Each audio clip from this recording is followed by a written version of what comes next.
Columbia Journalism Review has revealed that over 6,000 journalists, 700 independent newsrooms, and nearly 300 independent fact-checkers, journalism training organizations, and other media-focused NGOs have lost their funding due to Trump's gutting of USAID. But you want to know where else that chaos extends to? That's right here in West Africa. The NGO at the center of this is called the Center for Information Resilience, and it's a London-based NGO founded by two long-term employees of the UK Foreign, Commonwealth and Development Office, Adam Rutland and Ross Burley. Cindy Otis, a former CIA analyst, also sits on the advisory board of this very non-governmental organization. And he received his funding from the FCDO and from USAID. A few weeks ago, it hosted a retreat involving a group of 10 Nigerian journalists at the famous Kempinski Hotel in Accra, Ghana. At the retreat, each journalist was given a copy of his Q3 2024 Adaptive Country Plan, which is basically a document that outlines which prominent West African voices that British intelligence approves of and which ones it views as threats. So what approved people and positions were to be defended according to this document? Civil society actors, Nigeria's president, Shell, Bill Gates, GMOs, vaccine. And who were the threats? Pan-African anti-GMO campaigners, anti-Bill Gates content, Twitter users who criticized Shell, Peter Obi, and of course, David Mbe. Now, each of the 10 journalists was subsequently dispatched to Nigeria with a mission: produce one story every quarter that smears the voices marked as threats, with accusations of being pro-Kremlin, Russian-sponsored, misinformation, or any other combination of this buzzword soup. Their compensation was set at £1,000 a quarter. In other words, British and US taxpayers have been funding hostile or intelligence operations targeting journalists and social media users in West Africa, using this toxic soup of shadowy, extremely governmental, non-governmental organization, and clandestine, unaccountable funding arrangements. As Donald Trump's war on USAID continues, it remains to be seen how far he would go in his mission to defund and rein in these out-of-control, unaccountable, secret state operations on both sides of the Atlantic. Nigeria's president, Bola Ahmed Tinubu, is back in France again. Yes, this time it is a private visit. Now, the translation is that no cameras. No cameras. At this point, I have lost count of how many times he has been there. Nobody, I can't remember. I hope, P2B, please tell me you are keeping track. We are counting on you. Before jetting off, Tinubu received an apology letter from Lagos lawmakers for removing the State House of Assembly Speaker. Look at the headline. Mind you, this Speaker, Albasa of a guy, had been accused of corruption for years. But these lawmakers didn't check whether he had secret information on Alpha Beta or that mysterious camera that Fashola discovered. Remember at Lekki Toll Gate during the NSAS protest. Yes, they didn't check before impeaching the guy.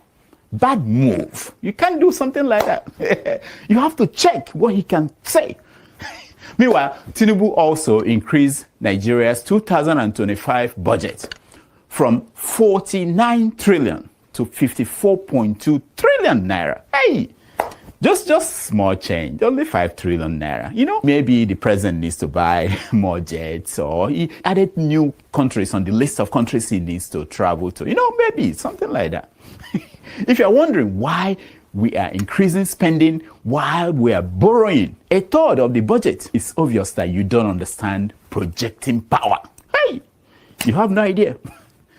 Take note from Donald Trump. He's projecting power. That's what Tinubu wants to do. Meanwhile, you all were busy debating Kanye West's wife's dress at the Grammy and whether Portable, with his wonderful voice, has not won the Grammy. And the other thing is, you guys were debating whether Very Dark Man should start bleaching his skin. While you are doing that, Nigeria's National Assembly, the people there were busy padding the budget. Yes! You want me to give you an example? Oh, yes, I'll give you one. A federal cooperative college in Oji River, Enugu State, nobody has ever heard the name, initially requested 12 billion naira in the budget. But the National Assembly, in their infinite wisdom, bumped it up to 103 billion naira. Now, that is more than 1/5 of the entire 500 billion naira allocated to all the 20 federal universities in Nigeria. Now, obviously, this unknown federal cooperative college must be doing some secret research. You know what I mean? Maybe they are building Nigeria's first nuclear weapon. It has to be something secret, something big. Otherwise, Africa, who did this to us? Is USAID. When people hear the name USAID, they focus on aid. They focus on thinking like it's humanitarian work. But aid is not actually in the name of USAID. USAID stands for the United States Agency for International Development, not aid. It's not a charity. And international development is simply capacity building. It is local and regional capacity building done across the whole world, i.e. internationally. The primal id in USAID, international development, is about capacity building of assets that can be used by either the Pentagon, the State Department, or the CIA for their own activities. So if you're the Secretary of State and you were asked by the National Security Council or the President to do something in a different country, overthrow their government, stop the passage of a bill in a foreign country's legislature, how would you do that? And the first thing that I said is you would look at the assets that already exist in the country. Do we need new assets in addition to the ones that we currently have, or are the existing assets, can they achieve this simply by giving them enough money, giving them enough resources, giving them enough training, giving them enough support? One of the main ways that capacity building would be financed would be through USAID. USAID would say that it's doing something, funding a hospital system, funding universities, funding civil society organizations, funding media institutions, funding independent media in the region. Sorry, there's something in my eye. Independent media in the region on USAID payroll. And those institutions, those assets, would then be bigger and more powerful and more capable, more capable of serving the State Department's goal, aka advancing U.S. national interests. USAID has a bigger budget than the State Department, over $50 billion. It is a bigger budget than the CIA. The entire intelligence community only has about 72 billion. So that's the CIA plus the 16 others. And USAID has a bigger budget than the CIA and is almost the size of the entire intelligence community combined. That is how important USAID is to American statecraft. It is an intelligence community, a State Department, and a Pentagon assistance organization rolled into one. I just copied this from the USAID website. USAID carries out U.S. foreign policy, advances U.S. national interests by promoting broad-scale human progress. At the same time, it expands stable, free societies, creates markets and trade partners for the United States, and fosters goodwill abroad. The operative phrases here are carries out U.S. foreign policy. This is not charity work. This is not aid. This is cynical, self-serving purposes. And what is it seeking to do? Free societies, open societies. Why does USAID want other countries to be open societies? Because that's how you get the influence in. If a country is a closed society, they're closed off from USAID influence. We cannot capacity build our assets there. Closed societies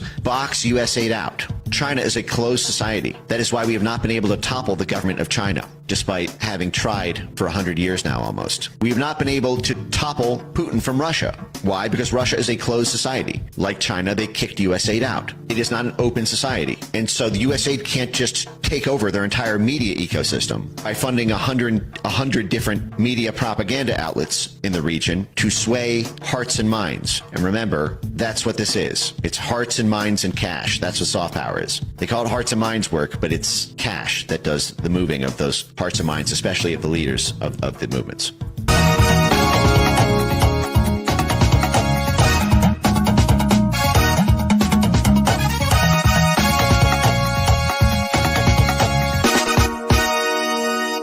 I hope that Nigeria wins. I'm never going to wish any president evil so that I can say I told you so. No, I won't wish them evil. I hope, you see, I'm not praying. There's no point. I can't pray for Nigeria to be fine. I only hope that Nigeria wins and Nigerians win. Because if you choose a dodgy doctor who has a dodgy record, who has, all sort of accusations leveled against him to say, this doctor, we think he's done this, or this doctor, this surgeon, yes, he's a senior surgeon, he's the most whatever surgeon, but there are a lot of accusations leveled against him. If you choose him to operate on you, and you tell me to pray for you that it doesn't kill you surgery. What's the point? I can't pray. You might make it, you might not make it. My prayer won't change anything. So I hope Nigeria and Nigerians win during Tinubu's 4 years. And I am ready to die defending Nigeria in whatever way. When it is God's time for us to go, it is and you not took my going to time be to on the- God. You are ready to defend Nigeria. I gave you my time. No, Please, I'm coming. please. I'm coming. Alexi, hold on. You already started. What I'm saying, defending Nigerians is this. I gave him my time and he's using it to defend Nigeria. Don't forget, that state is now an oil producing state. So they now have derivation, if you are not aware. So if you want to speak for anybody, please do not defend a character like Yabelo. Please do not. Okay, let me You can respond speak to for him. anybody, One but second do not there. defend a character like Yabelo. Do not. All right, thank you, Mohammed. The people of that state. Can I respond to him? No, Then go to hell. Rudolph, go to hell. All right.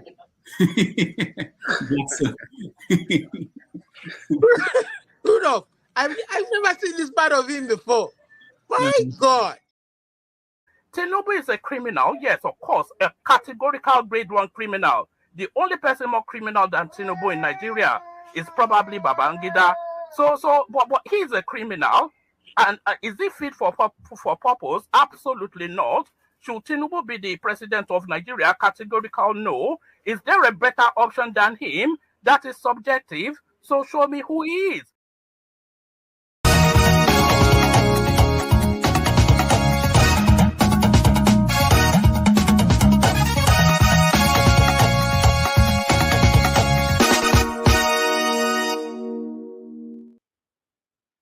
All right, welcome. Thank you so much for joining us. My name is Rudolph Okonkwo. I will be your host for the next 3 hours. I'll be guiding you through some of the topics we are going to discuss today. It's a beautiful day in New York. I hope wherever you're joining us, it's beautiful where you are. It's cold, but we are going to talk about issues in the news. And there are so many issues in today's news. First, we have to start with the president of Nigeria, Bola Tinubu. He jacked up Nigeria's 2025 budget from 49.7 trillion. He moved it up to 54.2 trillion, an addition of 5.43 trillion, 2 months into the fiscal year. Now, in another controversial move that has kept tongues wagging in Nigeria, President Bola Tinubu has also traveled to France for what is called a private visit. Now, that is something that is not very common in democracies around the world, and people are questioning why France all the time. We are going to talk about this and other stories in the news, including the proposed 31 new states that the House of Representatives, they are discussing, adding that to the current 36, we will get 67 states. So you can think about 67 states. That means 67 governors, 67 deputy governors, and then you have to give each state an airport, State House of Assembly. Unbelievable. And this is happening at a time when the states we have at this moment, most of them are not viable. They cannot really pay their workers without collecting money from Abuja. In America, we have a developing story every day, breaking news every day since Trump came in. This morning, there is a story that is of interest to Africans. We've been watching Trump relationship with South Africa degenerate. At this point, he just signed an executive order which says that South African whites are going to get a fast track refugee status so that they can come to America. Now, the issue is that the South African government, since democracy took root there in 1994, they've been trying to deal with the issue of land. And most of you may know that South African whites, they make up of the population. They're about 7% of the population. but they control over 72% of the land, of the farmland there. So every government in South Africa since Nelson Mandela, they've been trying to figure out how to handle that issue in a way that will be different from the way Zimbabwe did. And recently, the current president, Ramaphosa, started talking about what he might do. And Trump has been angry about that, withdraw all the aid to South Africa, threatened to impose sanctions. So today, he signed an executive order, which is saying that white South Africans will get express passage to come to America. So that's what's going on that part. And the final story I will mention before we go into our conversations, the story of the United States U.S. Agency for International Development. I've played a few videos for you. Elon Musk, most of you know, has been looking at efficiency within the U.S. government. When he got to that agency, he revealed a lot of things that have been going on there, including people who've been getting grants all over the world and what they've been using the money for. A lot of Americans were mad at what they were reading about their money, how their taxpayers' money is being spent by the agency. It's very important to have a conversation, put it in the context of what really is going on, because this is not something new. It's something the American government, they've been using for many, many years to influence countries around the world. But that has been something that is rattling a lot of people here in America and around the world. Most African countries are now complaining that some of the agencies they have and some of the money they were getting to do things like, treat people who have HIV, because they use some of the money to buy, I think that was when they froze the AIDS to other countries. But a lot of people are impacted by this across the world, and there have been so many reactions. So we are going to talk about that. And one last thing to mention, I think it was on Sunday, the Grammy Awards, Tems won for the best performing best African performer for the 2025 awards. So she won for her song "Love Me JJ, Love Me So." I don't know how to sing, but you guys, it was interesting because there were this issue. She defeated people like Wizkid and Burna Boy and even Chris Brown to win that award. So that's a great thing. All right, so we are going to go into the conversation. I'm counting on you guys to bring your wisdom, your knowledge, so that we can have a go on these topics. Again, thank you so much for joining us. Those on the comment section, I appreciate all of you.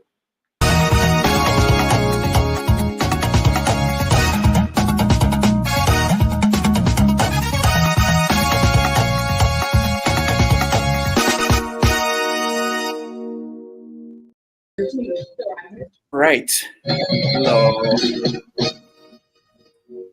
How are you doing, everybody? KJ, welcome to the show. Hello.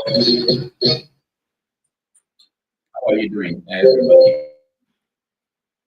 KJ, welcome to the show. KJ, can you hear me? All right.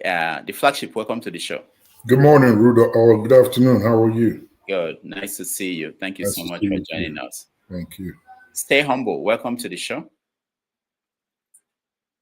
Yeah, thank you very much. I like this time is misbehaving, so yeah. All right. Remind me again, where are you joining us from? UK, is it? Yeah, from the UK. Yeah. From the UK. All right. Thank you. Man of Prestige, welcome to the show.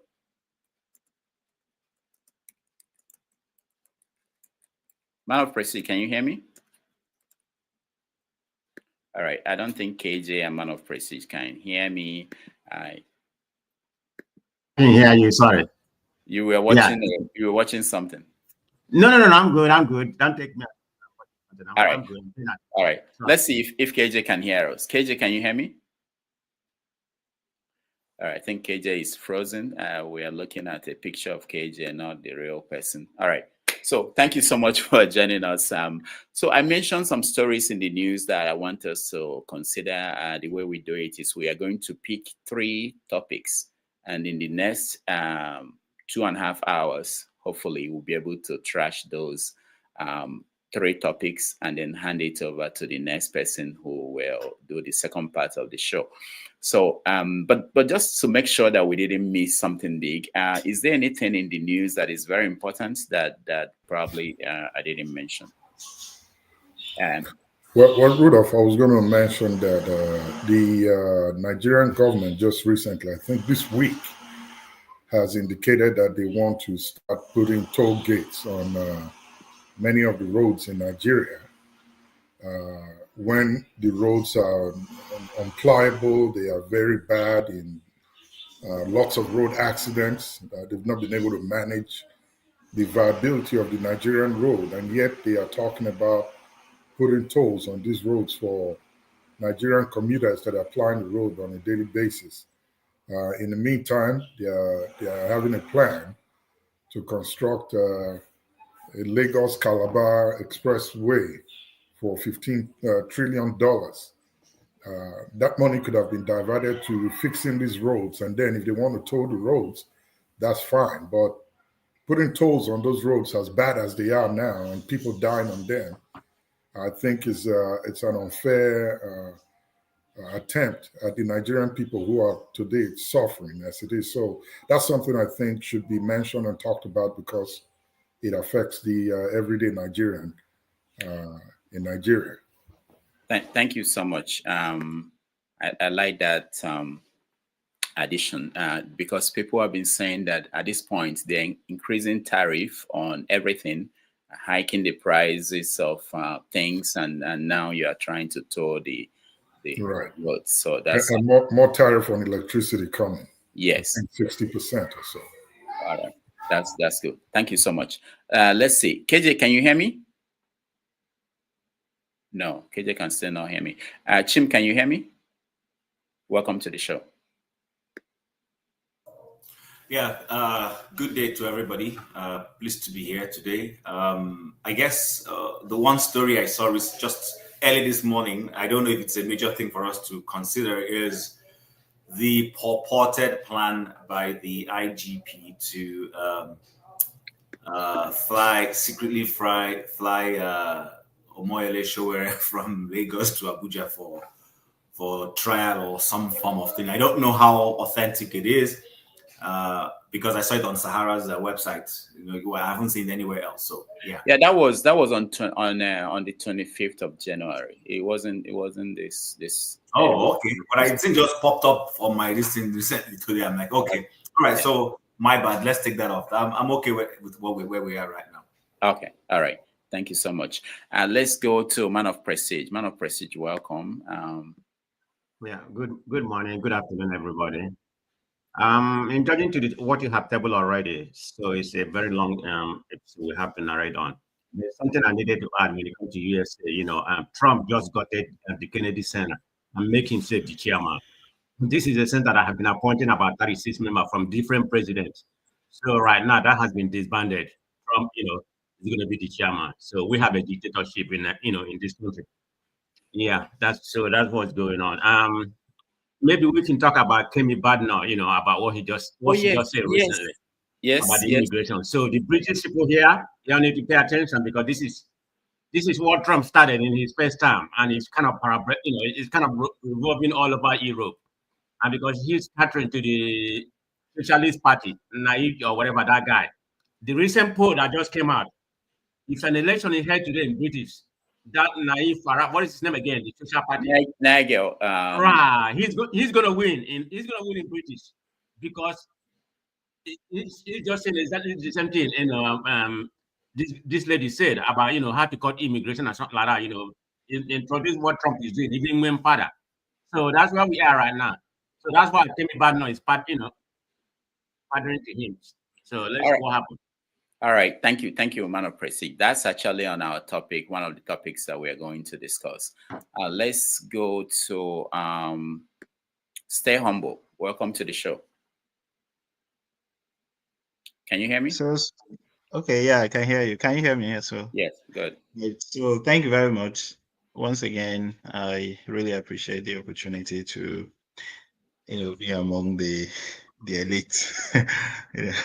opinion. You live in the UK. You are an elite. You can't live in the UK and you are not an elite. So yes, because throughout the week we've been rubbing minds regarding all these developments across the world, in Africa especially.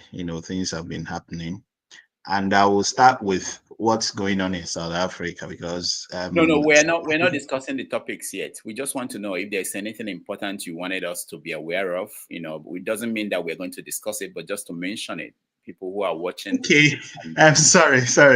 Okay, I think during the week there was a significant change in Nigeria's education. Well, they just came curriculum up and system. said that they're not changing it yet. It's something they are going to be discussing. They've not put that in place. It's just an idea they put out. Yeah, and then your brother, your dear brother, Shore, came up with his usual tantrums about P2B being sponsored by Obasanjo to enable a smoother Tinubu victory. I don't know if you heard of that and if we've discussed that. So yeah, I think it was one of the other things. I know you wouldn't want to discuss it, but it happened. Why not? I mean, we come here and we talk about everything. No, there's something we don't discuss here. Okay. Yeah. All right, that's good. Thank you so much. Stay humble. Let's see if we can get KJ now. KJ, can you try and see? Can you hear me? Okay, good. Unmute yourself, KJ. KJ, you have to unmute yourself. KJ, you're an anchor. KJ, we can't hear you. Unmute yourself. I can't do it here, KJ. All right, KJ cannot hear me apparently, and I can unmute him. KJ, you're muted. So whenever you can fix that, we'll come back to you. Let's see. Chinwendu, welcome to the show. Chinwendu, welcome to the show. Chinwendu, welcome to the show. All right, so Chinwendu is not available. Okay, let's see. KJ, can you hear me? What is going on? People are not unmuting themselves. Yeah, I know Chinwendu is unmuted. It's not muted, but I can't hear him. KJ, let's try KJ again. KJ. All right, KJ is off. All right, let's pick a topic and start with one topic. I want us to start with what is happening between Trump and South Africa. And we can connect it to all the issues going on here in America, including the issue with the U.S.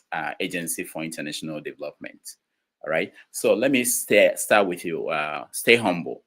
What do you make of the fact that white South Africans, based on the executive order signed by Trump, I think last night or this morning, we now have expressed paths to relocate to the United States to stay away from the land issue they have in South Africa?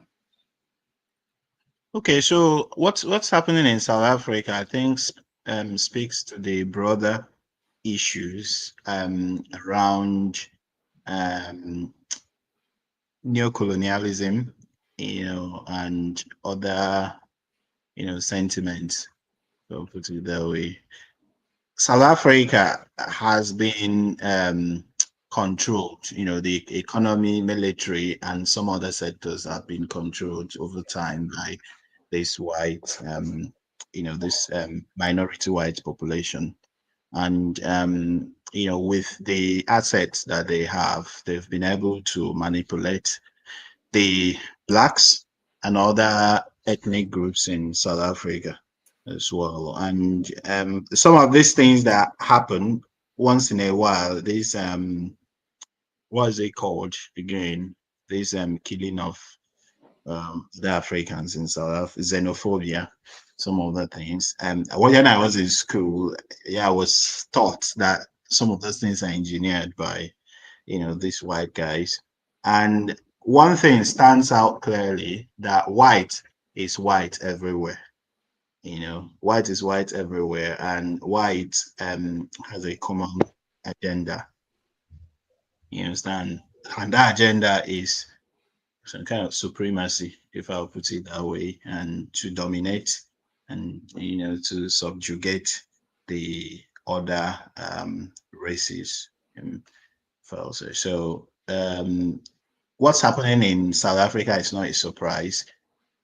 They would eventually find a way of taking back what belongs to them, because 72% is an enormous percentage of resources, land resource, put it that way. So they will still find a way of taking it back, but the thing is that it will be difficult, really, because these countries have come to depend,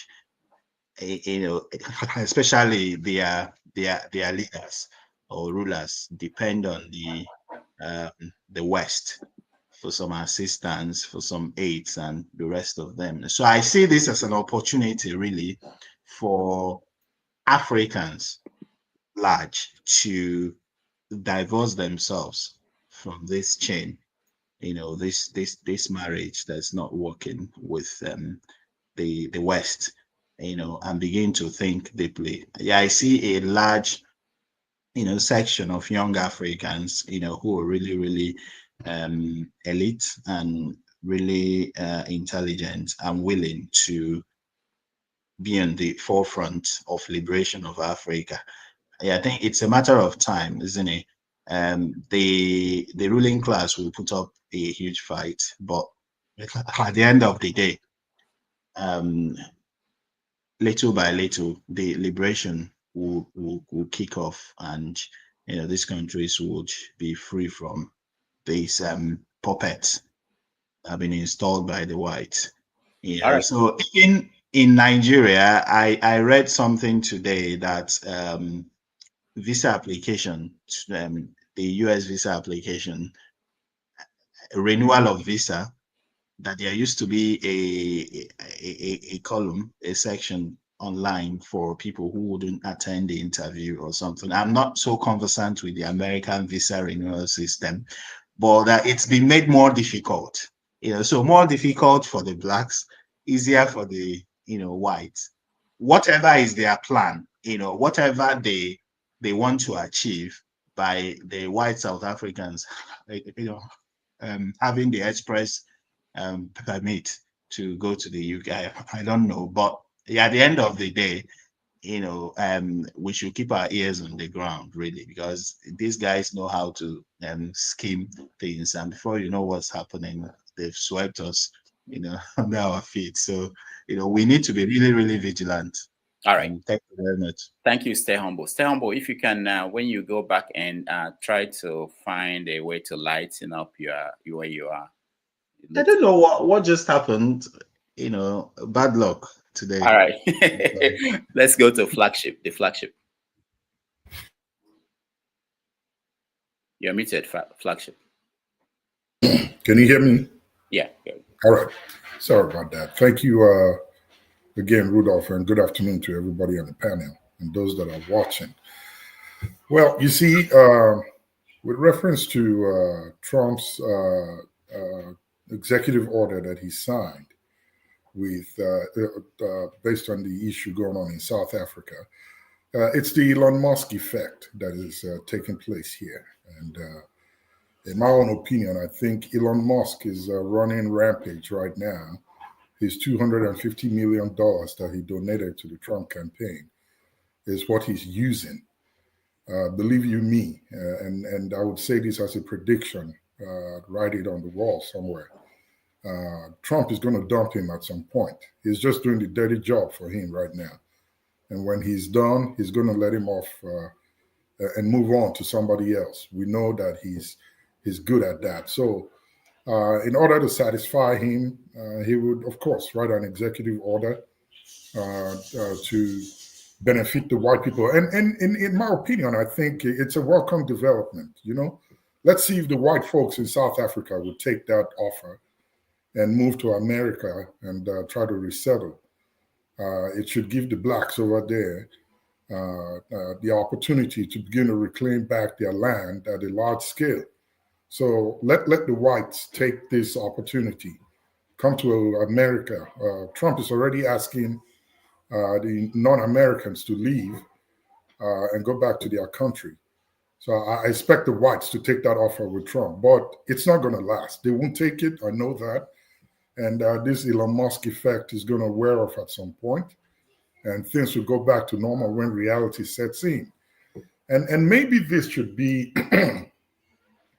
maybe this should be a wake-up call for Africans. I think I see the good part in all of this.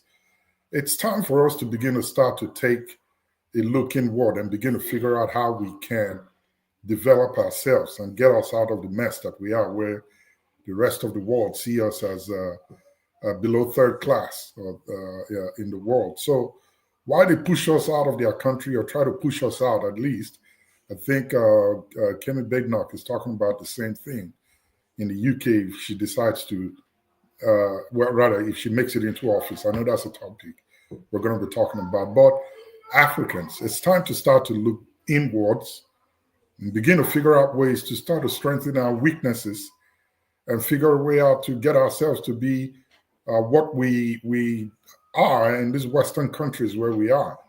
If we all begin to go back and start to rethink strategies and opportunities, create them back home, I believe a lot of us will pack up and go back to where we're from. So I see the good side in all of this. If Trump says all whites should move from South Africa to the US, let them do so. And let all the South Africans that are being marginalized go over and take their land. And hopefully Africa becomes strengthened. And I'll end with this. Those of us who are here in the West, Africans, let's do what the Chinese did. You know, the Chinese were not ingenuous in their own way to get to where they are now. What they did was they learned these technologies, these methods from the Western world, took it back home, and today China is number one in the world. Take it or leave it. So I think that we have to get to that point where we learn here, those of us Africans in the diaspora, the procedures, the strategies, the principles, what make things work in whatever sector we find ourselves. And then let's go back home and put it to practice.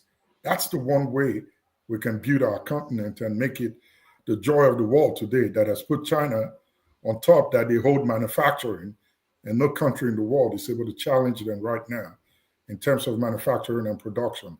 Hopefully we'll get to that point where we get our minds to start to think in that direction. And maybe someday we'll get out of these harassments that we face in whatever countries we find ourselves.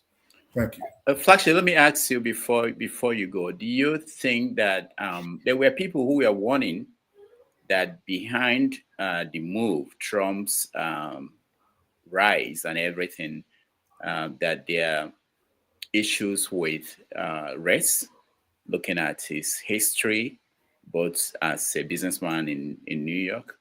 And are you thinking that what is going on now, because you kind of made it look like it's Elon Musk that is pushing this, especially the issue with South Africa and the approach to South Africa. If you look at his history dealing with South Africa, even during his first term, it wasn't a new thing. Elon Musk was not with him during the first time. And in the Project 2025, they actually pointed out in that book that South Africa will have to choose whether it wants to be with China and Russia or with America.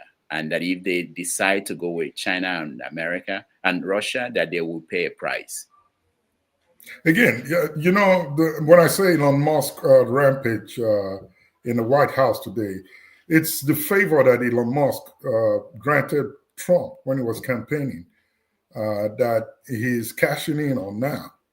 So it's not that he's the one pushing it, but he's from South Africa. I mean, you can't look farther than that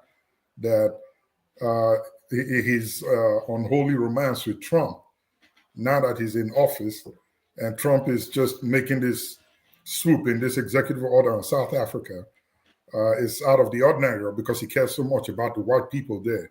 Yes, race will play a part in it. We all know that. We can't deny it, you know, but it is what it is. That Elon Musk there is speaking into his ears directly. And if he says, this is going on in South Africa, I want you to do something about it, he will do it. And again, it's not, look at Congo. They talk to Trump about Congo. The situation in the Congo right now is worse than what's going on in South Africa. But he chose not to respond. He put that in the back burner and said he's not going to talk about that now.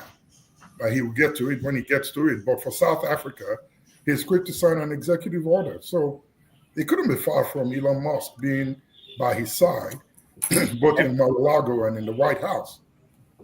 All right. Thank you so much, the flagship. Let's go to Chim.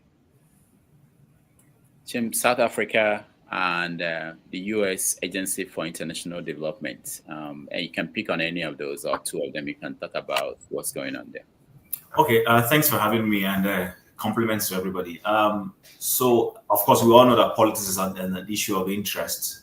People, nations, individuals, you pursue policies that you think favors you or inimical to your life or interest, as it were. On a personal African level, it's true that the South African government is taking, the ANC-led government of South Africa is taking, is a bold one that's supposed to be beneficial to their people. But I want us to pause and ask ourselves, this is not the first time we're seeing land appropriation issues. So somebody is disturbing. Yeah, I'm trying to mute everybody. I don't know. I think it's man of prestige. So I think the issue is an issue of the South Africans really prepared. This is not the first time. This is a second major time we're seeing this happening in Southern Africa. It happened in Zimbabwe.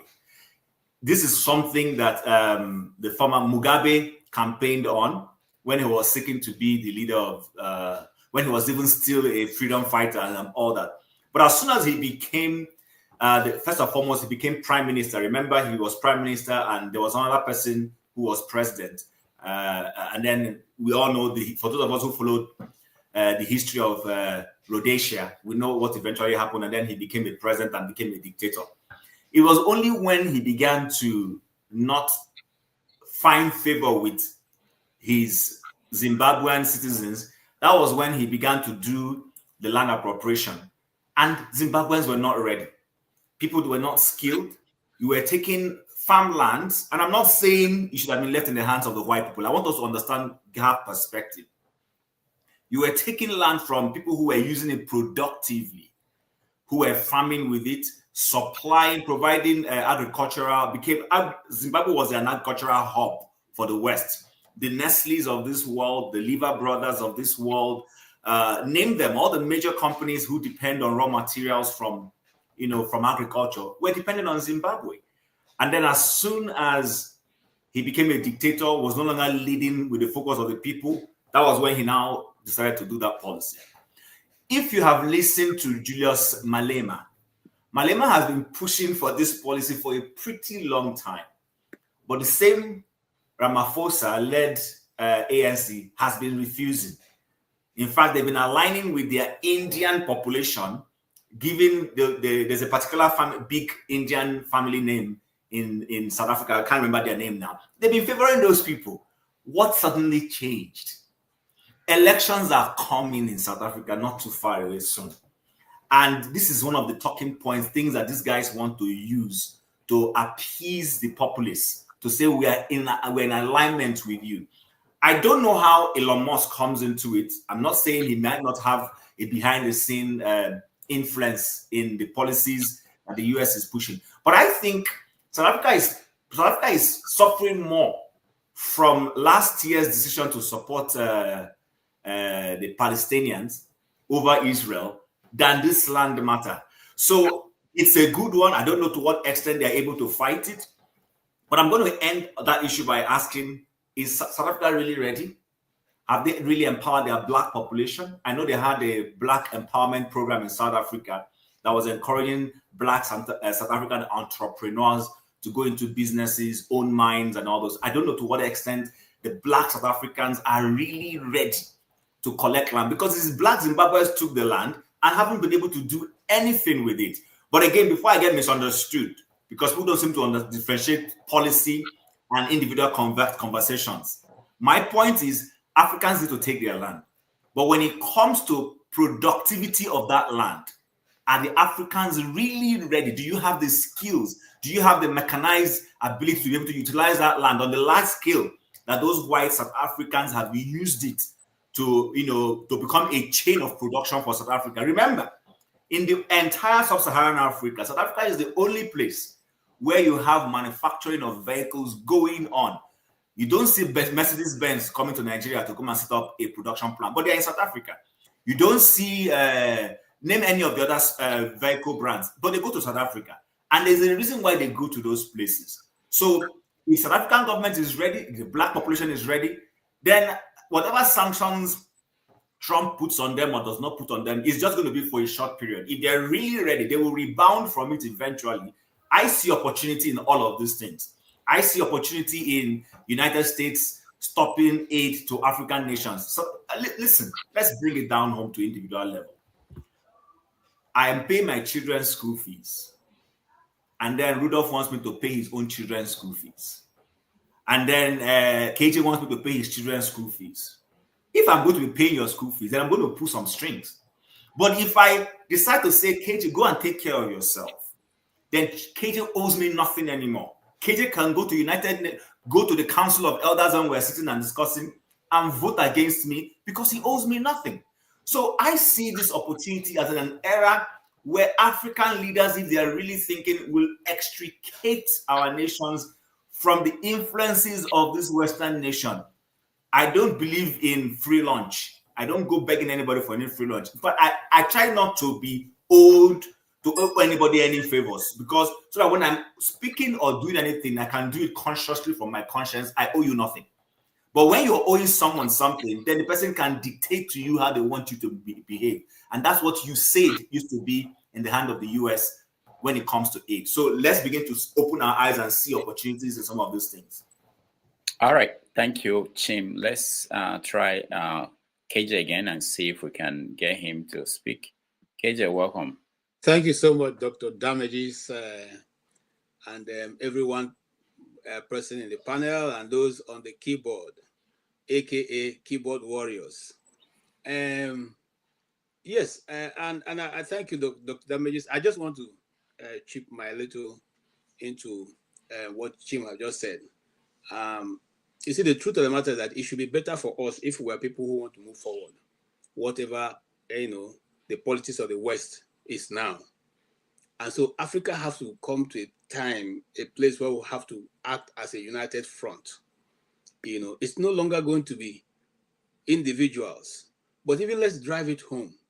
If we are, just like we said, the giant of Africa, and maybe let me not even put giant of Africa, the giant of West Africa, we should be able to marshal the kind of strength that America is marshalling around some portion of the earth in West Africa. We should at least be able to have influence over Benin, over Cameroon, over Niger, over Burkina Faso, over Sudan, over Mali, over Senegal, over Gambia, over Senegambia, over what's it called? Ivory Coast. We should be able to have that these people, do what we want. That's why we should know what our foreign policy should be. Be able to, just like, you see, if you notice what this guy is doing, he's putting their strength behind their word, behind what they want to do. He's saying to us, we are done giving you free meal. You and I know that there's no free cheese in America. That's your saying. It's not me who invented it.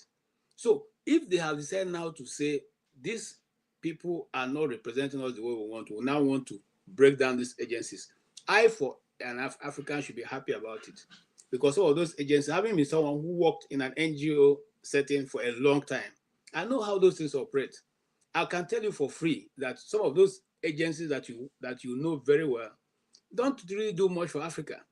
They raise the money in Africa. And let me not say Africa. They raise the money in Nigeria, and they spend 40% in Nigeria and West Africa. The other 60% goes somewhere else. I'm not going to go towards that, but I'll leave it at that. So you know that if they are now saying these agencies have been the one trying to destabilize and do all kinds of things, and now we have said to say We no longer want to finance these agencies. We no longer want to take part in this. We should celebrate it. We should be thanking him and say, hey, thank God we just woken up now. What then do we do now? It is time now for us to go back inward, sit down, look at what we can project to the world. What is our comparative advantage? Okay, and then use it as a bargaining chip. I keep saying this thing. We use that as a bargaining chip to say, okay, even us, this is what we are saying. This is what we want to achieve. And this is how we have to go about it. If you have to do business with us, this is the way we're going to do it. We cannot continue to accept whatever is thrown at us. We are no longer beggars. We shouldn't be begging. We should say, okay, you have done this, is good. This is also our own, and just like he's talking about, if we narrow down in Southern Africa, even those in Southern Africa have a bargaining chip. Okay, you guys have been blessed, so it's a mix, color. So you can equally say, okay, we know that these people are from so and so. You already know the history. I don't want to reiterate it here. So with that, you can go also to bargain. It's all about bargaining, and let's put the pressure on everybody who is doing business in Africa and make sure that we get the best, whichever way, head or tail, we win. That's the way I want to see Africa go forward in this. And it's not going to be one country going after the rest of the world. It's going to be collectively if we have to make a difference in the bargaining table. Thank you. All right, thank you, KJ. Let me go to Jide. Now, if I miss you, because this is a new system for us, I don't know how things are moving, and if I miss you for any reason, I will come back to you. Jide, welcome to the show. Yeah, thank you so much, Rudolph, for having me. Thank you. Good to see you again. Yeah, hi, everyone. It's supposed to be me. What are you doing, Dr. All right, I'll come to you. Bear with me. I'll come to you. I told you that it's a new system, so probably I missed. I'll come to you next. All right, Jide, go ahead. Jide, I want you to address this from a different angle. So if you listen to what KJ said, KJ was talking about, that it's a positive thing that they will probably close down the USAID, and that would be a good thing for Africa. But if you remember that when the diplomatic cables, when it was leaked by Chelsea Manning, I believe, man of prestige, please, can you mute? Yeah, when the diplomatic cable was leaked, and we had we saw things that most people didn't know the details of what was going on.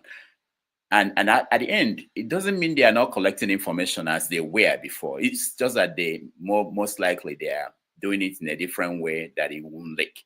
So I'm not thinking that the US is going to say, okay, we close down the USAID, and then that 70-something billion is still going to be put in that, because they use it in many ways. It's actually their soft power. It's actually their carrot. So it's not going to really change. It's just that they'll find a different way. So go ahead and weigh in. Yeah, absolutely. And I'll buffer a lot on that. So this war is going on, right? It's a very Donald Trump administration is like a show. So, that man is just a showman. So what's going on right now is I'll look at it from an ideological perspective. You have the liberal angle, which is the Democrats, and you have the Republicans, which they lean towards white nationalism and far-right economic ideals and stuff. So if you look at those two sides, you will see that under the Democrats, they tend to aggressively enforce NGOs to carry out, not it's both political parties, but more with the Democrats. They tend to use a lot of these non-governmental organizations, not just NGOs. There are so many other, not just USAID. There are so many other NGOs as well. They are coordinated under what we call the NED, the National Endowment for Democracy. NED funding. So it's a network. So they are in so many parts of the world. They provide charity, a lot. In fact, in Africa, they provide a lot of goodwill for African disabled people, oppressed people, children and stuff. So I can say, okay, that's a good part. Now, talking about what you said earlier, what a lot of these NGOs, what they do is they are coordinated to cause regime change operations in so many parts of the world for leaders that the US government do not like, or the Western powers do not like. So they fund billions of dollars into a lot of these NGOs to cause regime change operations. And it has been going on for years. In fact, if you look at the Cold War, a lot of these NGOs operated to cause a lot of destabilization in so many parts of the world that were trying to achieve sovereignty, or they were trying to align with the communists or the Soviet Union. You know, we know the story of Afghanistan, Libya. These NGOs are linked to it. Even Ukraine, if you look at the Ukraine saga going on right now, it is these NGOs that are responsible, and it is now out in the open. You know, it's now leaked out there. What you have now is, before Donald Trump actually came to power, these NGOs are no longer serving its primary purpose for Western government, particularly the US. Now, let me explain further. They've tried regime change operations since the pandemic time in Belarus. It failed. They tried it in Georgia. It failed. They tried it in Iran. It failed. They tried it in some other few countries too. Maybe, okay, it worked in Bangladesh. But in most parts of in a lot of places that they've been trying it now, it is no longer working. So now they're trying to do things differently. Also, there is also the ideological perspective, like I mentioned. Under Donald Trump, you know, Donald Trump is now fighting back because a lot of things that happened to him, the Russiagate scandal and all the other issues that happened when he was not in power, the allegations against him, they were also connected to a lot of these NGOs, because these NGOs, they fund a lot of mainstream media. We know this mainstream media, BBC, CNN, Fox News, they fund a lot of this mainstream media. And this mainstream media, what a lot of these agencies they do is they help constructively criticize Donald Trump and, you know, destroy Donald Trump's reputation, because they're coming from a liberal perspective. And this liberal perspective, they tend to want to lean towards an anti-Trump sentiment. And he is aware of that. So the first reason why he needs to weaken and reform that organization is he needs to regain back his image and weaken that institution and reform it so as to channel it away from destroying his reputation and the people that are connected to him and the Russiagate scandal. Now, I'm not saying the Russiagate scandal is true. It is definitely a propaganda machine, just full of lies that is linked to Putin and all that. That's the first reason. The second reason is from the ideological perspective I mentioned earlier. The Republicans have this neoliberal way of thinking, and they are white nationalists, like I said. USAID seems to propagate integration. They tend to propagate the idea of racism, inequality. It's also linked to the DE&I scandal going on as well. So what they're trying to do now is they need to reform the organization to move away from that narrative too. Part of that is also linked to that DE&I cost, to completely reform it, to remove itself from the DE&I platform and the charity that it is providing, so that it will be more accountable, and also to make it to be more privatized, to remove it from public funding, so that it is now going to be more hidden. That's the second reason. The third reason is, like I said earlier, when you are doing something, the same thing 1 million times and it is not working, you do it differently. So now they are trying to reform. They are realizing that the empire is declining. So they need to use a new strategy to cause regime change operations that will now be successful. So I'll stop there. Thank you. All right. Thank you, Jide, for that intake. Let me go to Man of Prestige. And Man of Prestige, can you hear me? Thank you very much. Good morning, good evening, everybody. Yeah, I can hear you. Okay. So let me start from, I think, I agree with some of what Kim said. Kim has narrated the historical point of view when it comes to this South African matter. So I'm not going to go in depth about what he said. I think the question here is, why South Africa, when it's supposed to be make America great again? It's supposed to be about America. Donald Trump doesn't care for Africa. Look at what's going on in Congo. In the last 15 years, there have been 5.4 million people died, which is the worst after the Second World War. Go and look at it. 15 years, 5.4 million have died. When they brought her to Trump, he didn't care. He said, okay, we look into it, but he doesn't care. But when it comes to South Africa matter, that's the question. Why South Africa? He only care about America. It's only about America. And people here said, maybe when Trump come in, he's going to come rescue Africa or whatever. Okay, I'll let you buy it. If any of you has a buyer remorse or whatever, we see what happened from there. But anyway, going to this South Africa matter, I think it's more than what we are looking at. This is being piloted by Elon Musk. I think somebody said, was it flagship said about 250 million? No, it's about about 300 million. That's how much Elon Musk donated to him. Not only him, there's another guy from South Africa. His name is Peter Thiel. All billionaires. He's originally from South Africa. And another guy, David Stas, he's originally from South Africa. So these people, they want to take their, they want to implement, if they have the opportunity, they want to implement South Africa back. What people don't realize, Elon Musk's father still lives in South Africa. He's one of the originality of apartheid. He always talk about apartheid. So this is what Elon Musk is piloting. He contribute money to somebody like the particular party. You're going to try to read the reward. These three people I've just mentioned to you. That's why that's why Donald Trump was saying that it's human violation. He's going to deal with them. And it's exactly what he did. And I think this morning, it's what he did already this morning. So the story is still unfolding. It's all about South Africa, white people. You want to invite them here? Okay, that's good. And and leave the land to South Africa. There's one thing we are missing. I think I blame Nelson Mandela. When he came in, he should have addressed this issue.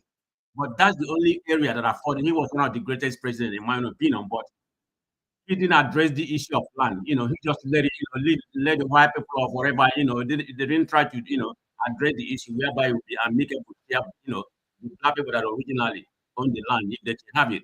If you look at what's going on right now, there's no reverse apartheid. The white people that was there before, so none of them is poor. The three poorest cities in South Africa, about 90% of them, they are all black people. Go and look South Africa, So if all these white people leave, what's going to become South Africa? They are the one that is, keeping South Africa where it's supposed to be. This is something that was built earlier, people don't realize. And all this thing, Trump, what he's doing in America, people are going to like it. Let me tell you what's happening, Dr. Rudolph. I just came from Florida, and I have family in Florida, so I do travel for business and everything. Ron DeSantis is trying to be in the next MAGA. After Trump leave in 2028, he wants to take over. So he has taken this immigration to a different level. Because he thinks Trump immigration law is a watered down. So he has taken it to a different level. People living in Florida, if you are here, you're listening, the people in the chat. If you are going over there, make sure you have your passport or you have your green card. Because Ron DeSantis just passed something. He's training people right now to what they call stop and start. It doesn't matter if you look black or whatever, they're going to stop and start you. I mean, that may nothing may happen to you in the long run, but they're going to detain you. Who wants to go through the hurdle? Like me right now, if I'm living from California, I have to go with my passport because, I might be detained, So he's training a lot of people. And one more thing he did, if you have a green card, you're in Florida, you're supposed to be there for about a year, then you become a resident. But he said people with green card will not attend school as in-state anymore. They have to attend school as out of state, which you have to have about 3 or 4 times out of state. That's what he's doing. But he's having a problem with the Congress there because the Congress are opposing him. They want, they say they are the one that has to implement that law. So he said when they pass it, he's going to veto it. So he's going to be the next MAGA. That's what he's striving for. So people here, that are supporting Trump or whatever, he's our president. But I see a Kenya here smiling. I hope you're back here, But Dr. Rudolph, what's going to happen? This just started by Trump. Other states is going to emulate him. If they see you, they have a right to stop you and detain you, unless you have your passport. I mean, who will be carrying their passport all over the place? And so like me, if I go to Florida next week, I have to go with my passport. So, which is very inconvenient. I thought my decision is enough.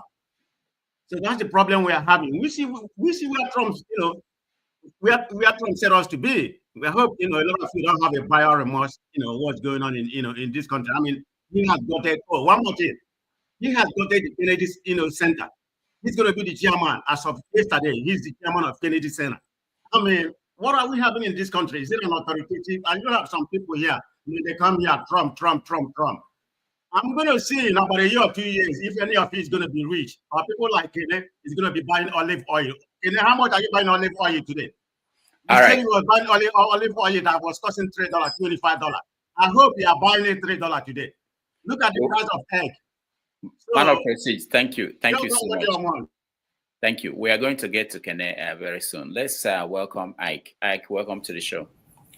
Yeah, good afternoon, good morning, good evening. Happy Saturday to every one of us.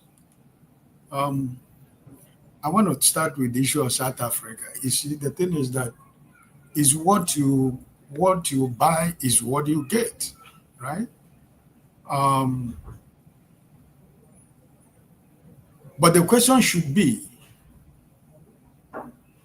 will your illegitimate president in Nigeria be bold enough to speak the way the president of South Africa spoke? That's another question. Will he be bold enough to speak the way he spoke? He wouldn't, because they have his file. They can't say nothing. So the issue of the land in South Africa, we all know the story in South Africa about the lands. But no Igbo man here can tell me that I will decide for you what you want to do with your land.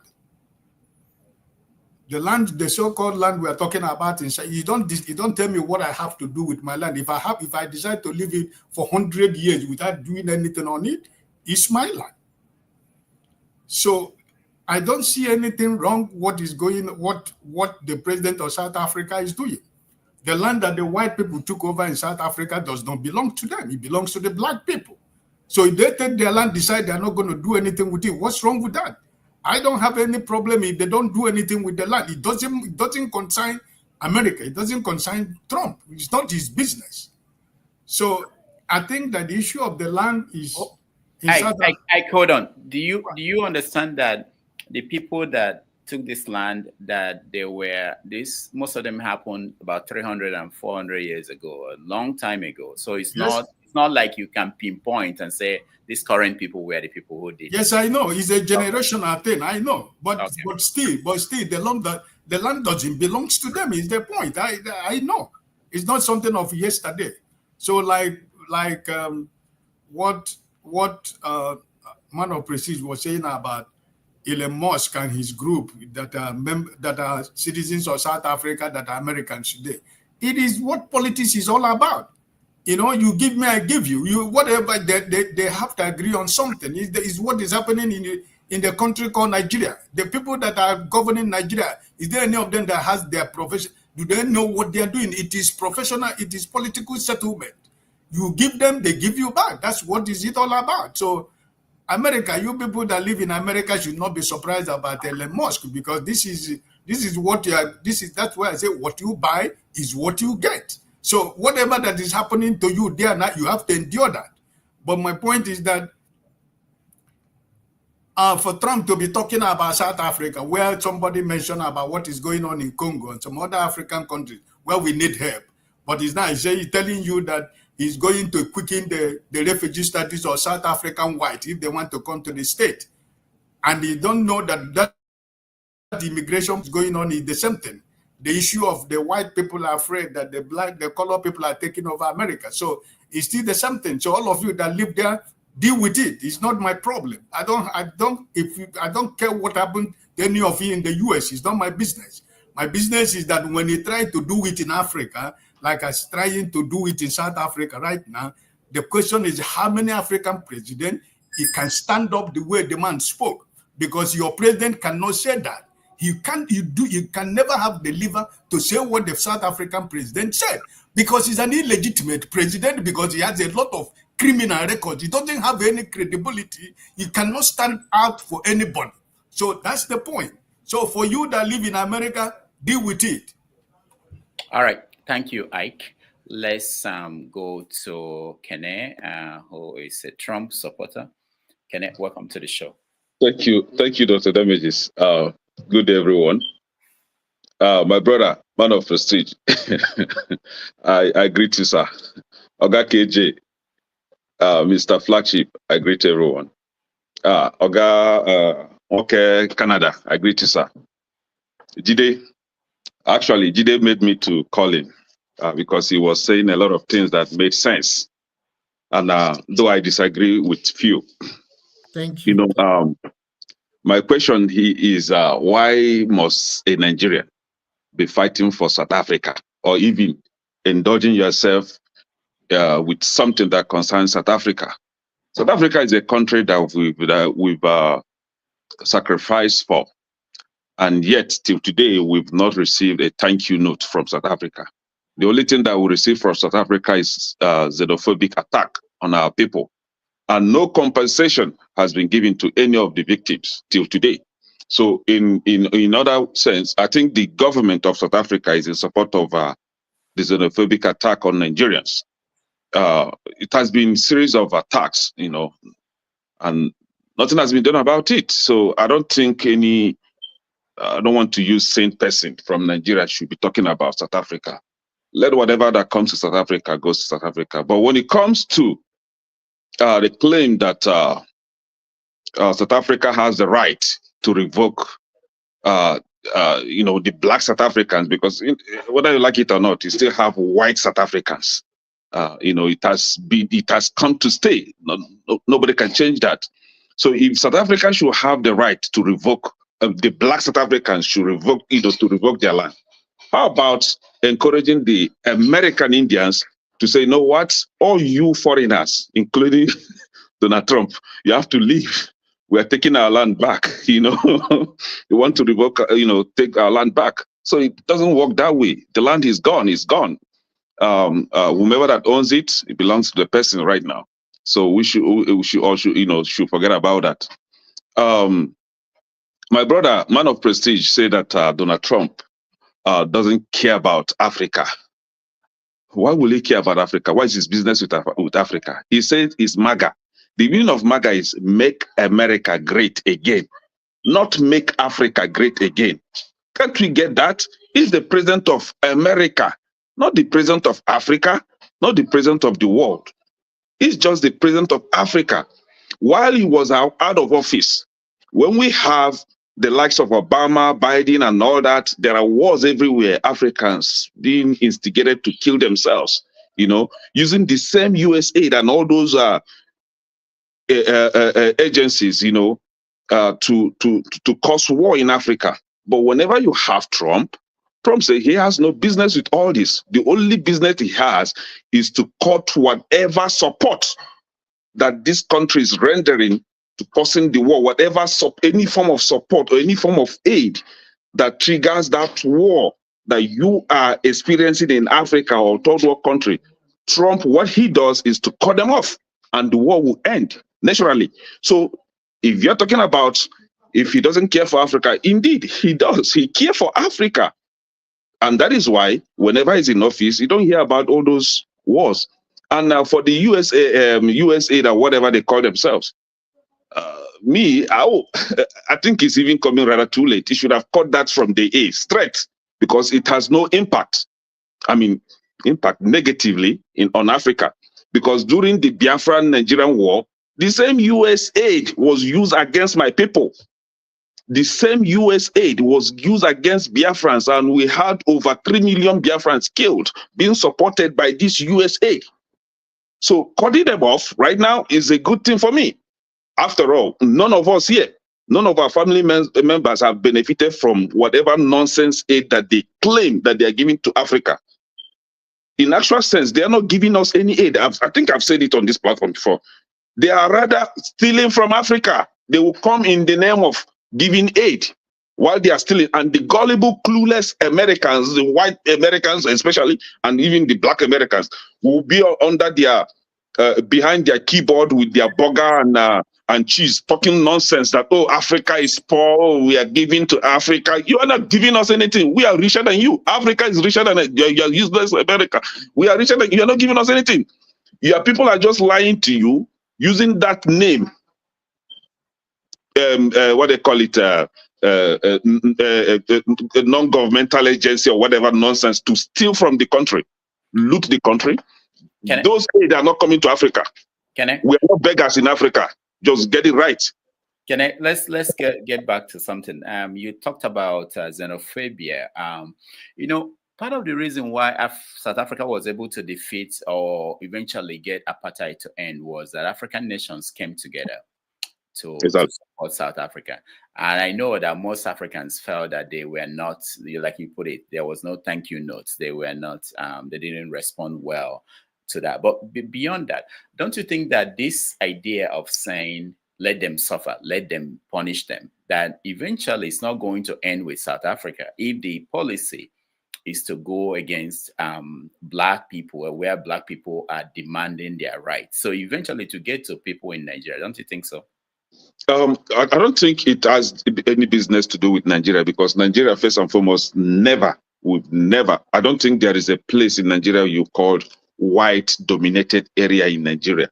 We don't have such. No, No, don't be simple. I'm not being simplistic. I'm saying something like, let's say that an American company has an interest in oil in the Niger Delta.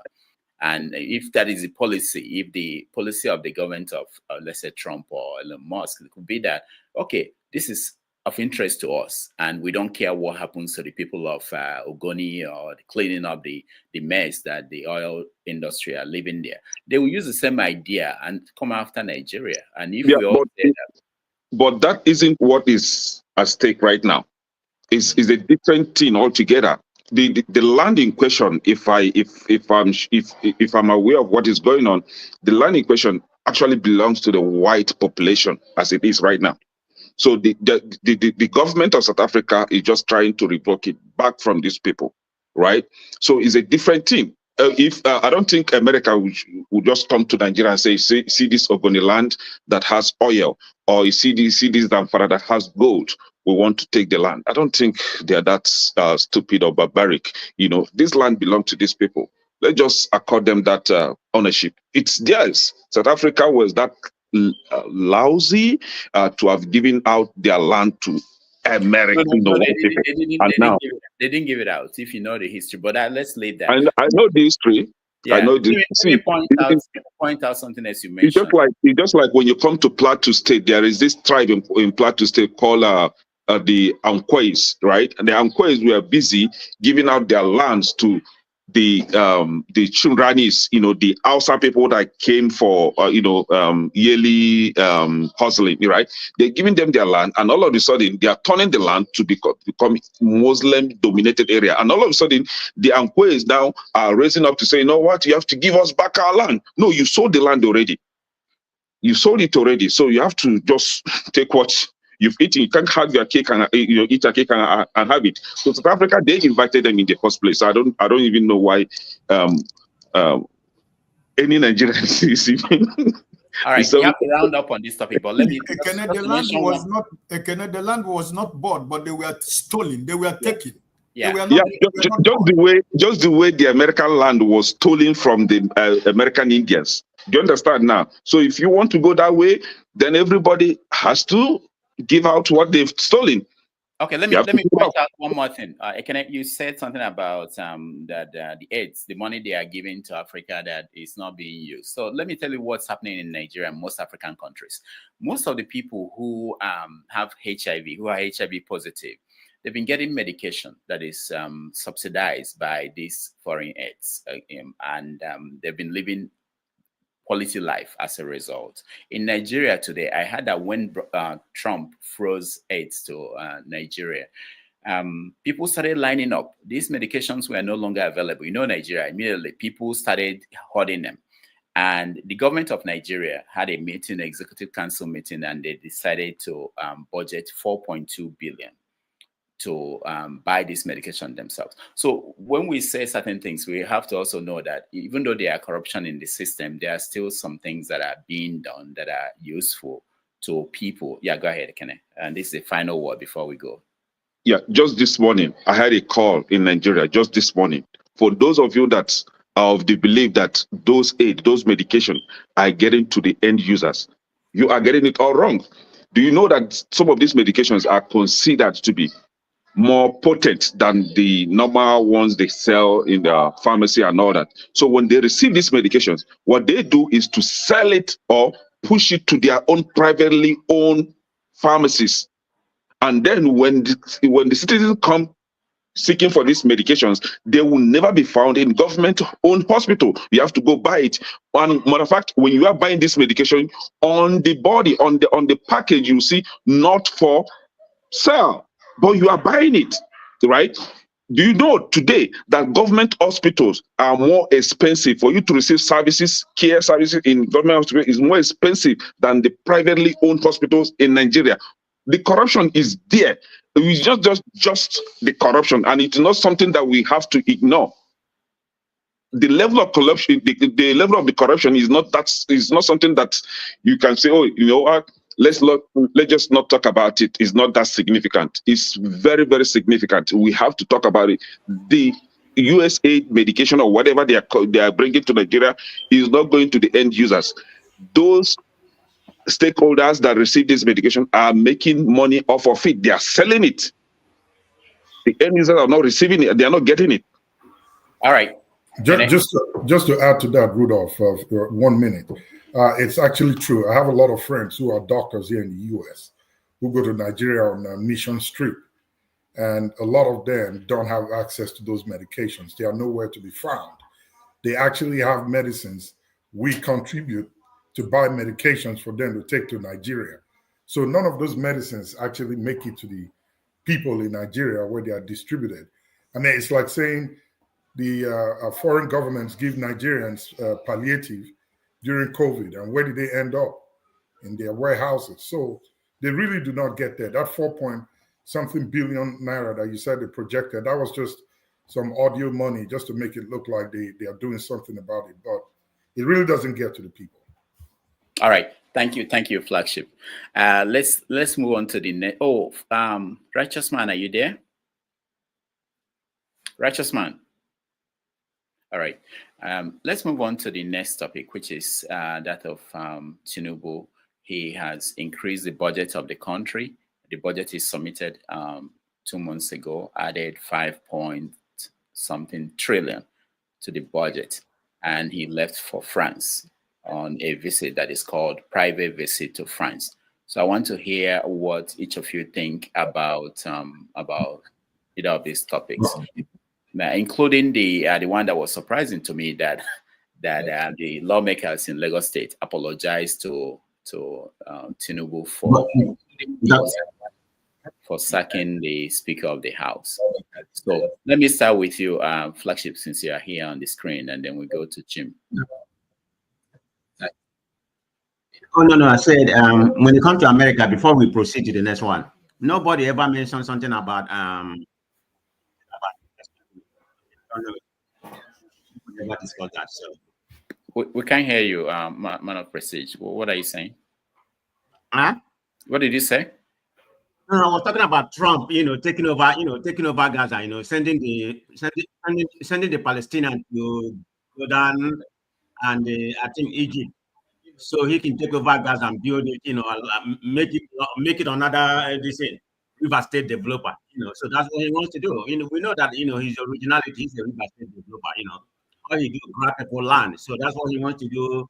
But when they asked him, he denied it. But during the meeting that he had with Netanyahu, that was brought up, and Netanyahu seconded that. I think that probably was brought up with Netanyahu. So the point I'm trying to make, this is Netanyahu's biggest ally, Trump. So whatever Netanyahu wants is going, Trump is going to give it to him, whether for good or for bad. So I just want to mention that nobody ever talked about the Gaza, All right, I thought we mentioned that last week. All right, thank you, man of prestige. There's something I need to correct. The man of prestige stated earlier that Trump and his people will start stopping people whenever they are entering the country with their passport or green card. Man of prestige, I intentionally wanted to leave it until Donald Trump assumes office so that I will get into the country and see myself being stopped and arrested. Unfortunately, I wasn't stopped, and my people that I came with, they actually came with visa. None of them was arrested. No. None of them. All right, guys. Hold on, Dr. Dami. No. I don't want to be misquoted. Hold on. I don't want to misquote it. That's not what I said. That's not what I said. What I said was in Florida, DeSantis, this is specifically for the state of Florida. DeSantis has, done his own law. He's right now he's now in a debate with the Congress about that, because the Congress is pushing back that he cannot be making law, because he said what Trump passing about the immigration is a water down. He wants to take it to the next level. All right. If you have, that's what I was saying. I'm just talking about Florida, okay? Don't put word in my mouth. Thank you, man of prestige. Let's go to the next topic, the flagship. So we're talking about Tinubu's visit to France, I think number 5 since he was sworn in as president, and the budget that he bumped up. You can start from anywhere. And then, of course, the apology from lawmakers in Lagos for impeaching the speaker. That one baffled me, but go ahead. Believe it or not, that apology was welcomed by many Lagosians, actually. I couldn't believe when I heard it on one of the major radio stations in Nigeria, where they applauded it and thought it was right that they had to apologize. It was surprising when we heard that DSS went there to try to take down those who impeached him. But, it's Lagos politics. You have to do what the quote unquote owner of Lagos says when it comes to how his state is ran. So that one is just, it beats my imagination. But I'll move on to his trip to France. Now, here's what I have to say. I'm surprised that Nigeria and every arm of government is okay with this move that Tinubu is making. Somebody said, well, he's got a new jet. He has to showcase it wherever he goes. That's why he's taking all these many trips without any benefit that comes back to the nation. What president takes a private trip or goes to visit another president and calls it a private meeting? What is it about? What is it for? On taxpayers' naira, and you're using state resources to do that before you head on to the AU meeting. In my opinion, I think that Tinubu's visit to France is just to either take words from Macron to take to the AU. They tell him what they want to say, what they want him to say, and or make him get whatever Macron or the Western world decides to want to push down into Africa, the AU as it is now, whatever skeleton or whatever meat is left on the skeleton, is going there to address it based on what his superiors have told him to do. I don't think it's in any way beneficial to Nigeria, these many trips that this man has made. I mean, Trump came into office. The Prince of Saudi sent, 600 billion or thereabout that he's got promised, rather, that he's going to invest in the American economy. He didn't take a trip down there.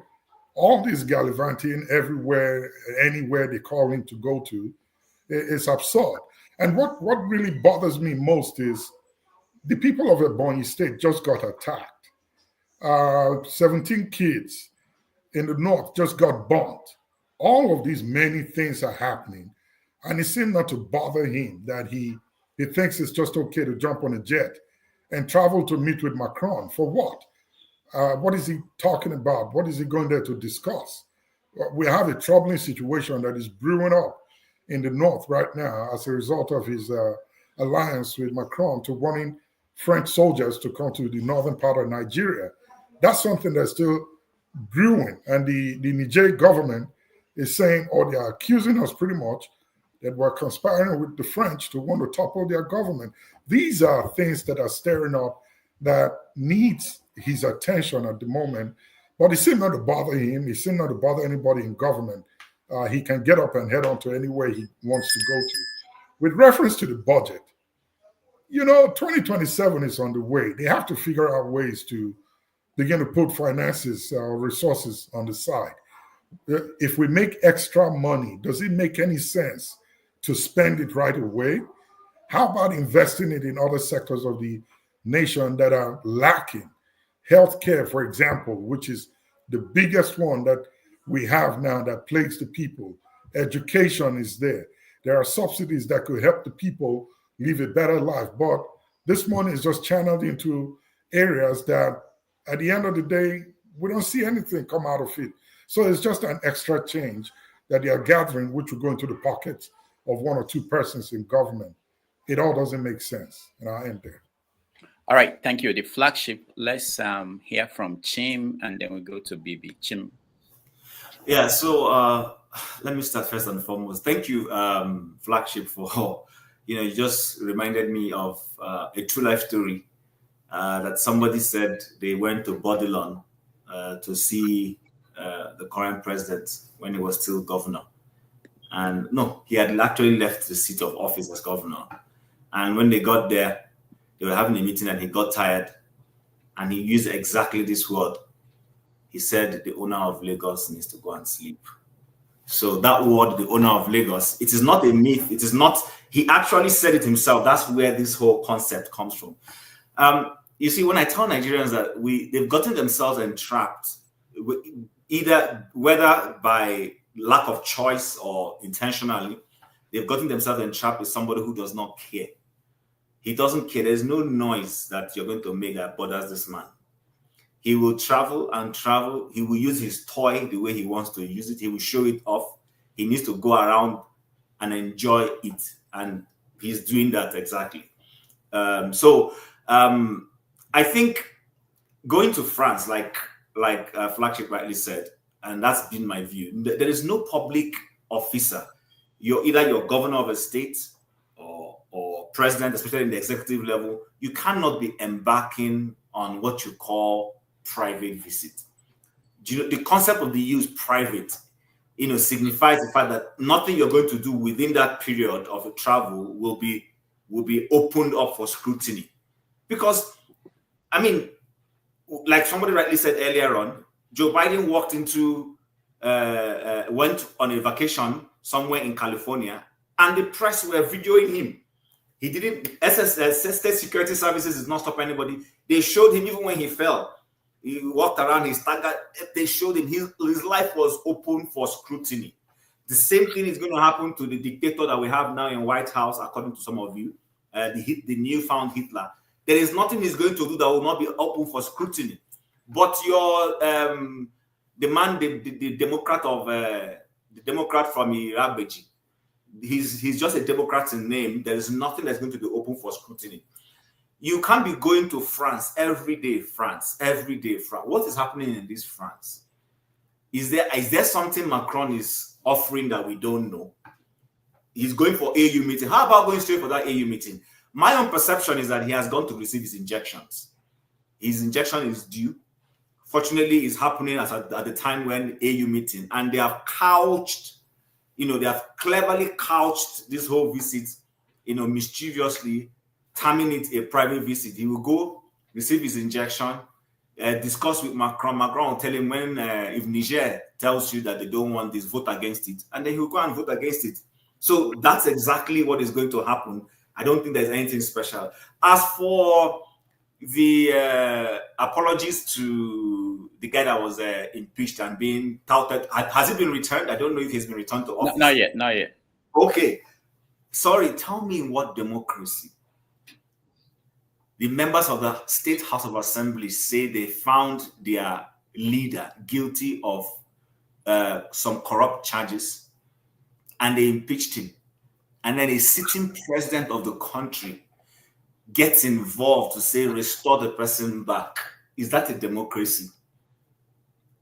I leave that for Lagosians to answer. For those of us who say anybody who's talking about Nigerian politics is being negative. How does a Nigerian president get involved to the degree that you are now telling members of the State House, lawmakers, you're telling them to apologize and to return the guy that they said they were removing for breaking their own rules? That's what our president has. This is the level we've gotten to. This is the kind of thing, this kind of democracy we run. Lastly, the last issue, what was it again? Please remind me. Let me quickly chime in on that one. The budget, is it? Okay, the budget. If a man can go on a private visit, he can as well increase his allowance.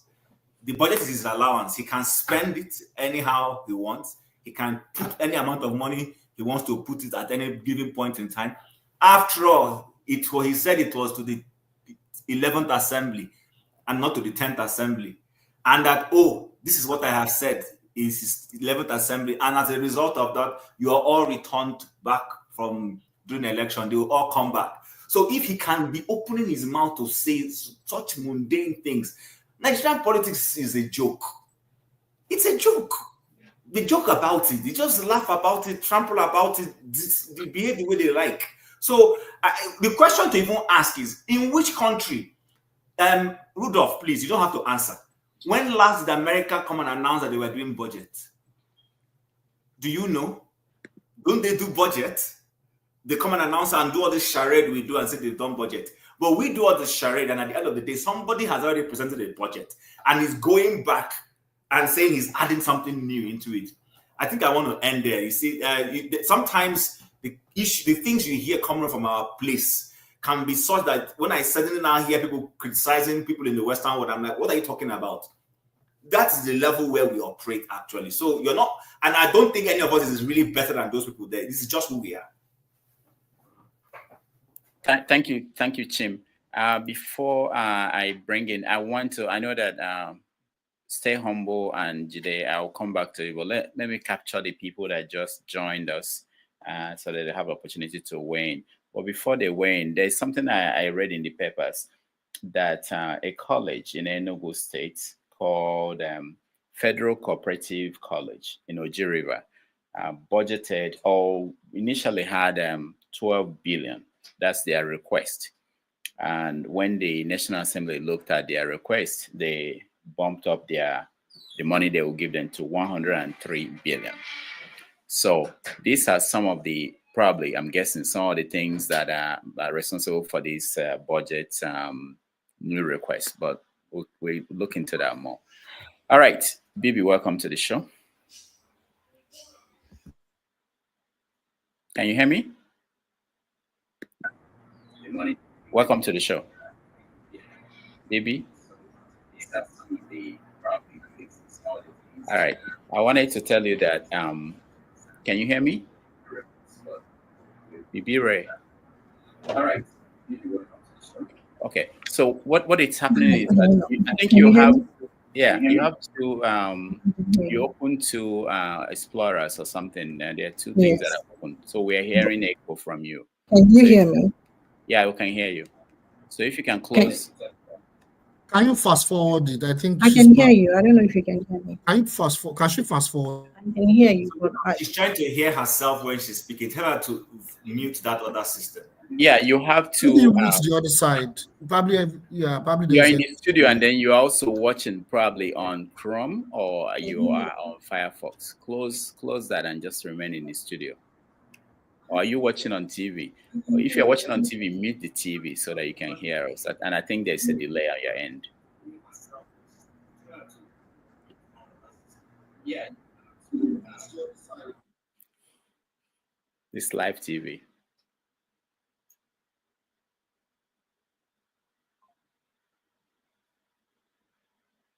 You are muted. All right. So let's go to Righteous Man, and then we're Righteous Man. Yeah, good evening, Dr. Rudolph. How are you? Well, we bless God. We thank God we are alive today. Okay. My greetings to every panelist that have appeared today, both the ones in the comment section. Yeah, I just want to ask a simple question, and I need somebody to help me answer it.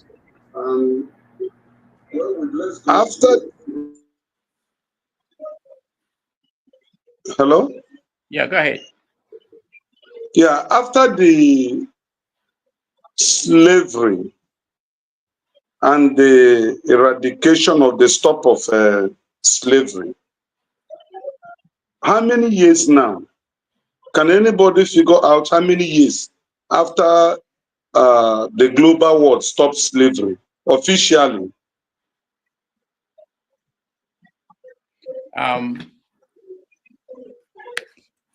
It should be. Question. Jide, you want to answer that? Yeah, what's the question? I didn't understand. When was how long ago was slavery? Slave trade? 159 years ago. 159 years ago. Okay. 159 years ago. Yeah. Now, if I'm not mistaken, is who was the president of America that signed the executive order about this USAID?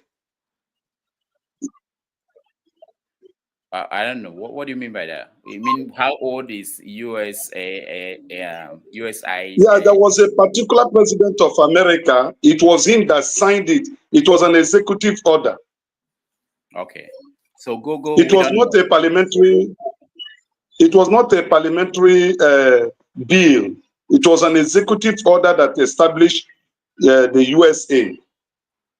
Okay, but it doesn't matter much now because Parliament they all the ones who are sending money today. Okay, why I'm asking this?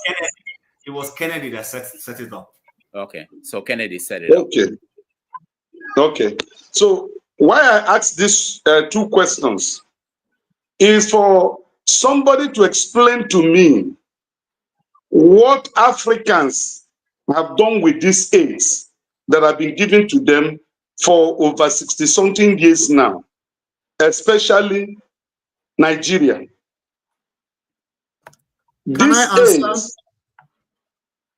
Let him finish, so I will bring you up. Go ahead. To the best of my knowledge, if $100 million is received as an aid in Nigeria, about $95 million of that amount goes into the pocket of individuals. Because the effect of the aids received from America is not felt in Nigeria. And every now and then we are hearing hundreds of millions of dollars being donated as aid to Nigeria to solve one problem or the other. And those problems keep multiplying on a daily basis. So if those aids are stopped, if not for any other country, but for Nigeria, I will be the most happiest person on earth. The Western world should stop giving Nigeria aid because those aid does not get to the common people.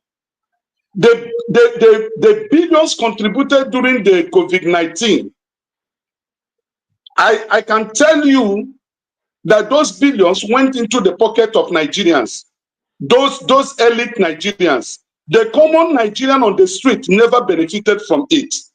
So if Donald Trump will stop the aid to Nigeria, I am one of the people that will back him up and say, go ahead and stop it. Maybe for other countries it's working for them, but for Nigeria it's not working. Then Rudolph, before I stop, this is my concern, and this should be the concern of everyone that is in this platform. As long as you're a Nigerian, the killing in Nigeria is becoming something that man cannot explain. And it should be a concern to all of us. The Nigerian state has gone into it. In fact, I don't know whether I will say we're in comatose right now. That every minute of the day you listen to radio or television TV set in Nigeria, the news you are hearing is killing, killing, killing, killing, killing. And the Western medias are not making it known to the world that this is what is going on in Nigeria. Look at what the killing that happened in Anambra State. The vigilante race by Chest Soludo went to a site and shot 3 young men dead in the name that they were unknown gunmen without enough evidence, without investigation, without intelligence. They just heard that some people were working there and those boys, they had a gas gas cylinder, and they have generator. So they are criminals. They went there and got 3 young men eliminated. One of the mothers of those young guys that was shot dead was interviewed this morning. And in fact, I was dropping tears. What a society. And we're not hearing this news. I don't know whether any of you guys that are in the Western world is hearing about the incessant killing that is going on in the Southeast. The Fulani herdsmen killed people in a Boeing. They are saying it's 17, but from what we are hearing, it's above 35. They killed in Enugu about 12. In Imo State, about 12 people were also killed yesterday. And we are talking about South Africa. We are talking about Donald Trump. When our immediate environment is in comatose, blood is being split every day. Lives are being lost, and it's not reported, it's not debated, nobody is talking about it as far as it is Southeast. Look at what happened in Benue yesterday. I don't know whether you are aware of Benue own. They have also gone there and took over about 12 villages and massacred people. That should be the fundamental discussion that we should debate and talk and make a resolution on individual basis that these killings must stop. Not about Donald Trump, not about South Africa. Thank you. Can I say something? Who wants to say something? KJ. First of all, let me ask you a question before you say something. Man of President, righteous man. So first of all, the aids given to Africa, the people that give this money, they have a way they monitor what is being done with the money. They know more than you know. They understand there are corrupt practices happening, but most of the money are being used for what they were given for. So don't when you say this, it makes it look as if everything that is given is stolen. And if they stop giving this money, okay, what will happen? Rudolph, can I fault you? Let me finish. Do you know that mosquito nets? Hold on, sir. Mosquito net that is being donated by the USAID, that we are told is free. We are buying the mosquito net from the appointed distributors or sellers, 65,000 naira in Nigeria. But when you look at that net, it's written free. So what are you saying? I'm here. Forget about the report they're giving to the white man. The white man does not know what is happening here. They're not on the street. They don't interview the ordinary Nigerians. Okay, thank you, righteous man. So the point I'm making is that if so the Nigerian government now was forced to bring out 4.2 billion naira to buy medication because Trump stopped sending the money for the medication that people, and I'm talking about real people, depend on this. I'll give you an example. I come from Anambra State. And when that happened, that week that Trump announced it, the people that were going to Nnewi General Hospital, this is the report I got from home, to pick their medication every Thursday, went there and they were told that there were no medication. These are people who have HIV. It's been suppressed for years because they were getting this medication.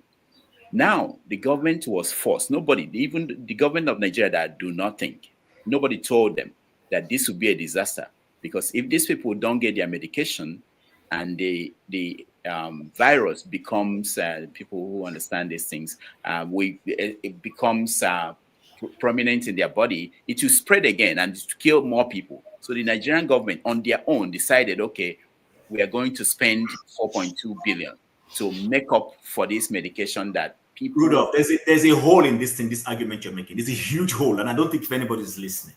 Okay, tell me. And it's not about you, please, not about you. But I think let's be thinking. Yeah. When did Donald Trump stop this, pause this, you say? When? Exactly when? No, the moment he announced it... No, let's I don't remember the date. I don't know the date. Let's say it was last week. Yeah. If I pause something last week, will it immediately start affecting those who receive the treatment instantly? Of course. Just like when they said... Hold on.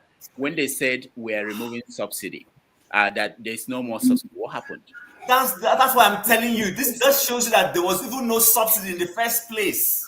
No. I was trying to say, I hope you are going to say, what I was thinking you would say is that immediately you announce certain things in Africa, in Nigeria, that's our country.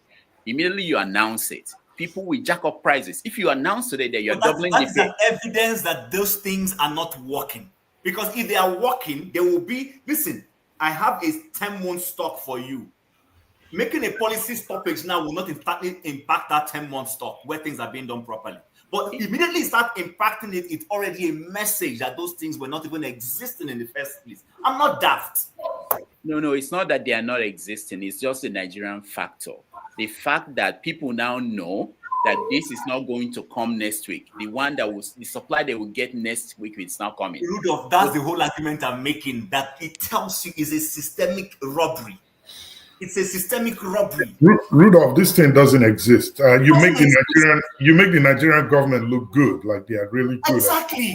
It doesn't exist. I know that the Nigerian government is. I don't defend the Nigerian government, but what I'm telling you is the reality on the ground. I'm saying that the moment they announced it, the people who give it out to people every Thursday, people went there and lined up. When you say they give it out for free? For free.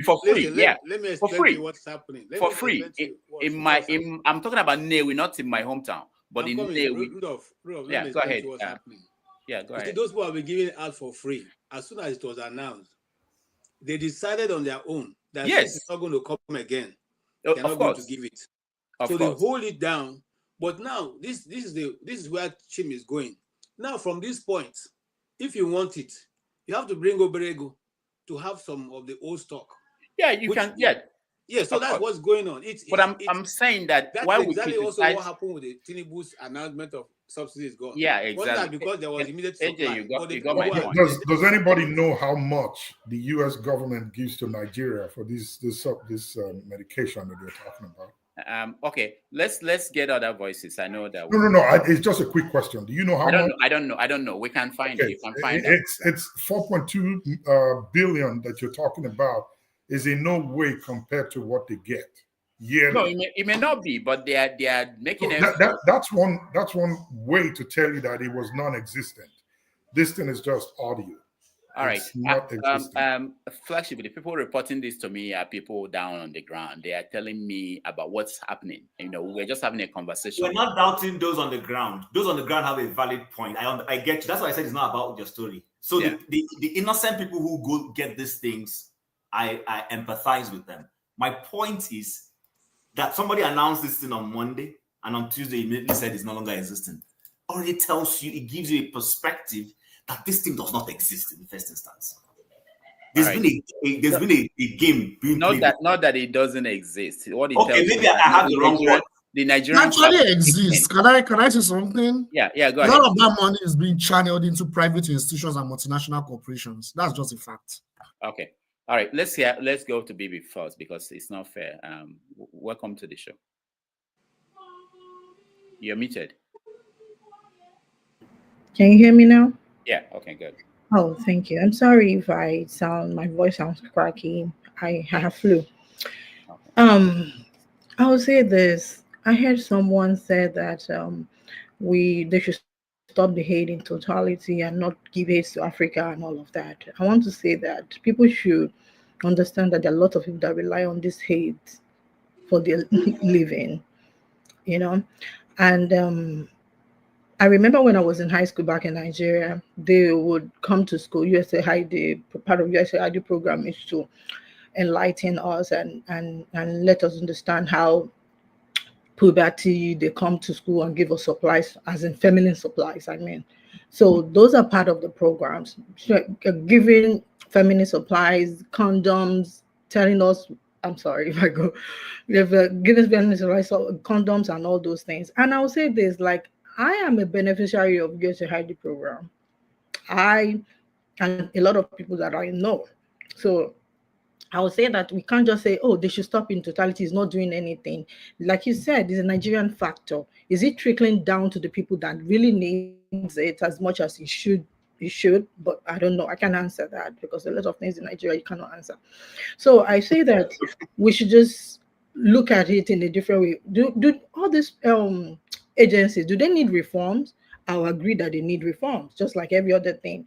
But just kind of like dismantling them in totality without thinking of other people that rely on this thing for their living. And we have the world richest man telling us that scrapping programs that actually help people. It's something that we should really look into. So I'm not in support of Elon Musk scrapping the USAID and saying they don't do anything. So I totally disagree with that. He's the world richest man, even though he's flexing his muscle for helping Trump with over $300 million to get the presidency. Fine, that's why he's on the Time magazine as a president. Was sitting behind the Resolute desk, as a president. And they asked Trump, you will see when they asked him about this, Elon Musk being on the Time magazine, he looked like a defeated person because he knows it's the truth. So Elon Musk is running the show. But for me, I feel like most of all this agency need to be, they need reform. They need some sort of reform. But we should also know that, I think it was last year, and what is it called now? There's an investigation into Elon Musk, Starlink. Is Starlink satellite, whatever that it does with Ukraine, with the Ukrainian government. So it's being investigated by under USAID in regards to his Starlink satellite program. So Elon Musk is actually targeting agencies that are after him and what he's doing. He is one of the biggest government contractor in America. And he's like a welfare queen. So when you have the world richest man doing all of this, scrapping Department of Education, but what about, because America DOD actually has the highest budget. So why is it not going into Department of Defense to actually cut all that? Why is it that the programs that help other people, like I said, people rely on these programs by USAID and the likes of it to live? Just like you said, the drugs for AIDS, HIV, and all of that, food programs. So you can say that in totality they should scrap it. I will not listen to the world richest man. If they need to audit all this agency, why can't they just get forensic, audit of it instead of Elon Musk doing this? So for me, I'll say it's the context of it all that matters. These agencies need reform, but why are we not doing it in a proper way and see where all these funds are going? All the things that are flying online, I've seen a lot of stuff. For me, I am not prone to propaganda. I actually go to you can go to usaspending.gov and see how all these things works. You can go to congress.gov to see who is introducing bill and the details of the bill. You can actually do your own research to have understanding of it. Then you can make your judgment from there. But not Elon Musk and all these tech bro that are flooding information online and telling us, oh, this and this and that and that. Look at it. USAID is investigating Elon Musk on all these things. And just like, sorry, before I leave, I heard Kenneth said, because I wanted to let it slide, but how can you say that South Africans, the way you disregarded South Africans, we all, if some of us are not free, we are all not free. So where is our collective effort in fighting for justice and humanity instead of saying South Africa is their problem? You can't do that. You can't say that. That speaks to his person. And such a person should not be given platform to speak because the mindset is just so narrow. Thank you. All right. Thank you so much. Let's go to Stay Humble. Oh my God. Thank you very much. It's a long one. Wait to speak. Thank you. I'll just mention a thing or two about what she said and then, go to the meat of the issue now. There's no problem in South Africa, really. I don't know why people are so interested in us coming to fight on behalf of South Africa. I don't think there's a problem. It's a blessing in disguise, isn't it? This is the first time in modern human history that these guys would say, look, day your day, make we day our day. They came in, and took our things, and forced us into some kind of slavery. And when that one collapsed, they now didn't want us to expand. You understand? So all these aids and the rest of them are just measures to curtail our development, to curtail our expansion. You understand? And then this is the first time that they would actually say, oh boy, you people should just be on your own, which is a blessing in disguise. So I don't see any reason why we should rush to South Africa's aid. They are happy. If Trump says, "Oh, look, all white South Africans come to America," then the black South Africans will say hooray, and then take their possession and do whatever. I don't agree with Chim that the South Africans might not have, black South Africans might not have the wherewithal, the capacity, the the intelligence to fashion out, things for themselves to develop South Africa. That's the same sentiment that other people have of us Nigerians. You would, this is when people say, oh, that these Nigerians, these people, I don't even think they have, the mental capacity, to even develop their play, which is not true. So yeah, we are very quick to dismiss other people. I don't think black South Africans don't have what it takes. It's just the opportunity to do that. So yeah, I think it's that for South Africa. Then secondly, I want to disabuse this sentiment, this mantra, this sing song in Nigeria that Nigerians brought so and so upon themselves. Look, if you followed Nigeria's electoral history, history of elections in Nigeria, you know that this has been a charade, since inception. Nigerians didn't vote for these guys that are there. So don't blame it on Nigerians. We know they said there are 177,000 polling units in Nigeria. Where are they? Do they exist? So what these guys just do is, to just manufacture figures and statistics and just cook up things. Where are the 177,000 polling units? Where are they? They don't exist. Most of those polling units don't exist. So even the polling units that exist, what they just do is that if there are 100 people registered in those polling units, they will just say it's 500. So even if you mobilize the whole 100 people to come and vote, they have 400 votes somewhere. So you're just voting and working so hard, and they're just doing their things. Yaradua miraculously won election 2007 with 24 million votes. From 2007 till 2023, it was like 16 years, wasn't it? And the total votes that Tinubu, that they allocated to Tinubu, Atiku, Obiko Kwaso, wasn't up to the 24 million. So you're telling me that Nigeria, and 2023 was a year that Nigerians mobilized in numbers to actually vote. In 2007, nobody voted because they knew that the Obasanjo guy would manufacture the results in his bedroom. So let us stop blaming Nigerians and saying, oh, that they brought these things. They didn't vote for them. These guys just found their way in office by hook or crook. So then, coming to the budget, what we are seeing now is not different from what has been happening over the years and even over the decades. Then cooking up figures, budget padding, and it's also what's happening in the States as well. Yeah, we were selling the crude oil initially, and the criminals were gravitating towards that, saying there's no crude oil to sell again. Then they are now borrowing money.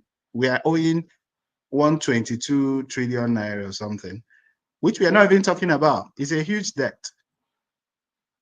Now, very soon, when their creditors are not able to lend them money again, what they will do might even be to sell some Nigerians. Probably point to some people and say, well, sell Emeka, Olubayo, take them and do whatever you want. Give us the money. So then coming to Lagos, which is a state I live in, what's happening in Lagos is so embarrassing, really, in the politics of Lagos. And there are people who were once regarded as elite, very educated. And Western Nigeria and Eastern Nigeria in the 50s and early 60s, we are at par with the likes of South Korea. People who were at par with the likes of South Korea have so degenerated to the level of praising and all those shenanigans. So it calls for concern, really.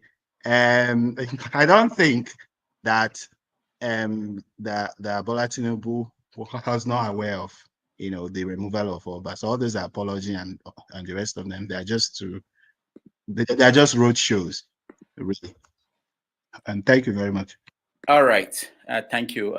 Stay humble. Before we bring in Jide, I just want to point out, Stay Humble talked about South Africa. It's something that we haven't mentioned here. Julius Malema, who is actually more radical than Ramaphosa, who is taking these steps, slow steps, in trying to resolve that issue. And we also have to know that in Zimbabwe, they faced a similar thing. And when Mugabe took the action he took, they imposed sanctions. And that's why Zimbabwe is the way it is today. The Western nations are all imposed sanctions. So if Trump is going to take all white people in South Africa to bring them to America, which won't happen, so the next thing to ask is, what's the next step they are going to take? So let's say people volunteer to leave South Africa and come to America. That doesn't mean it's going to be the final thing they are going to do in terms of punishing South Africa. They've already talked about that South Africa must not leave the dollar as reserve currency, which the BRICS are trying to do, take the step they want to take. So there are many reasons why they are really after South Africa. The question is for Africans who are looking at this. If South Africa goes down, South Africa is the only country that is not totally dependent on these Western nations in terms of what they could do. If they go down, what chance do you have? All right, Jide, go ahead. Yeah, thank you so much, Rudolph. I have a lot to say, actually. But first of all, I want to reply to, I think it was Vivi that responded about the USAID, the benefits of USAID and stuff. So this is the thing. It's complicated. So this is the way it works. This is the way it works. USAID, they come and provide charity if it is successful, even though sometimes it's not successful.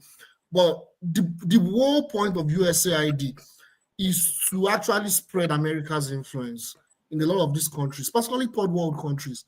And what they do is, I will have to break this down. So this is what they do, talking about South Africa. But before I go to South Africa, this is what they do. It's not just USAID. USAID is just a microcosm of one of those NGOs. So you have financial institutions like IMF and World Bank. You have non-governmental organizations that are coordinated by NED funding. Then you have the multinational corporations. These three entities are what controls a lot of these African countries. And I'll use Nigeria, where probably all of us come from, as an example. These multinational corporations, they are all producing companies like Shell, like Chevron. They control our resources. IMF and World Bank provide loans to our government to satisfy their economic interests. And USAID and other NGOs, what they do is, they are the ones that are responsible for the political issues, political atmosphere in our country. What they do is they provide all these goodies that she mentioned, which is valid. At the same time, they also cause instability, regime change operations. They also ensure that they hinder our development and ensure that we don't have sovereignty.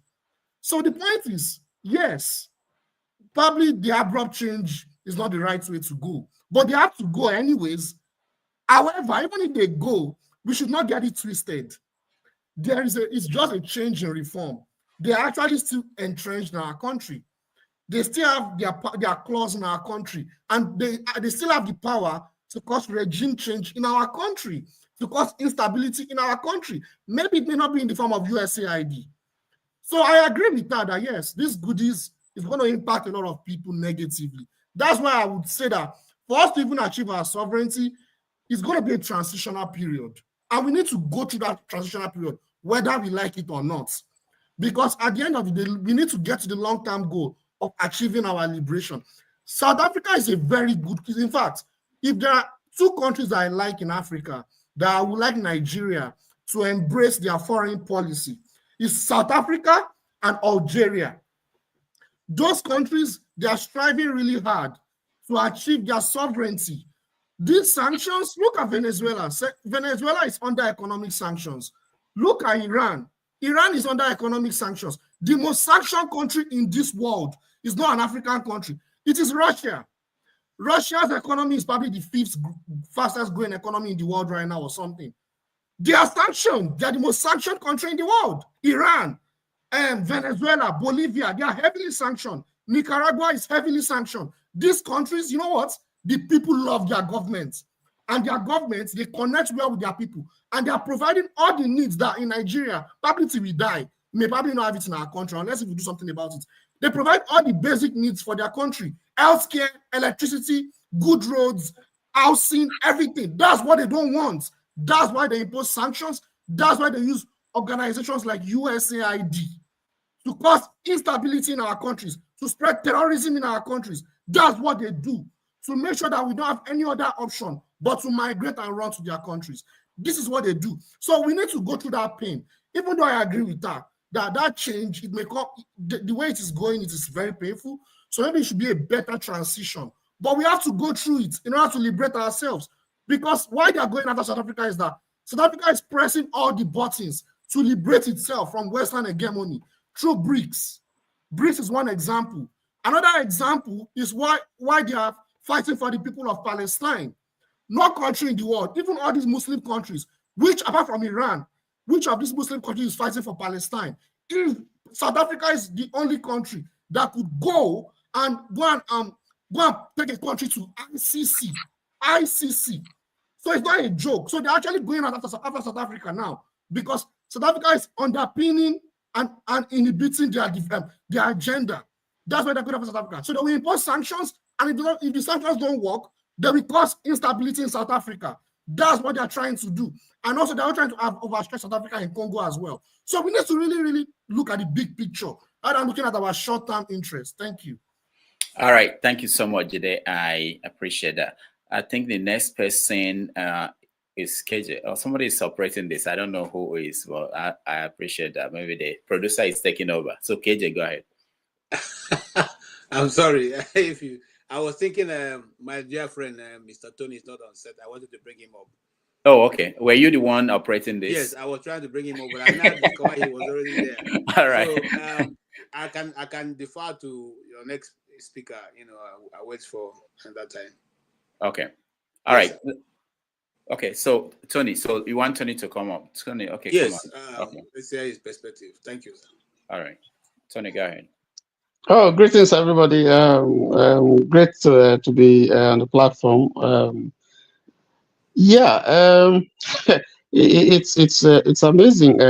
I've been wondering why the sudden interest in South Africa by Trump, because Africa has never been in his calculation.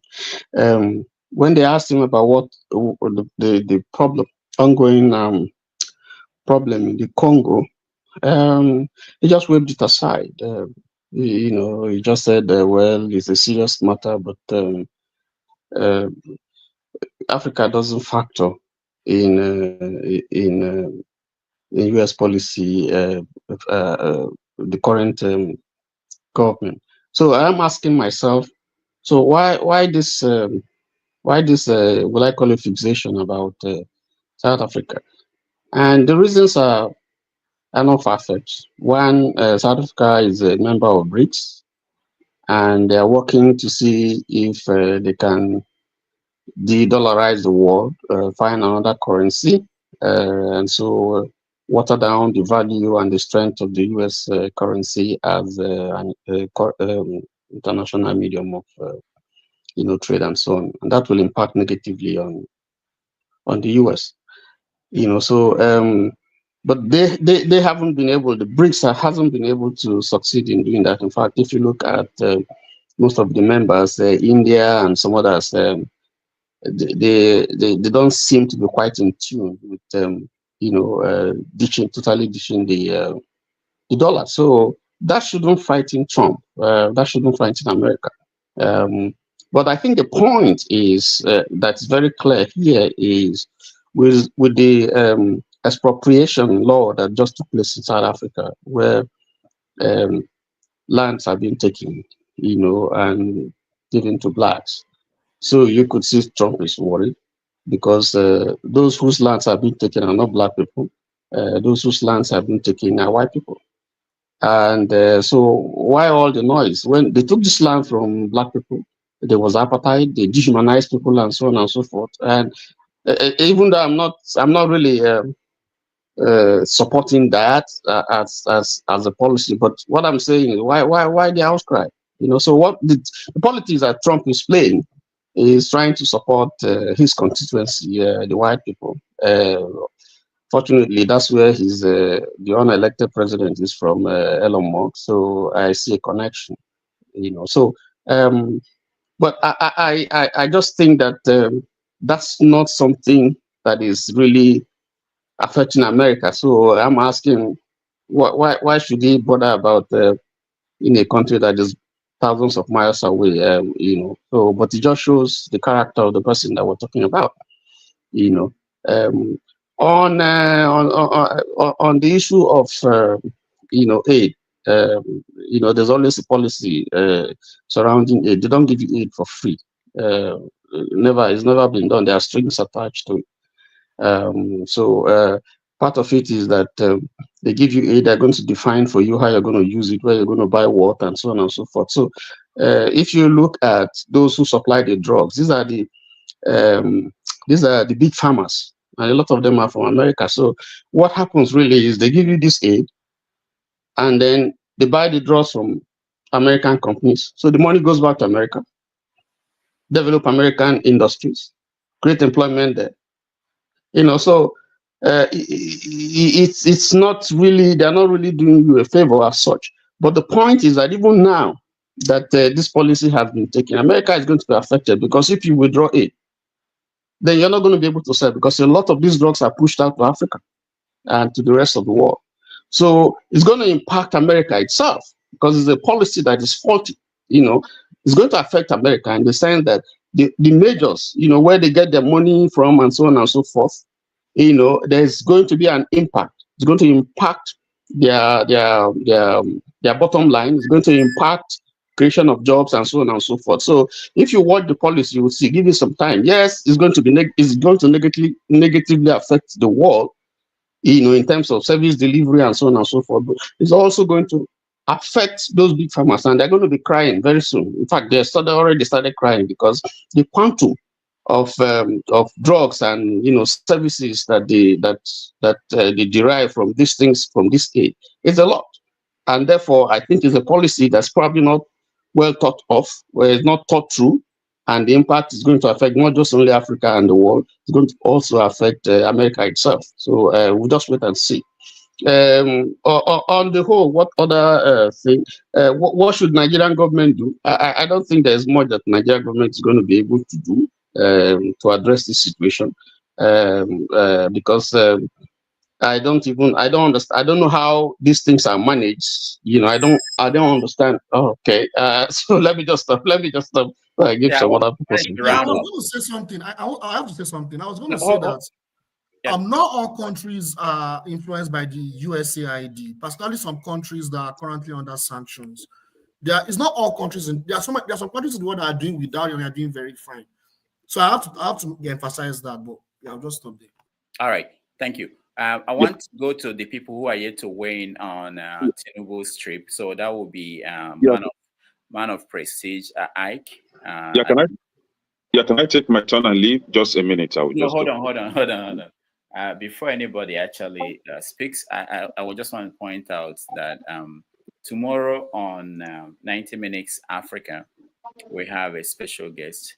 We have Professor Fumilayo Adesanya Davis, who will join us. We are talking about challenging Nigeria's membership of OIC and other issues like the currency, where you have an Arabic inscription on our currency, and ethnic cleansing, and sundry matters. for those like a righteous man who are saying nobody's talking about killings that are going on, we do talk about it. You do talk about it. So many places people talk about these things, but it cannot be the only thing we discuss every day. It's unfortunate that it's happening, but the international media too, I wanted to point out, the international media, they can't just be talking about Nigeria and Nigeria. There are so many countries in the world and things going on everywhere. As much as we want the New York Times to put Nigeria on the front page and make it the main issue, but if you keep killing people every day in your country, they are not going to put it up every day because you are killing your people. So that's not how it works. So, all right, let me go to. Can I go ahead? Yes, sir. Yes. I was actually trying to say something about the killings going on in the Southeast, which righteous man tried to hint us on here. See, in as much as we try to discuss what is going on globally, and especially Africa, I have a special interest, strong interest with what is going on in the Southeast, Igbo land particularly. See, just as some of you are trying to defend South Africa, I don't care. Even if America comes after Nigeria today, I will support America against Nigeria. My interest is Southeast. Can't you get it? This is Kene. I only stand for the Igbo people as it is right now until I see that we genuinely love ourselves in Nigeria. I'm not here to talk about your nonsense Nigeria or to speak for your unity in Nigeria. My interest is about Igbo people. Simple and short. Get it right. So when we are talking about, I think it was Jide that was saying that, yeah, it is okay. I agree that the USAID should be taken off, going by the by its negative impact on our people. Why must it wait for some time? Why not just scrap it off immediately? Why waste time? Now we're talking about South Africa. What is going on in South Africa? How about what is going on in Southeast of Nigeria, the Ebonyi people? And I'm here to call out on our Efulefu Igbo people. I want to know where they are today. The same people that we're calling for the heads of Simon Ekpa. Simon Ekpa is the one killing our people. Simon Ekpa, yeah. Talking as if they don't drink, take their. I don't want to use some word here, but Simon Ekpa has been taken off. What is going on today? Fulani S-men now have free entry to Southeast to begin to kill because the one Simon Ekpa that has been hindering them from coming to Southeast has been taken off. Now you cannot. You, the Efulefu Igbos that we are calling on the head of Simon Ekpa, you cannot now devote yourself. Why not volunteer to go and defend your people? You love your people more than Simon Ekpa does. Now Simon Ekpa has been taking off the show. Your people are being killed every day. Go to Ebonyi State, Enugu State, and even part of Imo State, slaughtering our people on a daily basis. See, the day you wake up, the day you begin to see your politicians, those governors, those representatives that you think are your leaders, the day you begin to see them as your worst enemy in the South, in that region, is the day you begin to wake up. The same people plotted against Simon Ekpa. Now they could not defend the people that they are supposed to govern. The same people that they are supposed to provide security for, they could not defend them, and the people are being killed every day. One of them is looking at me. I just don't want to call them. And there is one. I think the lady is from Enugu State. I don't want to call her name. They were the one calling on the head of Simon Ekpa. Simon Ekpa is nowhere now. Go and volunteer and defend your people. See, Southeast, we are doing ourselves until we wake up. All right, thank you, Kene. Man of Prestige, let's get back to the topic, which was Tinubu's budget and his travel to France. Okay, thank you very much. I completely agree with Kene, everything he said. A second one, he said 100% when it comes to the issue of Nigeria, Southeast. I don't think we are one country. Okay, it's painful to do as much Nigerians I think we have gone into the stage. We are just no one Nigeria. Okay, maybe it's time we separate. Maybe that would be good. But anyway, let me pivot to what we are talking about. I think Mr. Tony said something. We are talking about South Africa, and he said something. The reason Trump was doing it. I don't totally agree with you about the break assertion that you put here. Look at India. the Indian Prime Minister is supposed to be the first head of state visiting Trump, and other people in need, Saudi Arabia, and all of them in break. So it has nothing to do with break. It has something to do with the black and white. It's an Elon Musk, propelling the whole thing. And I told you earlier that the three biggest donors of Trump during the election, they are all originally from South Africa. Their fathers still live there in apartheid. So it's because of what's happening in South Africa that Trump, Trump is making himself available in that. He doesn't care about Africa, So that's the point I'm going to make. I differ with you on that regard of break. It has nothing to do with break. It's about white people in South Africa and Elon Musk, because he donated 300 million, some other ones, I think, and Dave Patel and some other, three of them billionaires. So that's what's really happening, in that South Africa case. Trump doesn't care about Africa. He doesn't give a damn about who you are. But anyway, let me pivot to the situation. We are talking about the Nigerian space, the budget. Yeah, the budget that has been increased, dramatically. The point is that they're going to use the money for something else, that is not going to benefit the country. It's not about budget being increased from where it was before, something like that. I mean, they always find a loophole, to do what they want to do with the budget. That's my issue I have in that, nothing is being built. I don't know if you all are aware of it. And the head minister, I think his name is Pate, and he claimed on national TV that the Western world is coming to Nigeria for, to get a Medicare, to get a for hospitalization and all that kind of things, Medicare. But let me tell you, that's a half truth. He's right in some way, but not completely right. That's like a half-baked truth. Because what they are building, there's a lot of big, high brand international hospital in Nigeria. It's built by the international organization, and it's for the it's for the rich people, who wants to, like somebody in America, maybe wherever they are going, is very expensive. They will come to Nigeria. It's not for ordinary people. There's almost a high brand hospital being built in Nigeria, like in Abuja, Lagos, and something. Yeah, they have something like that, but it's not for ordinary people. So what that man said is completely lie. I will call it a half-baked truth. That's what that's what he said. Yeah, that's not exactly what's happening. Now you were talking about Tinubu. Tinubu has gone to France. There's nothing new. He probably like Tim said, he probably just went over there and going to get some shots. I mean, how often does he do it? Maybe every 3 months. I mean, if I'm keeping a record, that's how often you go to France. Yeah, some of them may be for other things, but the main particular, in my own opinion, he's going to get shot. There's nothing wrong with that, but there's some national security, issue in reference to that. But that's where we are right now. They don't want to build hospitals. They don't want to take care of, the people. They just want to be flying all over the country and use up our money. Thank you. All right. Thank you. Dr. Damages, please, can I just say something? There's something I want to key into what I think what my brother Man of Prestige is saying, which maybe we need to clarify a little, is, you see, the minister didn't particularly give enough clarity to what he was saying. This is partially right. And what is it that he ought to have said? You see, when you come to the treatment of infertility, people who are looking for children, so Nigeria has a very good record. And there are 1 or 2 centers in Nigeria where, people who have sought for children in India, in America have failed. You come to Nigeria, you get the treatment and you're successful. I think to that extent, if that is what he was referring to, is right. But if you kind of extrapolate it and say medical facilities are very good in Nigeria, that's not right. I just wanted to add to that. All right, thank you, Tony. Dr. Rudolph, please, 1 minute. Let me round up. I forgot to. Hold on. Just give me a minute. I forgot to say something about the USAID.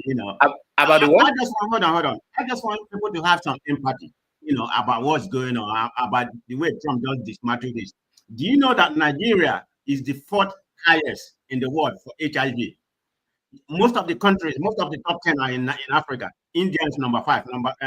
Nigeria is number 4. You have Eswatini number 1. You have Lesotho, South Africa number 3. Nigeria number 4. So there's a HIV rampage in Nigeria. People don't realize it. So people, you should have some empathy, okay? Not just about you. You're here. You're making a lot of money.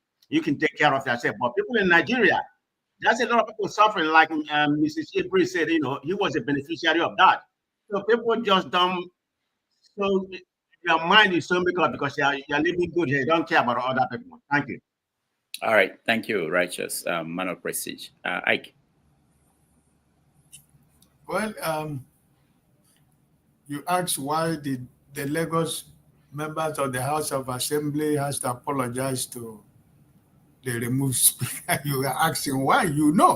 A journalist are trying to. No, why? Tell me why. No, I mean, but listen, the why is that the man who made them to apologize put all of them where they are. So if he asks them not to pee tomorrow, they will not pee. So does it mean that they did not inform him or consult him before removing the man?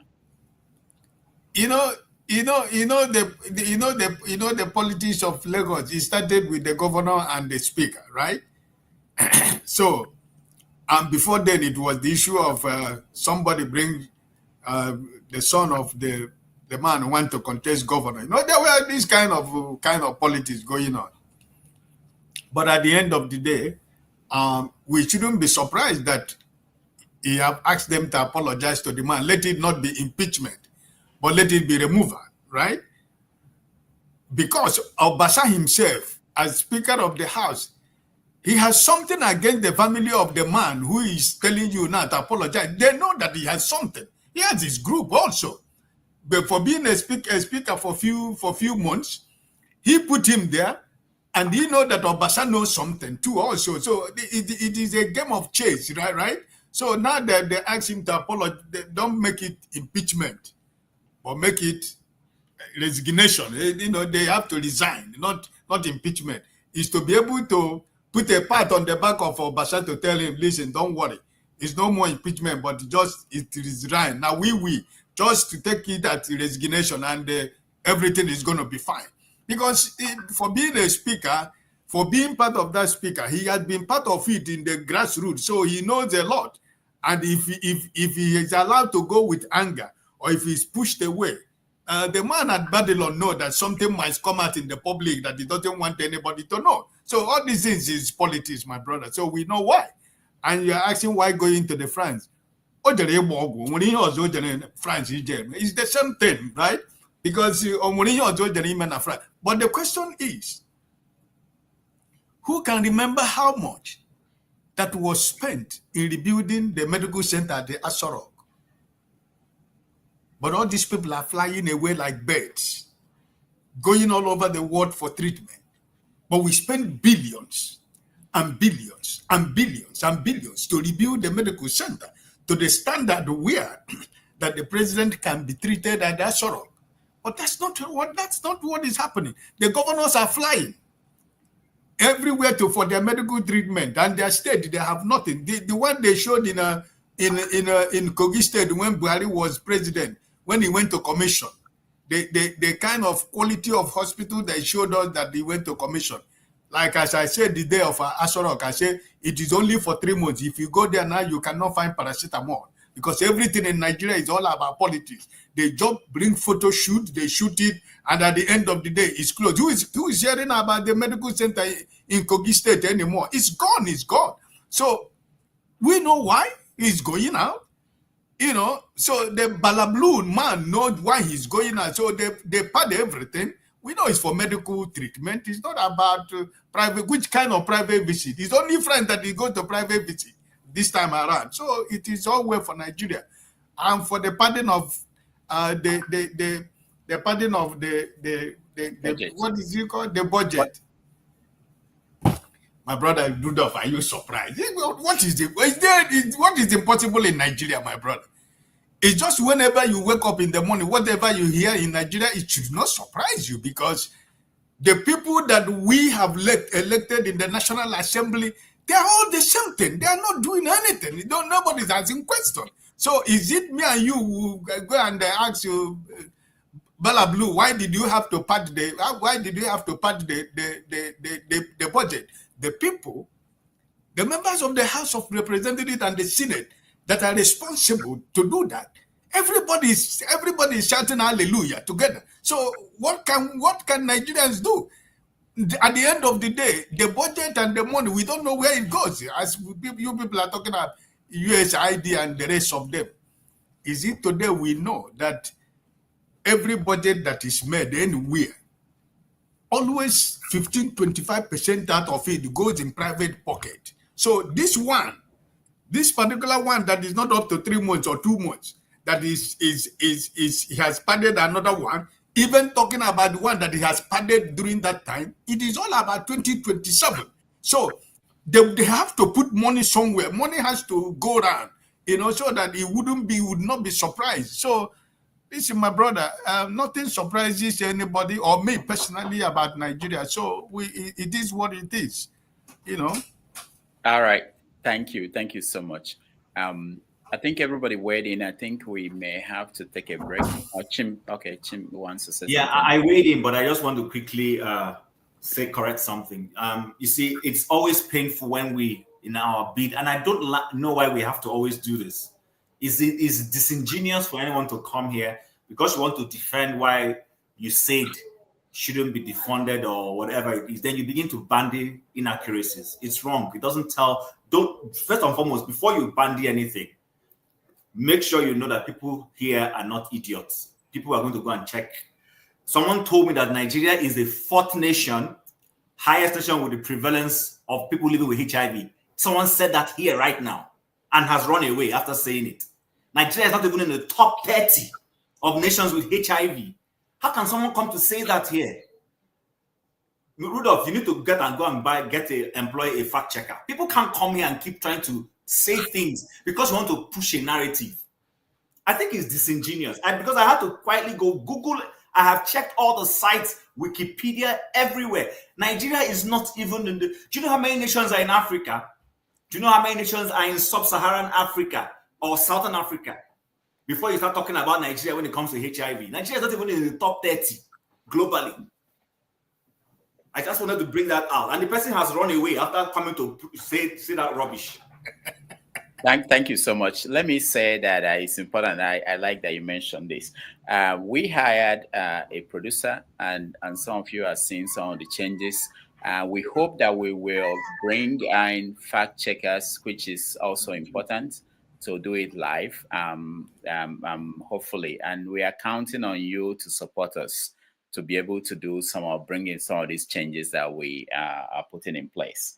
I just wanted to point that out, and also to mention that when we're talking about USAID, their budget is 71.9 billion a year, but the budget for defense in America is 820 billion.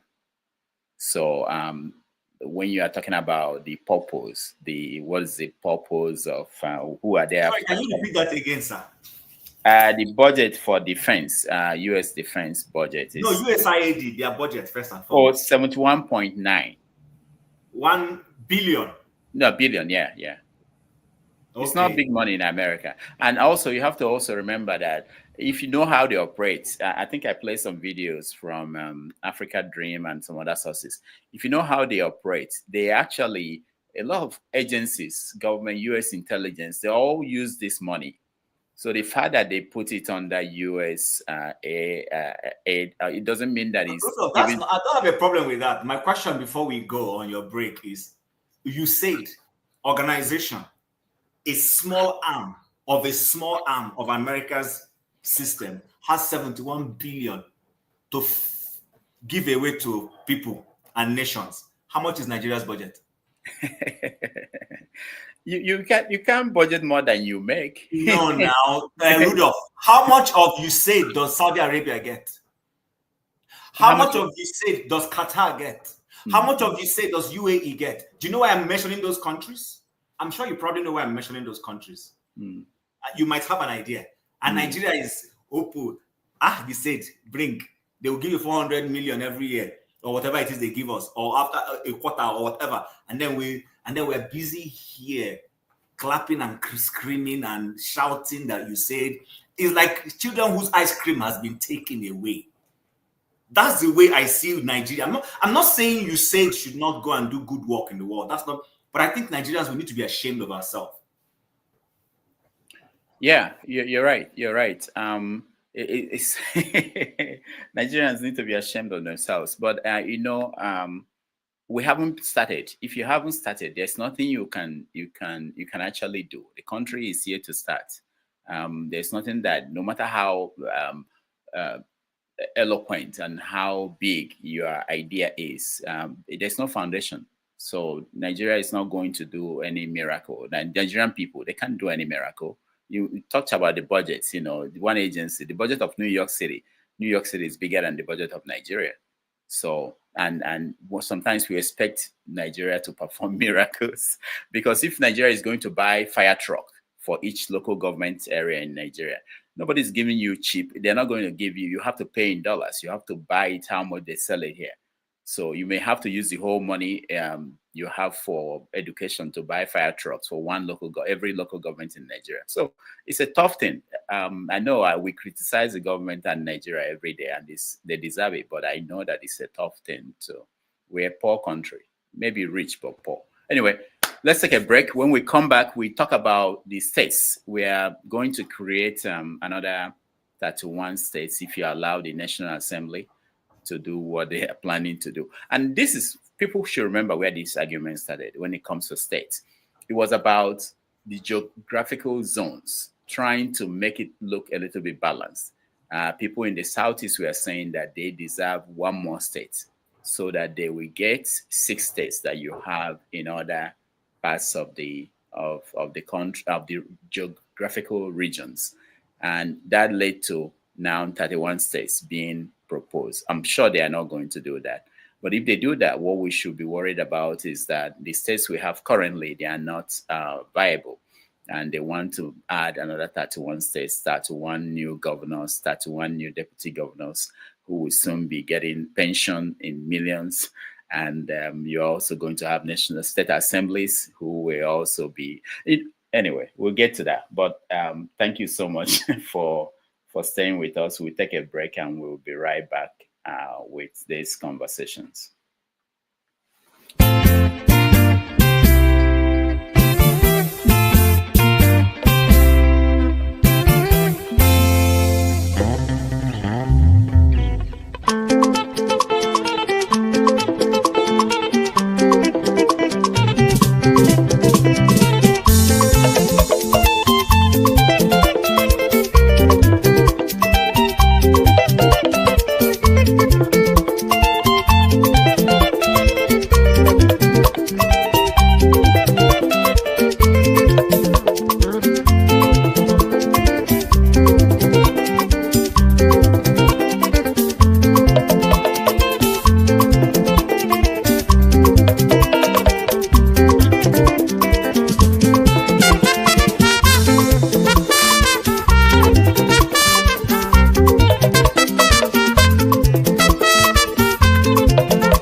All right, welcome back, everybody. Thank you for hanging in there.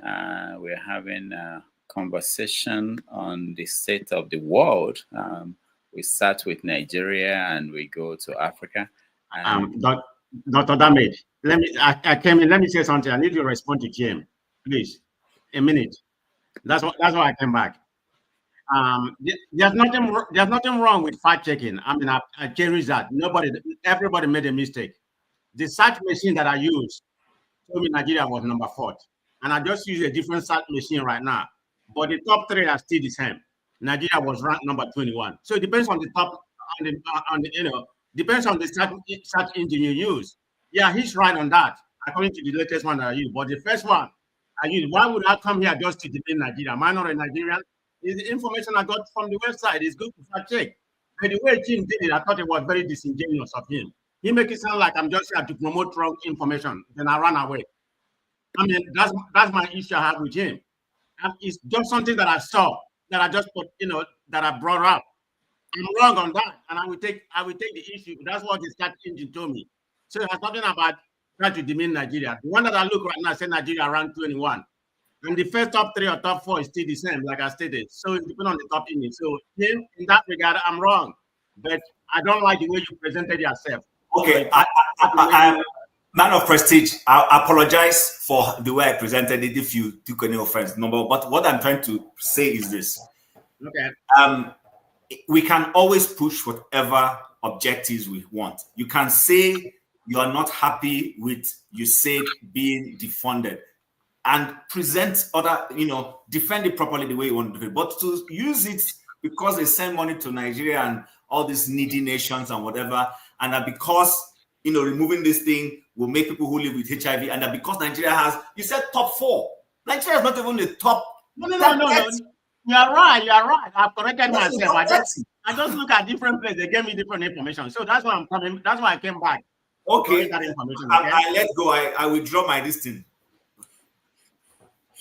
All right. Thank you so much. The real question is whether man of prestige acknowledged that probably his source was wrong, and he based his argument based on that source. And all right, I'm happy. That's why I trust this platform, in the sense that I trust the intelligence of everybody here, that when people say certain things, other people will fact check them. It's very important. And we can, even if we have somebody who is watching, the person cannot be able to fact check everything, because in a sentence, people say things that sometimes I may not know the answer, but I question whether what they are saying is all accurate. So Dr. Damages, sorry, can you indulge me? Can I say throw in 1 or 2 things again here? Yeah, go ahead. Just imagine what will happen with this aid that is Trump has put hold on to, apart from 1 or 2 countries that are exempted. Can you imagine what the impact is going to be? Because you're going to have prices go up of drugs, some very vital drugs that people depend on. They're going to go up, and people are not going to be able to buy. So the implication, very likely implication, is you're going to have a spread all over the world. And because the world is a global village, people travel and so on and so forth. So even America, this policy that Trump has just enunciated is going to affect America, because people travel. And so you are likely to have a pandemic, which will affect America.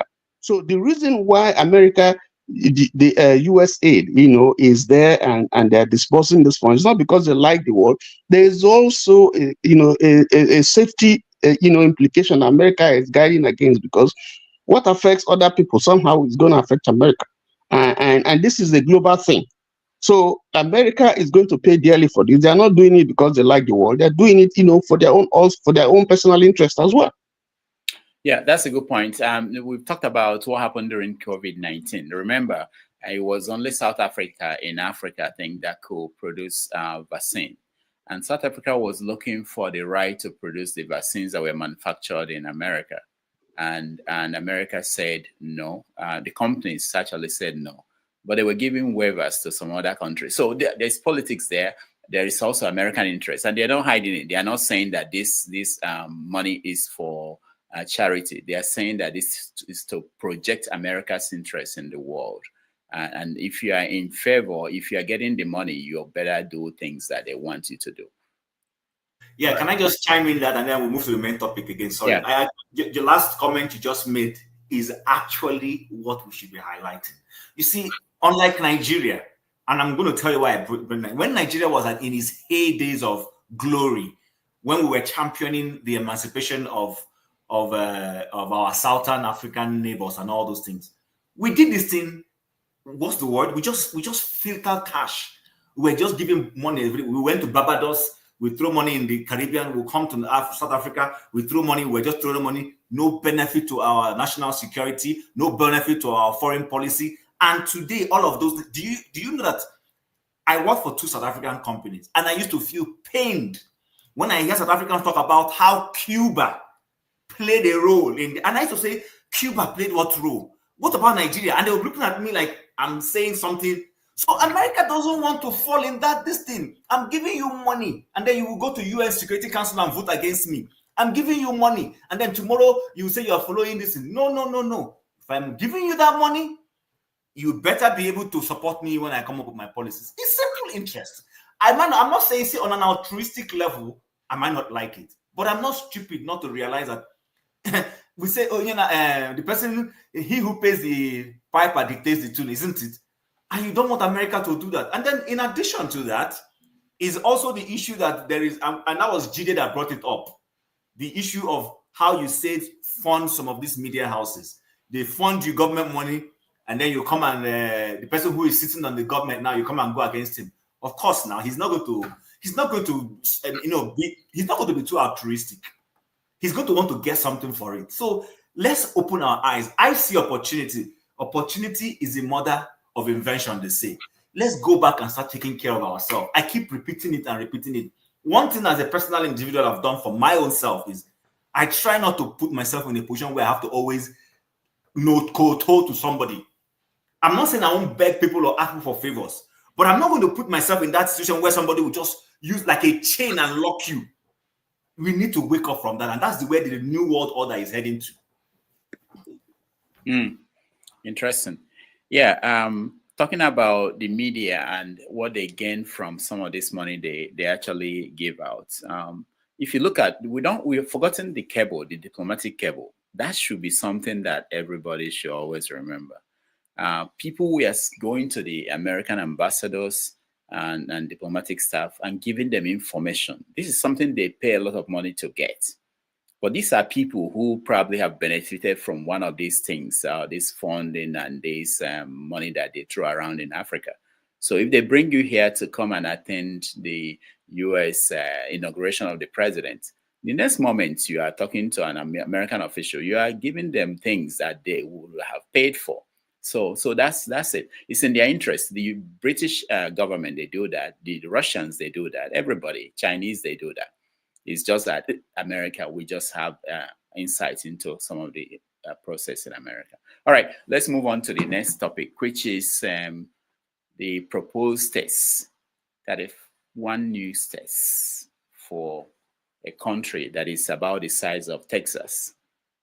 Maybe you can add Rhode Island. That's what Nigeria is in terms of size. I'm talking about landmass. I'm not even talking about population, landmass. So you want to break it down into 67 countries. I'm not sure. I'm sure they are not going to do it, but they are going to add some. Go ahead. Let's start with you, Chim. Okay, so let me repeat it again. I don't think state creation is our problem as a people. This whole state creation, looking for your brother to be the president, your sister to be the secretary general of something, is because we mistrust those at the leadership level. It's because we believe that the person who is at the national level running things does not have your interest at heart. And let me bring it down home. I hope people will not misunderstand me. So Tinubu goes into office. Even before Tinubu, we had Buhari go into office.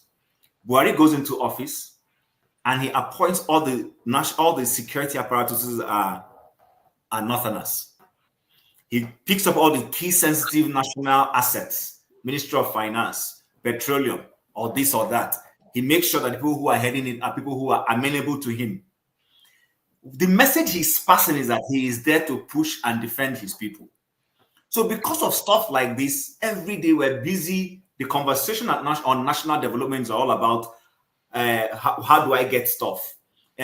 Chief Nzeribe once said something when they were accusing Chief Okadibo of embezzling National Assembly funds.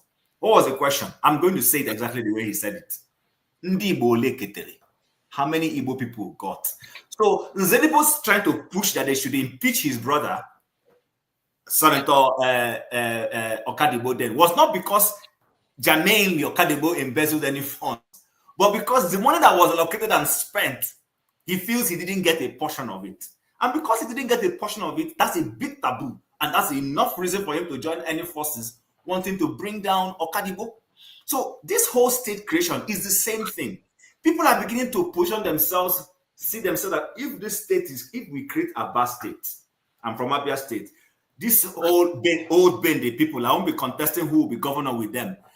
Abba State, all of us who are will now be looking for who will be our governor. We will not be bothering with Nde Bende and whatever you call them, as they call us. It will now be within us. These are all the politics that is being played. But nobody is sitting down, like I said earlier in another conversation somewhere, to say, is it viable to have a seaport in Calabar? Does it make sense to open the seaport in Warri?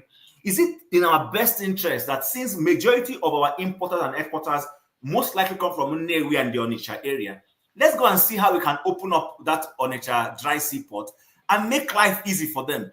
If they import their goods through Port Harcourt, they can easily move it through a channel to what is it called, to Onitsha. And even the guy in Benue can from there move his own further up. Nobody talks about those kinds of developmental policies.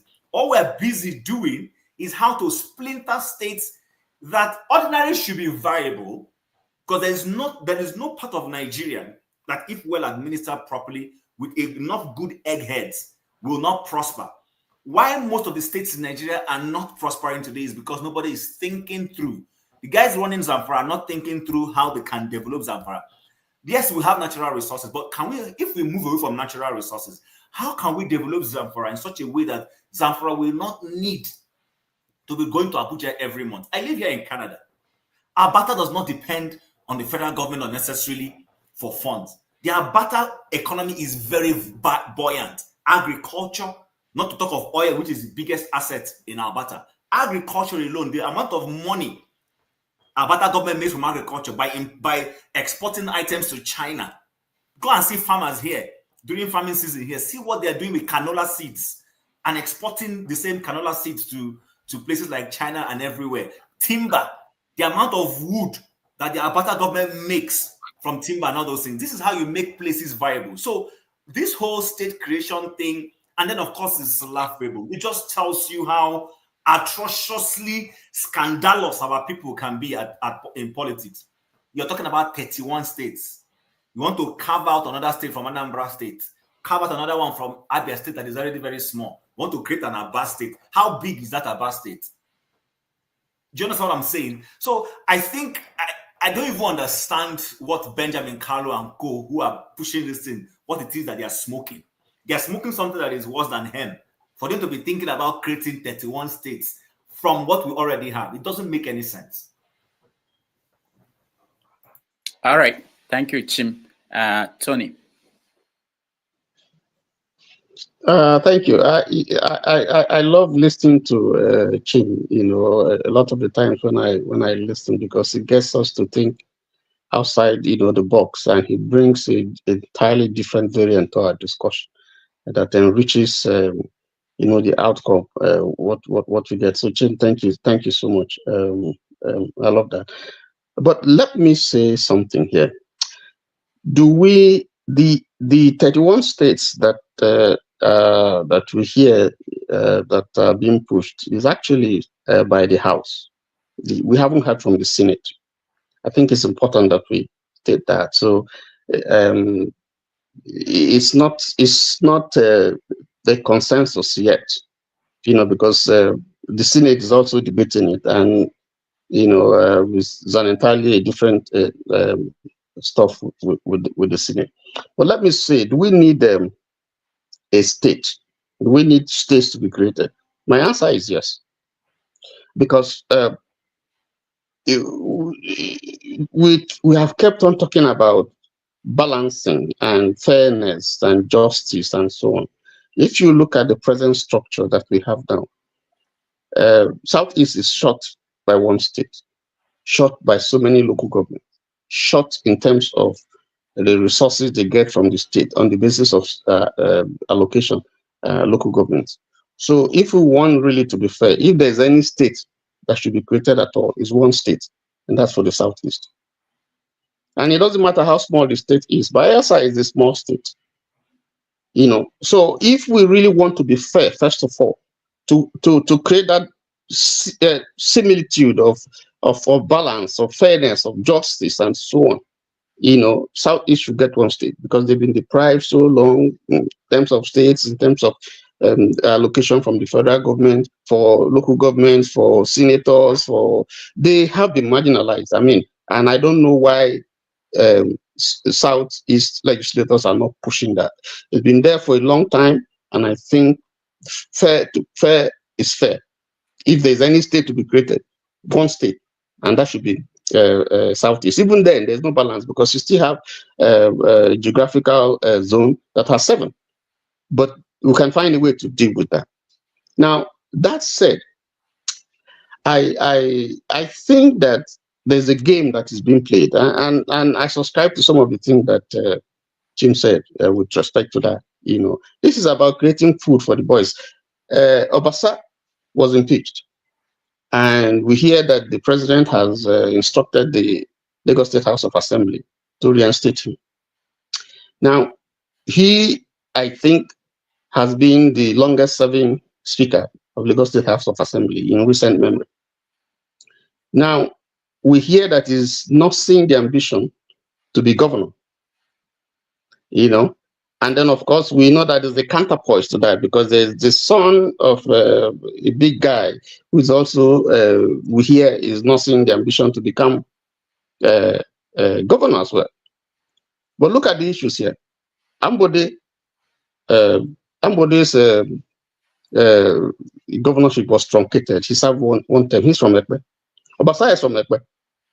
Now, when Ambode was removed, the Ekpe people were not too happy. They were not happy. Now, there's a second son that's also been removed from Ekpe. And so you don't want to politically alienate that section of Lagos State because it's critical. So I'm not surprised that the man is being reinstated. Now, how do you solve this problem? If you can create 2 states, if you can create a state out of Lagos, then you create an avenue where you can have these 2 people, not contest, run in different states. And I suspect that, this whole thing, drama, will not just end that way. You're going to have states created. I have a strong feeling, but it's going to be, there's going to be a political underpinning to this process. In my state, for instance, that's Delta, where I come from. All the senators today that you have, the 3 senators, are now APC. It's a state that is run by PDP, and a state that Labour Party made some very serious inroads. So there's the jostling. There's a power tussle that is going on. Recently, it was rumored that the governor, is being pressurized. Is being pressured to move to APC. So we see some kind of political, jostling for power. And looking at 2027, one of the things that you can present to people, you can wave as a magic wand, is to say, I created a state for you. And in creating those states, it's going to be done in such a way that is going to properly position the APC in such a way that they can scuttle any opposition to their win in 2027. So I think that all these things are playing out. I just are things that politicians are preparing and gearing for, for their own benefit, not entirely for the country. Now, are these states going to be viable? Is there a need for 36 states? I mean, for these states that they are, even though I don't believe that they're going to create 31 states, considering the economy, the state of the nation's economy. Some of the states are not even viable. If the federal government stops subvention to the states, local government, and so on, some of the states will not, most of the states will not survive it because they just sit down and they're looking to the federal government and and the share, kind of feeding bottle economics. Nobody is trying to dig, maybe apart from Lagos State, to see whether they can generate enough internal revenue to be able to sustain the state. So I think Chin, did talk about that. I think the focus actually should move away from just sitting down and expecting to get money from the federal government to looking inwards to see every state I guess has a capacity to be able to generate revenue that at least will take care of itself. I think we have that potential, but we're not looking at that. And I totally agree with Chin, in terms of the River Niger, for instance, like Onitsha, for instance, dredging of the that side, Onitsha, Asaba axis up to Benue. So you can have another angle. It will generate employment. It will create a free flow, of business, through the waterways which have neglected, and then decongest our ports. Singapore is making a lot of money from that. We're not looking at that. That is a potential source of revenue that we're not looking at. And then reduce the pressure on the roads and all that kind of stuff. So I think Chim made a very solid point when he looked at that particular angle. And let me just stop there. And that's what our politicians are not doing. They're just looking at 2027 and how they can advance their political interests. Let me stop there. All right, thank you, Tony. Let's hear Ike. Ike, welcome. Yeah, my brother. What state are you going to run for governor? What state are you? Dear God. Almost my brother Chim has spoken everything I wanted to say, but I think in fairness, in honest, I don't need balkanization of states in Nigeria. What I need is geographical spread. And I think, to my own mind, I think I stand with Tony about the Southeast need a state. But I think that Anioma state would have been perfect for that. And it wasn't even part of the list I saw yesterday, that they didn't put Anioma state in it. So no, it's been pushed at the Senate, not at the at the House. It's unfortunate. Okay. I think that if Anioma state is created, I think we need geographical spread, not balkanization of the state we have already. Like my brother Chim said, his brother, who is the deputy speaker, who smoke weed, he told Abia state governor, you're going to be one-time governor. These people, they have no anybody's interest, right? I think that what Chim said, what we spoke about that here last week or so, last 2 weeks, about the seaport we are talking about in the east, from Calabar to Warri to Delta State to River State and Akwa Ibom and Rivers. We don't have seaport. We don't have system of transporting our containers back to east, right? If they are fighting for us to the seaport we have in Warri axis, from Warri to the Rivers to Akwa Ibom and Rivers, Calabar, if they are working well for us, all this issue of creating state doesn't make any sense to me. But as long as I am a Nigerian, I think the Southeast deserve one state. And I think that's the only viable state that needs to be created in Nigeria. It doesn't need, Dogo Trenchi. It doesn't need a long story. We have to be, if really we're talking about fairness, really we're talking about, justice, if we're really talking about oneness and sense of belonging, the East need only one state. And I think it is only one state that is viable for Nigeria. This issue of that, I'm Borno, I want to say that from Borno, some all this area are just desert from one place to, it's just politics for the boys. It's just the boys to become governors and whatever, senators and House of Rep members and deputy governors and commissioners. It's just, is this really important in Nigeria right now?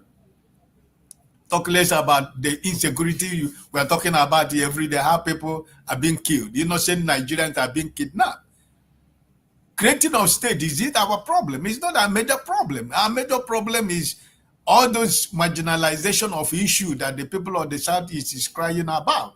If we are talking about trying to make the ports available for the businessmen and women from the Southeast, all those areas we can move our containers, we wouldn't be stuck in Lagos every time. That is most important. And I think that is what these elected members are supposed to be doing. But no, everybody is jostling for position. Your brother, Uzo Kano, has been made the chairman of the, what did they call it, the Southeast Commission, right?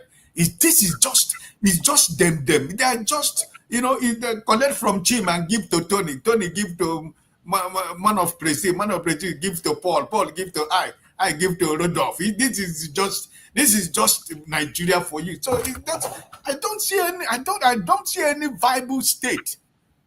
Like all of you have spoken here about everybody waiting at the end of the month to get from federal government money.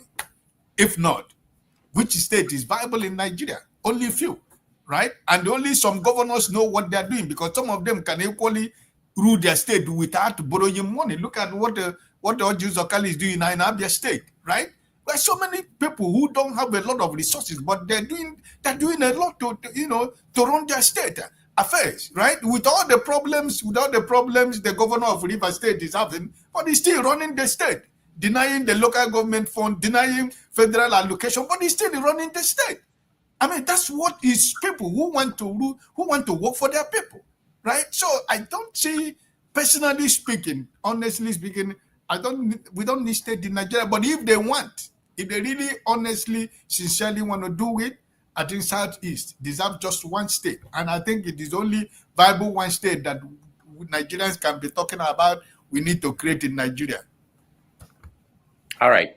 Thank you. Thank you so much, Ike. Let's man of Prestige, and then Paul, we change topics. Man of Prestige. Sorry, before I have to leave you guys for 30 minutes. I have to do something in the office. I have to turn off my camera, and I will be listening. Okay. All right. All right. Thank you. Thank you. Yeah, Dr. Rudolph. I think I have been vindicated. Remember, a few months ago or last year, I was saying about the creation of states, and I was one of those people who, fought against it. My point is that it's not that I didn't want any state to be created in the Southeast. Like I stated, we deserve a state, in the Southeast at least, not because other states has more than five states. So that would go a long way, not more official in the House of Representatives and Congress.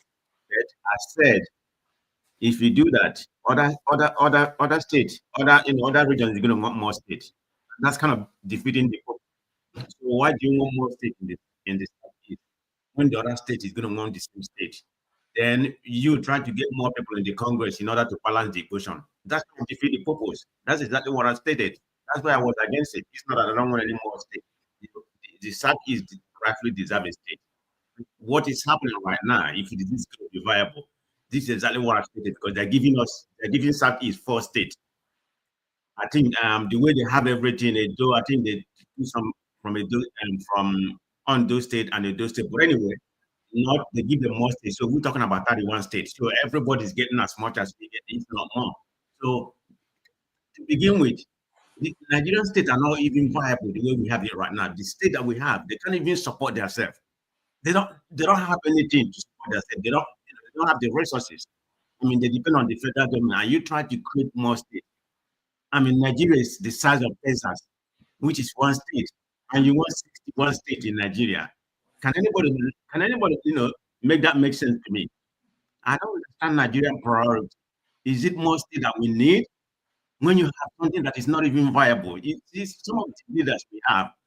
They think very, myopically. It doesn't even make sense, because what they're doing right now is a form of embezzling more money, getting more money. What's going to happen? You're going to have more governorship. You're going to have more House of Representatives. This is money that could have been going to the people. Then if you go to the governor and you complain you don't have any money. So, Dr. Rudolph, I'm just tired of that so-called Nigeria. Okay, as the proponent of Nigeria, I just say, we just need to divide that country. Let the Igbo go their own way. We can survive, okay, Like I said, I've always been proponent of that Nigeria. The things are not, I don't think we belong together. Let's just call it what it is. It's about time they just All go right. away with that country, because it's not a country anymore. Sorry to say that. Thank you. All right. Thank you so much. Paul, welcome to the show. Yeah, thank you, Doctor, and good afternoon. Yeah, it's nice to see you. Yeah, thank you. Doctor, sorry, 1 second. I beg.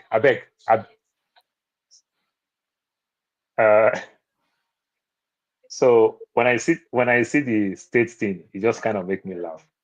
If there's anything that I look forward to say, they're supposed to create more states.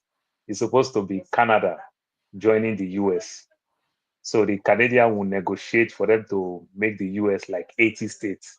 To add like 30, to make Canada more like 30 states, to make the US now become 80 states. Because Canada as a country is bigger than the United States. Then Trump wants to make the whole Canada one state. Meanwhile, Nigeria, that is a little bit more than the size of Texas, want to go 67 states. Is it not funny? Meanwhile, Trump is negotiating Canada, the whole of Canada that is bigger than the US, one state. So, Doctor, when you just see the whole thing in the news, they're kind of funny to me, but it looked like I'm just deviating the topic and everything. All I ask Canada to do, if America stress, Canada should merge with Mexico, then they can ask America, say, you cannot have us. So that the continent of North America will just be one country and other territories around. It's just going to be funny. So talking about this Nigerian thing, all in the name of what Benjamin Kalu is trying to do, he still don't have the guts of pushing his own case. That's why they are coming up with all these multiple states that at the end of the day, again, people will still cry that one region still have more. They don't really make any sense. If there's anything we can do, we can play real-time politics, lobby region like North Central. You understand? It's time for the South-South zone, the Southwest to understand that they need those states, because when you look the Northern and talk all the time, they brag with their states. They know they can use their states to negotiate deals. They use their states to get a lot. So this is the time where you can play politics. You understand? We can go play politics with the so-called the people that they punish in that north. You understand? Places like Plateau State, places like Benue, you can lobby. Then you can get. Then the beauty of it, even though now that the president is in power, you can also rig that one. You can also rig that one. If you can rig it for good, you can also rig it and everything to bring peace. And because the North has 19 states, then the South have 17 states. They use these things to negotiate. They use it to get a lot of these appointments, everything. So I understand. So if there's anything, I think we from the South still need to go back and close door and negotiate very well. I will understand that we are not doing it for Southeast. We are not, or let me not use the word Southeast. We are not doing it for Igbo man. We are doing it because of they are taking advantage of us. IBB know very well when he did what he did to give them 19 and give the other side 17. He knows what he's doing, and he did it very, very calculating. So the president now can use. We have the Senate president. We have we can always muzzle the Speaker of the House. We can always do. Then the local government, the state assemblies, and everything. You rig that one and every other thing. Then everything settled. Then they do what they know how to do. Go to court.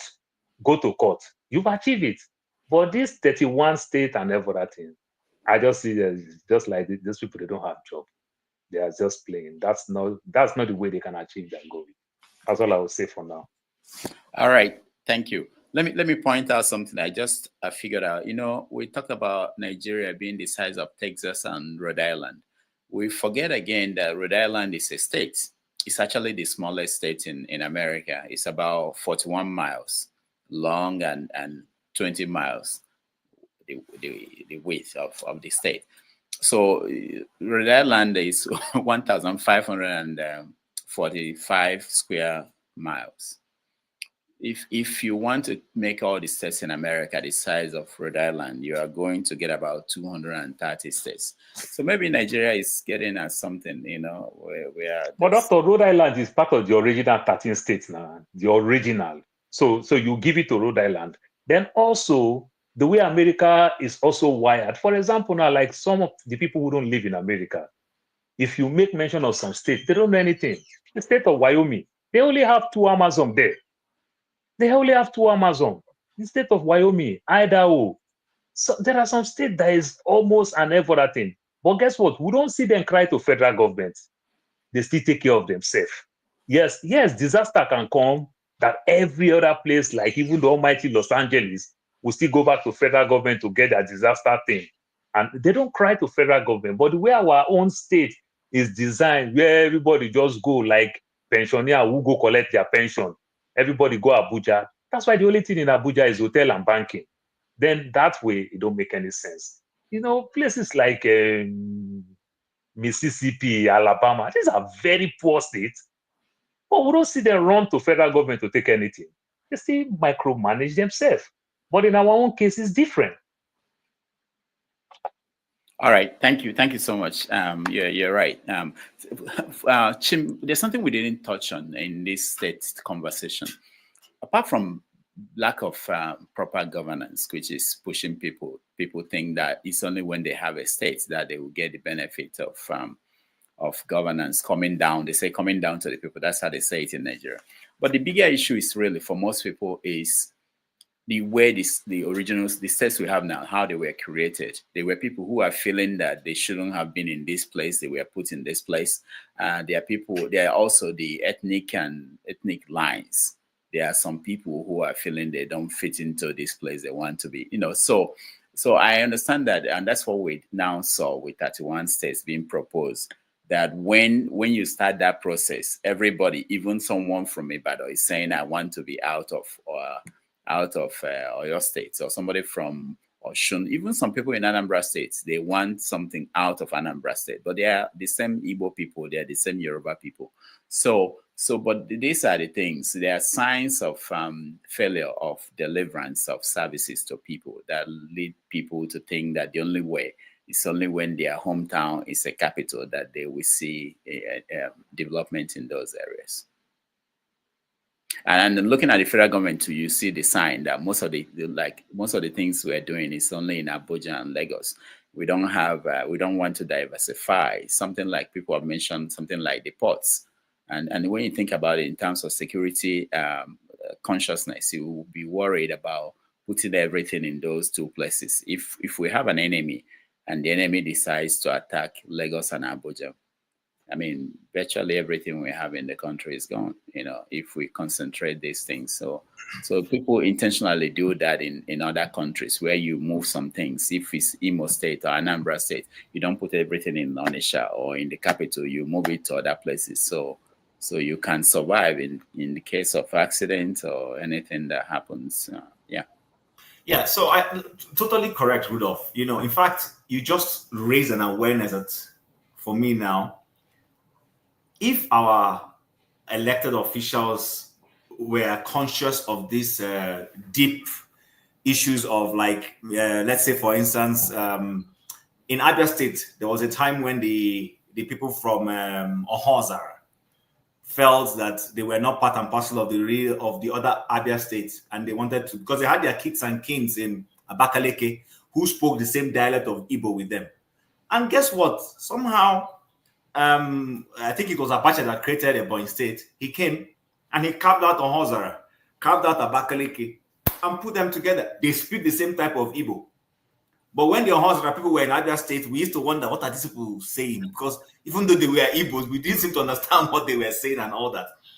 If our senators are saying, okay, because this matter you raise is a very light issue, but that's the biggest challenge in Africa. That's the problem in Congo.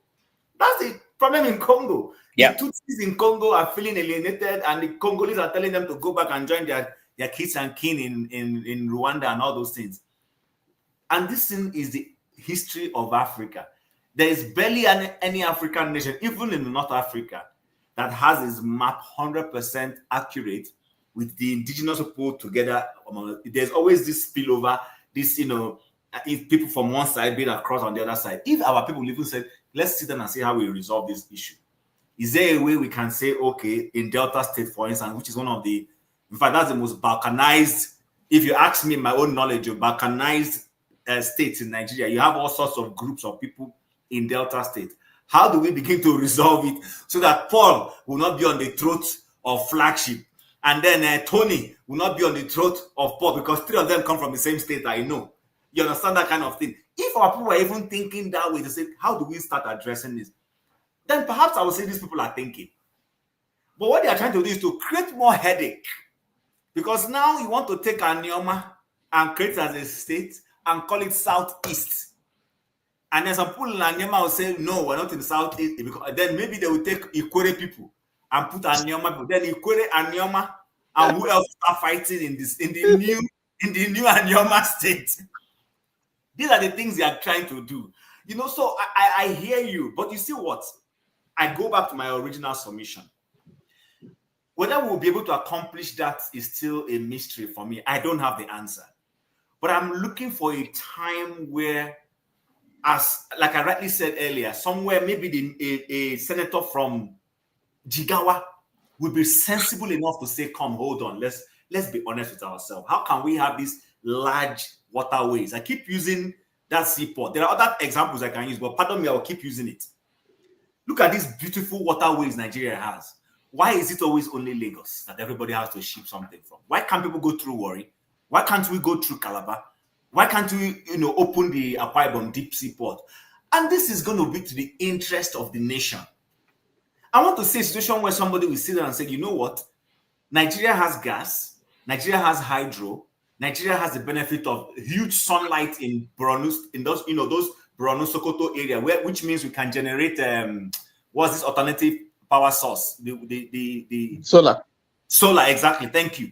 Let's diversify it. If we discover that we have abundant sunlight for solar in those tips of Nigeria, and rather than all this getting gas, let's use solar to power the northern part of the country. Beautiful. If we have a huge hydro, let's use hydro to power the middle belt. Beautiful. And then we can use gas from the south. Diversify these things so that we will stop this unending cycle of telling us that the national grid has collapsed. Why isn't the presidency thinking that way? Why isn't a senator thinking that way? Why is it difficult to say, you know what?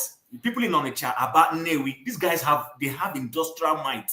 Let's invest money so that these guys can be our Japan and Nigeria can begin to export something. Why is no one thinking about those things? All we are busy thinking is how to create Lagos State into two, like Tony said, so that Sheyi will have one angle and then Obasa can have his own. How is that going to help anybody? Do you understand? So I think the level of our national conversation is porous. It's not deep enough. It's always these things, and I don't blame the average Nigerian for wanting a state. I'm not kidding you. The average Nigerian and wanting one is his mindset. He believes until state is brought closer to him, he will have development. Until his brother is president, he doesn't feel at peace. But you see, when the people who are leading the nation begin to show some measure of latitude, go and look at the American presidents. There are some states that have never produced president in America, but they're not worried. They won't be worried. But even when New York produces 2 candidates in both parties, you will see people in Mississippi supporting one as if it's their son, because they believe that person has their interests. They're not afraid about it. Nobody say, "Oh, New York is dominating," like when Donald Trump and what's her name, Hillary Clinton were running. 2 New Yorkers running for presidency. People were not bothered about that. They were busy trying to make their choices because they trusted that either of the persons who eventually comes up will have the broader national interest. Nigerians don't have that trust. If we had that trust, some of these conversations we're having, we won't be having them. All right. Thank you. At this point, I will take my leave and hand it over to KJ, who is here to continue the conversation.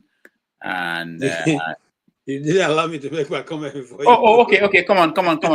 No, come on. Okay, I forgot that you haven't. So when you go now, begin to talk, they will say, "Go ahead." To one end or the other.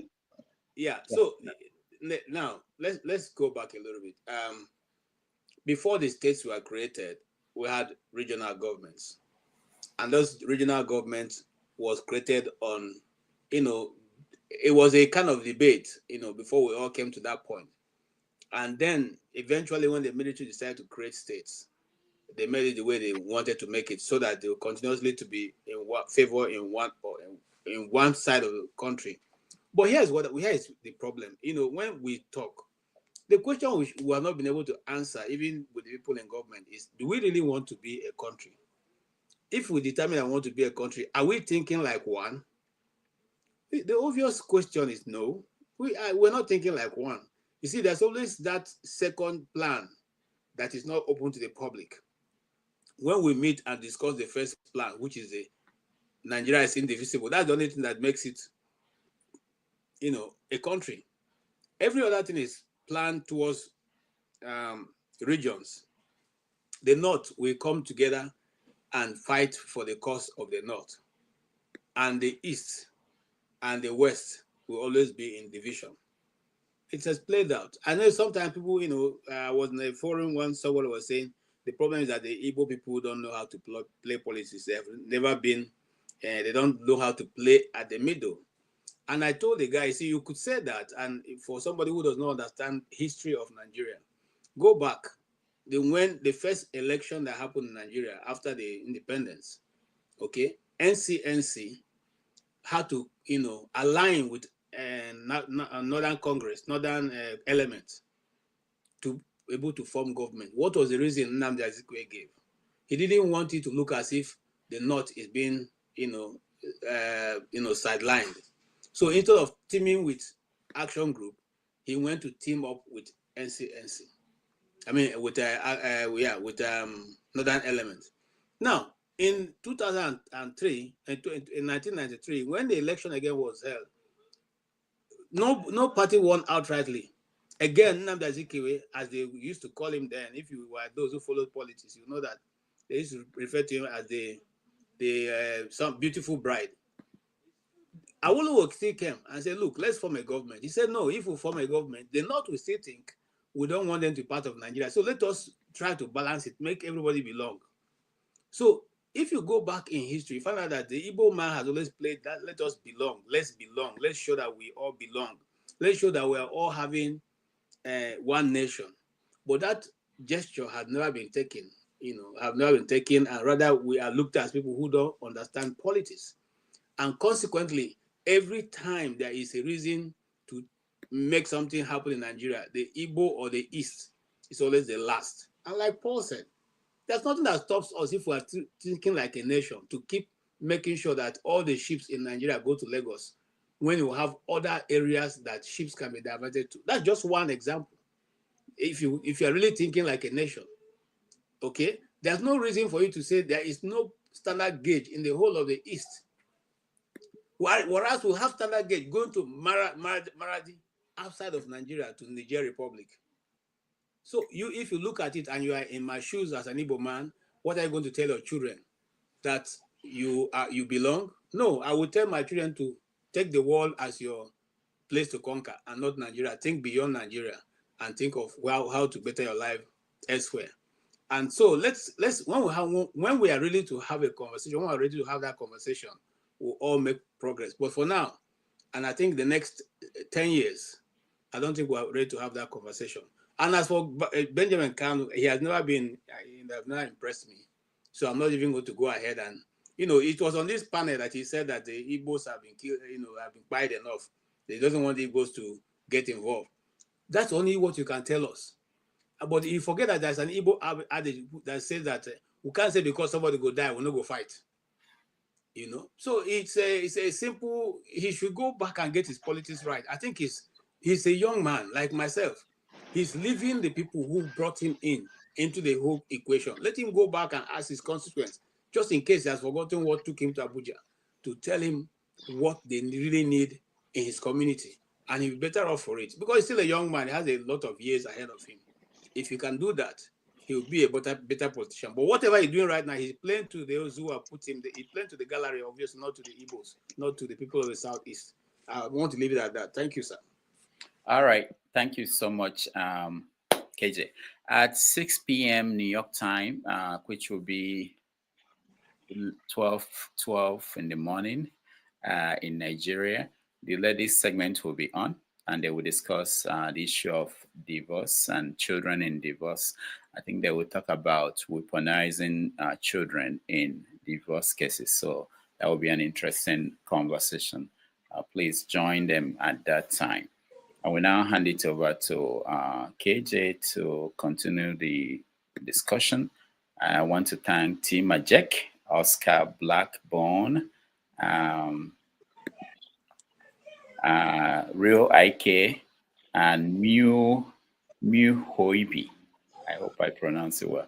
Thank you all for supporting the program today. So KJ, take it on, and tomorrow I'll be back with 90 Minutes Africa. Thank you, everybody. Are we ending this broadcast and starting a new one? No. KJ will continue from this and finish up the topics. Okay, so you're not ending the broadcast. I'm not ending it, but no, KJ will just round it because we don't have a lot of other topics, and KJ didn't prepare for this. I just put in there. Yeah. All right, KJ. All right. Thank you so much, Dr. Rudolph. It's been a pleasure listening and watching you. We'll take it from here. And all right. So you all have actually heard and seen what we're discussing. So we'll go from there. Who has not spoken yet? I guess it is Dexter. Dexter, yeah. Can we come to you and then you can give us your own view of what I'm discussing? Thank you. Sorry, are we talking about, I was following in the background, but I think I stepped out for about 30 minutes, so I don't really know what the last. But just to speak on the state creation whole shenanigans in Nigeria. Of recent, I've just been thinking, like, I've been thinking, especially for those people in outside the country. Of recent, I've just been thinking, like, what do the Western world really think about us? Like, Nigeria is. We're trying to arrange this thing. Can you hear me? Yes, we can hear you clearly. Okay, so I mean, Nigeria is actually a creation of the West, but we seem to not get the point. Like the whole idea of 31 states creation or even creating more states. I just think that's going to exacerbate the problems because that doesn't solve anything. You know, this is just about a few people trying to corner the resources of the state. What is in it for the Nigerian, if there is anybody called the Nigerian? What is the need for them? You know, it's not about the people. It's not about the people living there. It's just about the people in power. So I don't even think it's something we should. Of recent, there was a statement made by Amechi, which I think is very profound, just before the Edo election, and he said that there should be no elections in Nigeria. Ideally, that the people should stone the politicians and send them away. And I think that is why he said he cannot die for Nigeria is because there's no consciousness in the people to demand good governance. You know, we really don't have that consciousness. That's why we are the way we are. And if we don't have that consciousness, there's not all these things like Rufai Oseni says, strategy, culture will eat strategy for breakfast. That's the truth. All these things, we'll do creation of state, it won't work. If Nigeria has the right culture, it can return back to the regional system where there were only 3-4 regions, and it will be prosperous. But all this strategy, let's create state, let's get more money here. No, it ain't gonna work. It ain't gonna work. I'm sorry to say that it's not gonna work. All that strategies are put. Sorry to use that word, but it's not gonna work. From my own analysis, it's gonna work. All this, let there be more money here. What has the more money done? What has the more money done? Tinubu devalued the currency, tell the governors I'm giving you more money. What has it done? What has it done? Nothing. The idea of who is a Nigerian, it's just like if an American citizen is traveling on a plane and for any reason the plane has to do a stopover in any country that is not his destination, that airline will treat the American citizen differently than every other citizen on that plane. That's because of who the American citizen is. Who is the Nigerian citizen? There's no value to actually a Nigerian citizen. That's the truth. The politicians are just there for themselves. And until we, the people, start demanding, until these politicians realize that, look, and unfortunately, the thing about it is that the politicians, the ruling class in Nigeria have mastered the art of deception in playing tribal, ethnical politics, even among themselves. Example, if tomorrow there's something happening, okay, look at the situation of Fubara in Rivers State. All of a sudden, somebody say it's about Ijo. Oh, it's because he's an Ijo man. They will start playing out. That is among themselves. So if you even carry it to the the other states, example, if you carry it to an eastern state, maybe Abia State, they will say, oh, this one is Ungwa. Oh, that's what will just happen, and the people will fall for all that. The people would, if you go to another state, they will say, oh, it's Catholic. Oh, the people will foolishly fall for it. When the people are supposed to come together and say, this is what we demand, and kick the people out. Look, in the Western world, example, in the UK, there was a time the kings and the lords, they had all the lands, but the people came together and said, no, it can't work again. This one will not work. We must change it. And they changed everything. I think they called it the Magna Carta. They gagged the power of the king. But in Nigeria, with a loaf of bread, they would buy out the people with a loaf of bread.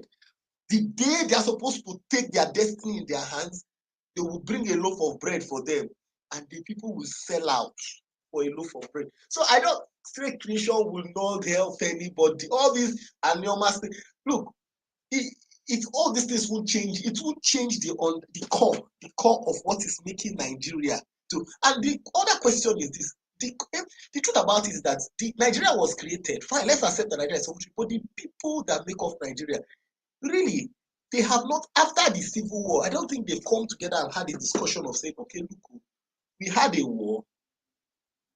We don't want to go back to the war. What can we do so that we don't go back to that situation? But that is not what happened in Nigeria. What happened in Nigeria is that somebody came out and said, no Victor, no vanquish, come back, let's forget about everything. It doesn't work. We all know it doesn't work. There's nowhere in the world it will work. Nowhere. Never. And then it's just like we are. But Dexter, sorry to butt in. That no victor, no vanquished was not actually a bad thing, no. What did he do with it is the issue. No, that's what I'm telling you. If they said no victor, no vanquish, then they called everybody together to the table and said, okay, look, let us resolve our differences so we don't get down into it. That is not what they did. They said no victor, no vanquish. The next thing, okay, we create 12 states. It was not a collective. The people, look, I think Denmark, the country of Denmark has, is it 3 or 2 different ethnic nationalities? Before they formed the country, they came together. If not, they would have split up. They came together and said, okay, how do we progress? What do we do so that we won't start fighting all these tribal wars? It ain't gonna work. And the another thing that in Nigeria, as long as we do this Babiala system, Babiala, that is what Nigeria is. Of recent, I've been thinking in my psyche, how come in Nigeria you created 36 states, then the federal government will collect all the money? That money they're collecting is maybe 4 states that are producing most of that money. Then they will now start sharing it for the 36. I mean, think about it. If now you be picking, you get 36. You are one of a child in 36, and there are 4 of you that are bringing all the money. Then your father will collect the money when you bring it. Then after you collect the money, he will not share it among your 36 you people. But there are 26 of you that are not bringing any. One day you will revolt now. One day you will revolt. You will revolt. So that's, this formula, the premise upon which we are moving as a country, it's not going to work. And that's why sometimes I look at when we are even looking at, why are we bothering ourselves about what the Western world is doing? We can't get that. Look, I don't know whether it's a problem with the psychic of the black man. But this is what I say. Until you see what the black Americans don't know is this. Until Africa, the black race in Africa finds its footing, the black man will never get the respect he deserves. That is the simple truth. Because Thank you. look, if we just 1 minute.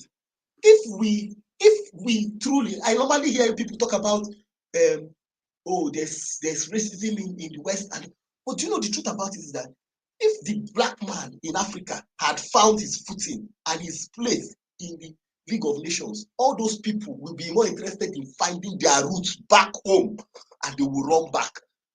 Okay. The same way. Thank you. Thank you. Unfortunately, I don't have that video. I will have played it. A black American, African American, or like we say, they're black Americans, who was saying that you guys keep trying to lay claim to them. They have nothing in common with you guys. You only have something in common with their ancestors, not them. And so they don't know Africa. They're not born in Africa. They don't have nothing, no relationship. The only difference is that they have the same color with you. But that's going to be a discussion for another day, because I think the point the woman raised was very disturbing. If that's how majority of them think, then I say that the black man has a lot of some of these people don't even know the history of development in the world. That development are in Africa, and that is they don't even know the real name of Africa as the mother, the beginning of Earth. So, but let us leave that for now. And I want to take us to a very unfamiliar ground for me, but maybe familiar for most of you, and that is the controversy concerning the Grammy Award. It is said that some of the best musicians, from Africa are from Nigeria. It's also said that some of the biggest stars are from Nigeria. When it has to do with, aside people like Beyonce, if you're talking about musicians in Africa, you cannot discontinent Nigeria as the hub. So now the question is that Tems won the Grammy, and the debate has raged on in the media that she does not deserve such an award or does such a recognition. And there are other more qualified, more eminent, more entertaining, people in Nigeria who could have won that. So I want to hear you say, it's not my area, but I know Tems. I know that she's a bit, one of those we just see flash here and there. I would have probably able to speak more to the video, but even at that, it's not my area. So it's not my area at all. So I defer to those of you who are here and those with the keyboard. If you have all the information you may want to share, please come on and let us talk about it.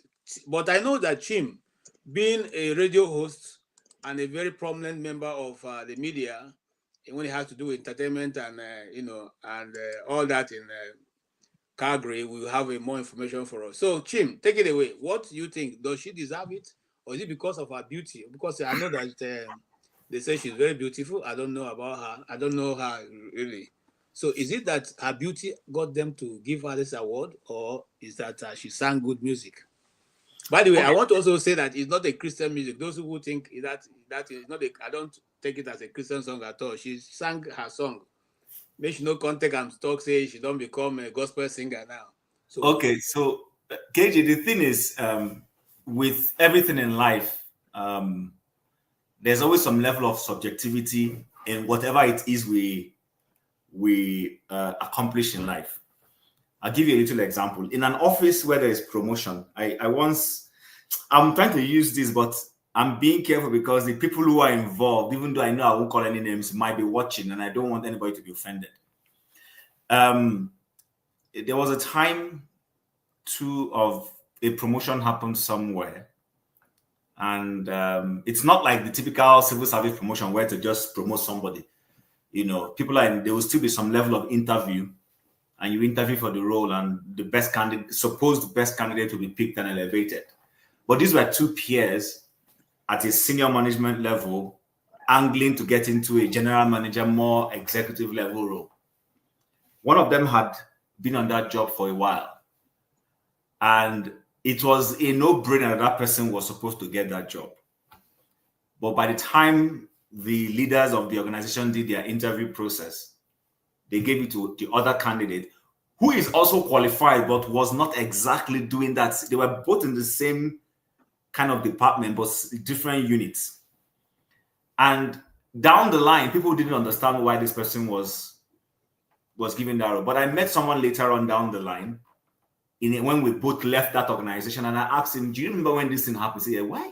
What do you think? And the person said, the other person was given that role because of the person's perceived strategic positioning. That one was seen as being tactical, the other one was being seen as more strategic. And that the business leaders wanted somebody more strategic. Where am I going to when it comes to Tems? The people in the music industry that Tems associates with have a role they've played in making sure she won that thing. So it's not every time that your level of music or your followership will necessarily win you those awards. It's like next month now we'll celebrate what's the other movie award, Oscars. There will be a lot of debate whether somebody should have been given an Oscar or not. It will always happen. These things are not. We will always have. It's like, oh, should Trump have won or should Tinubu have won? There will always be those controversies. It's a normal thing that happens with us as human beings. But the point I'm trying to bring out is this: I've never listened to Tems music apart from occasional someone will just play one thing for me. I don't follow that. I'm a gospel music person, so I barely. If at all I listen to non-gospel music, it is the high life people. That's the one I will listen because it's closer to my perceived generation. And then, of course, the philosophical nature of high life makes it more appealing to me. This is me speaking for myself. But I want to say that, in summary, Tems manager, the radio stations where Tems music has been played, don't forget, it's not enough that you are singing. There is an algorithm they use to play music. So there are certain, when a new music comes, certain radio stations play that music. Sometimes what they will do is, when they are playing, let's say Tony is a new musician on the block. We're not used to his music, but KJ is established. Dexter is established. They take a risk on Tony. What they will do is they will play KJ, and while they use KJ to pull listeners, they will now throw in Tony. Now, when Tony comes in, some listeners will drop off because they don't like Tony. Some will stay, and then when they stay, they will now bring in Dexter. And then those people who dropped off will come back. Now, they keep repeating the same cycle. When they repeat that cycle, if they notice that suddenly, every time they play Tony, people are no longer dropping off. Rather, more people are coming on to say, okay, Tony's music has come. What it means is that Tony's music is now being accepted. After a while, they will push Tony as the #1 music and bring KJ down because now they have seen that the audience is receptive to Tony's music. And this is how people, so when you hear, oh, there's a new music on the block, he has gone to chart, he's the #1 on the chart, they know what they're doing. They play these games. There is a system they use in the music world. They use those things and they prop up new musicians. So my perception is that what's her name is swimming in that particular in that circles. Her managers and co are doing well in propping her up. And of course, when the voting comes up, where does she live? She lives in the United States of America. Who listen to her music? Americans are the ones listening to her music. It is not Nigerians. It's not like I know you will say that Burna Boy, what's his name, Davido, are known. But these guys, their music are played more in Nigeria than in the Western world. Tems is in the Western world where her music is being played. And the people who predominantly do this voting are in the Western world. So they are going to vote for her and she will win. That's the way it works. But it doesn't take away the fact that it's like Fela never won a Grammy. Is that not curious to you? Fela never won a Grammy. Because at the time when Fela was playing, not too many people in the Western world knew who Fela was. High Life wasn't a big deal. What's that his brand of music? It wasn't a big, but today, he paved the way, he did the sacrifice, and the rest of the people coming out now, the world is now paying more attention to that genre. Unfortunately, Tems doesn't have to do all that heavy lifting. Other people have done that heavy lifting. And then, like I said, she lives in the Western world. She sings in the Western world. And of course, in the Western world is where the vote is done. And that's why she's winning. So Doesn't mean her music is better than Davido or Burna Boy or whatever. No, that doesn't. But I think she's paying her own dues. Let's give her her flowers. I'm not a fan. I don't listen to her music, but I'm also not an enemy of her. So I really don't care. That's just it for me. Okay. Thank you so much for that. At least it's good to know that you're not an enemy, even though you're not a fan. I am also not an enemy. I don't listen to her. But here is a clip of her receiving her award in Grammy. And I hope we can hear her. Oh, my heart is beating so fast. I'm so sorry. I do work out. But it's not coming, it's not showing up right now. Wow. Dear God, thank you so much for putting me on this stage and bringing me this team. And tomorrow is my mom's birthday, and this is her first Grammys. And I just want to thank you, Mom, because she's really done a lot for me and my brother. And oh my goodness. Happy birthday, Mom. And I want to thank my team, Muiwa Wale, my beautiful stylist, Dunsin Wright, my lovely girls, Yvonne and Rochelle and Kayla and Ashanti and Sarah. I love you guys. Thank you so much. To God be the glory, because honestly, He's changed my life so much. Thank you. Thank you so much. Thank you, God.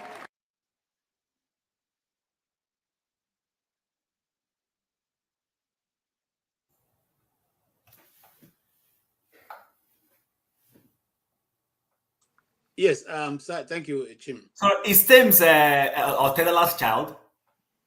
I don't know. Now, Desta will tell us because Desta is closer to her age. So, Desta, is Tems Otedola's child? Tems is not Otedola's child. That is, what is her name? DJ Copy.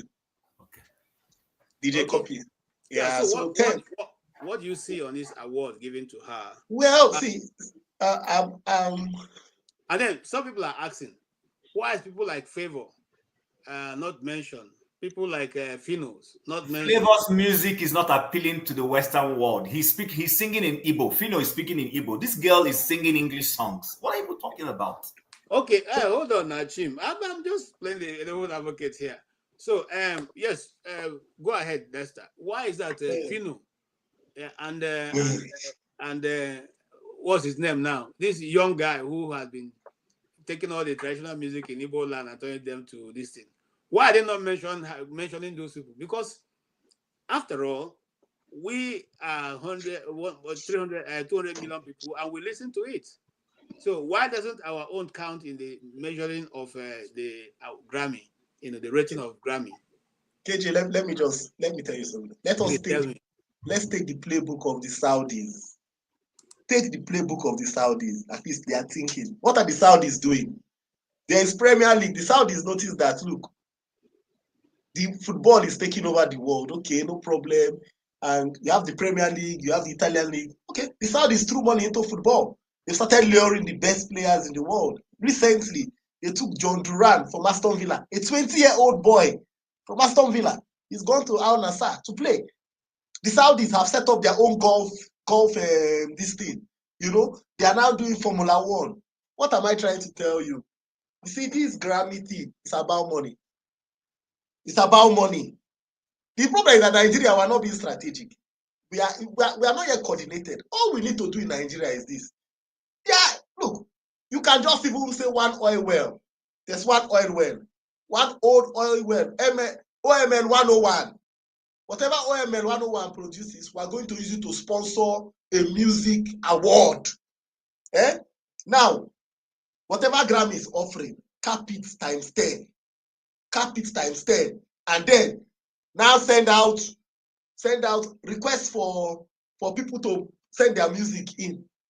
Get one or two. Get Chris Brown, Taylor Swift. Get them to send their music in. You will do award. Do the award in Kaduna, wherever it is. People should come. Then that thing you're talking about, we can incorporate it. We put our own music.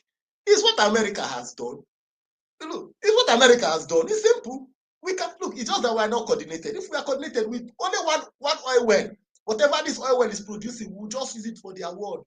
Sponsor people's flight ticket, everything, and say people should come and take. You give people $500,000, whoever wins.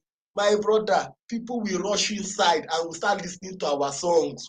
Even the songs in the north, there are songs in the north that we don't even listen to. You know, now, so adding to what Chim has really summarized it. But look, Tems, you give it to her. Tems has an elite squad. That's what Tems had. So the truth is that 2024 was a very poor year, whether you like it or not. But 2024 was a poor year for many Nigerian artists. Burna Boy couldn't go. He had shows in South Africa. He had a show in South Africa. Up to 1,000 people did not buy the ticket, so he couldn't go. He had shows in different parts of the world where people were not buying the tickets. People, you know, when you have a show, there's a minimum number of people that need to buy the ticket for you to go. He didn't go. They were Burna Boy, even Ashake, these people were not, they didn't close down places like they did before. But Tems crew was on point. Tems was shutting down places in America. Now, the truth is that Tems music, I've listened to it too. It's not catching, you know. Tems music doesn't catch fire. Do you understand? Her music doesn't catch fire, but her music appeals to the soul of the people in the Western world. Do you understand? Her music appeals to, look, even Arya Star's music, you will seem to think that Arya Star's music is a little bit, but Arya Star's music is, you know, it's more African. Tems music, they can listen to it, they can understand what she's saying, they can relate with it, you know, in the West. That is what her music is. But her music doesn't catch fire. So what Tems has done is that she has taken some Nigerian blend, but she has westernized her music. You understand? She has westernized her music, and her team is on point. Would you say that Tems music is more like Sade of those days? Is Tems, look, Tems music is, look, I think Tems music is a little bit offensive. Okay? It's a little bit offensive. When I mean obscene, it's like an obnoxious type of music, but it's like something that, you know, even when she started going to, if you listen to her story of when she, you know, she used to write her own beats. Producers did not really find her, if you listen to her story, they didn't find her beats like, do you understand? Like, if you listen, look, Tems music is kind of music that Sade is even good. You could listen to Sade. Tems music is kind of music like, there are some people that they sing a song, like I think Davido was saying, he sang, if I tell you, say that song, he sang it first in a concert, and everybody, the thing caught fire immediately, everybody liked it. Tems music is not like that. Tems music, you just have to be intentional. You listen to it, even that I Love Me Jeje, that song, the song that won, I've listened to it once or twice. It doesn't catch fire, it doesn't. But her music is kind of me that if you listen to regularly, you will start seeing this. You will start seeing the music making sense, and you would probably like it, you know. So, but I think it's all down to her team. But one thing I must say that Tems did, which I was appreciative of, is that at least she mentioned God in her. She mentioned God in her when she was receiving her. Well, thank you so much for contribution. She was receiving her award. There's a portion of the Bible that says that even the devil mentions God. So no. The point that all these awards, you know, they have been. And look, do you know that Snoop Dogg has never won a Grammy? Let's I say hope this. You know that. Let me say this. You see, the music industry, for those of us who did a little bit of it, it's a very slippery ground. It's a very slippery ground, and a slippery ground for Christians. So it's always a place to watch out for if you are going into it. But however, I'm not here to determine who it should or who shouldn't listen to it. I'm coming to Tony. Tony will tell us how much. Tony, before you go, because some people, I apologize, please. Some people said when I mentioned that Davido and Fino and what's that, the other Igbo guy, why they are not being mentioned. Level. And then they said Ashake. I googled it. Ashake was nominated. Ashake didn't win. He was nominated. By the way, Ashake himself is one of the people I think. Watching that rendition he did on the national item, I think he sings well. He sings better than these other people. Yeah, but you see, so that's why I don't understand. You guys should educate us. There is a lot of a lot of subjectivity. A lot of subjectivity. It's like even football. There are people who will argue that Messi does not deserve the amount of World Footballer of the Year he has won. There is some measure of subjectivity in all of these things. Sometimes the crowd you hang around and all those things, the musicians, the producers, their level of influence in the music world will help you win these things. See, there are some promotion people get sometimes, not because of their hard work, but because of their network. Their network, when I mean that the network they have, the people around them and the things, is all part of life. Do you understand? So it's not always that your hard work is going to get you to places. If it was so, many of us here would even be president of Nigeria. But you all know how these things happen. So but the girl has positioned herself right and is working for her.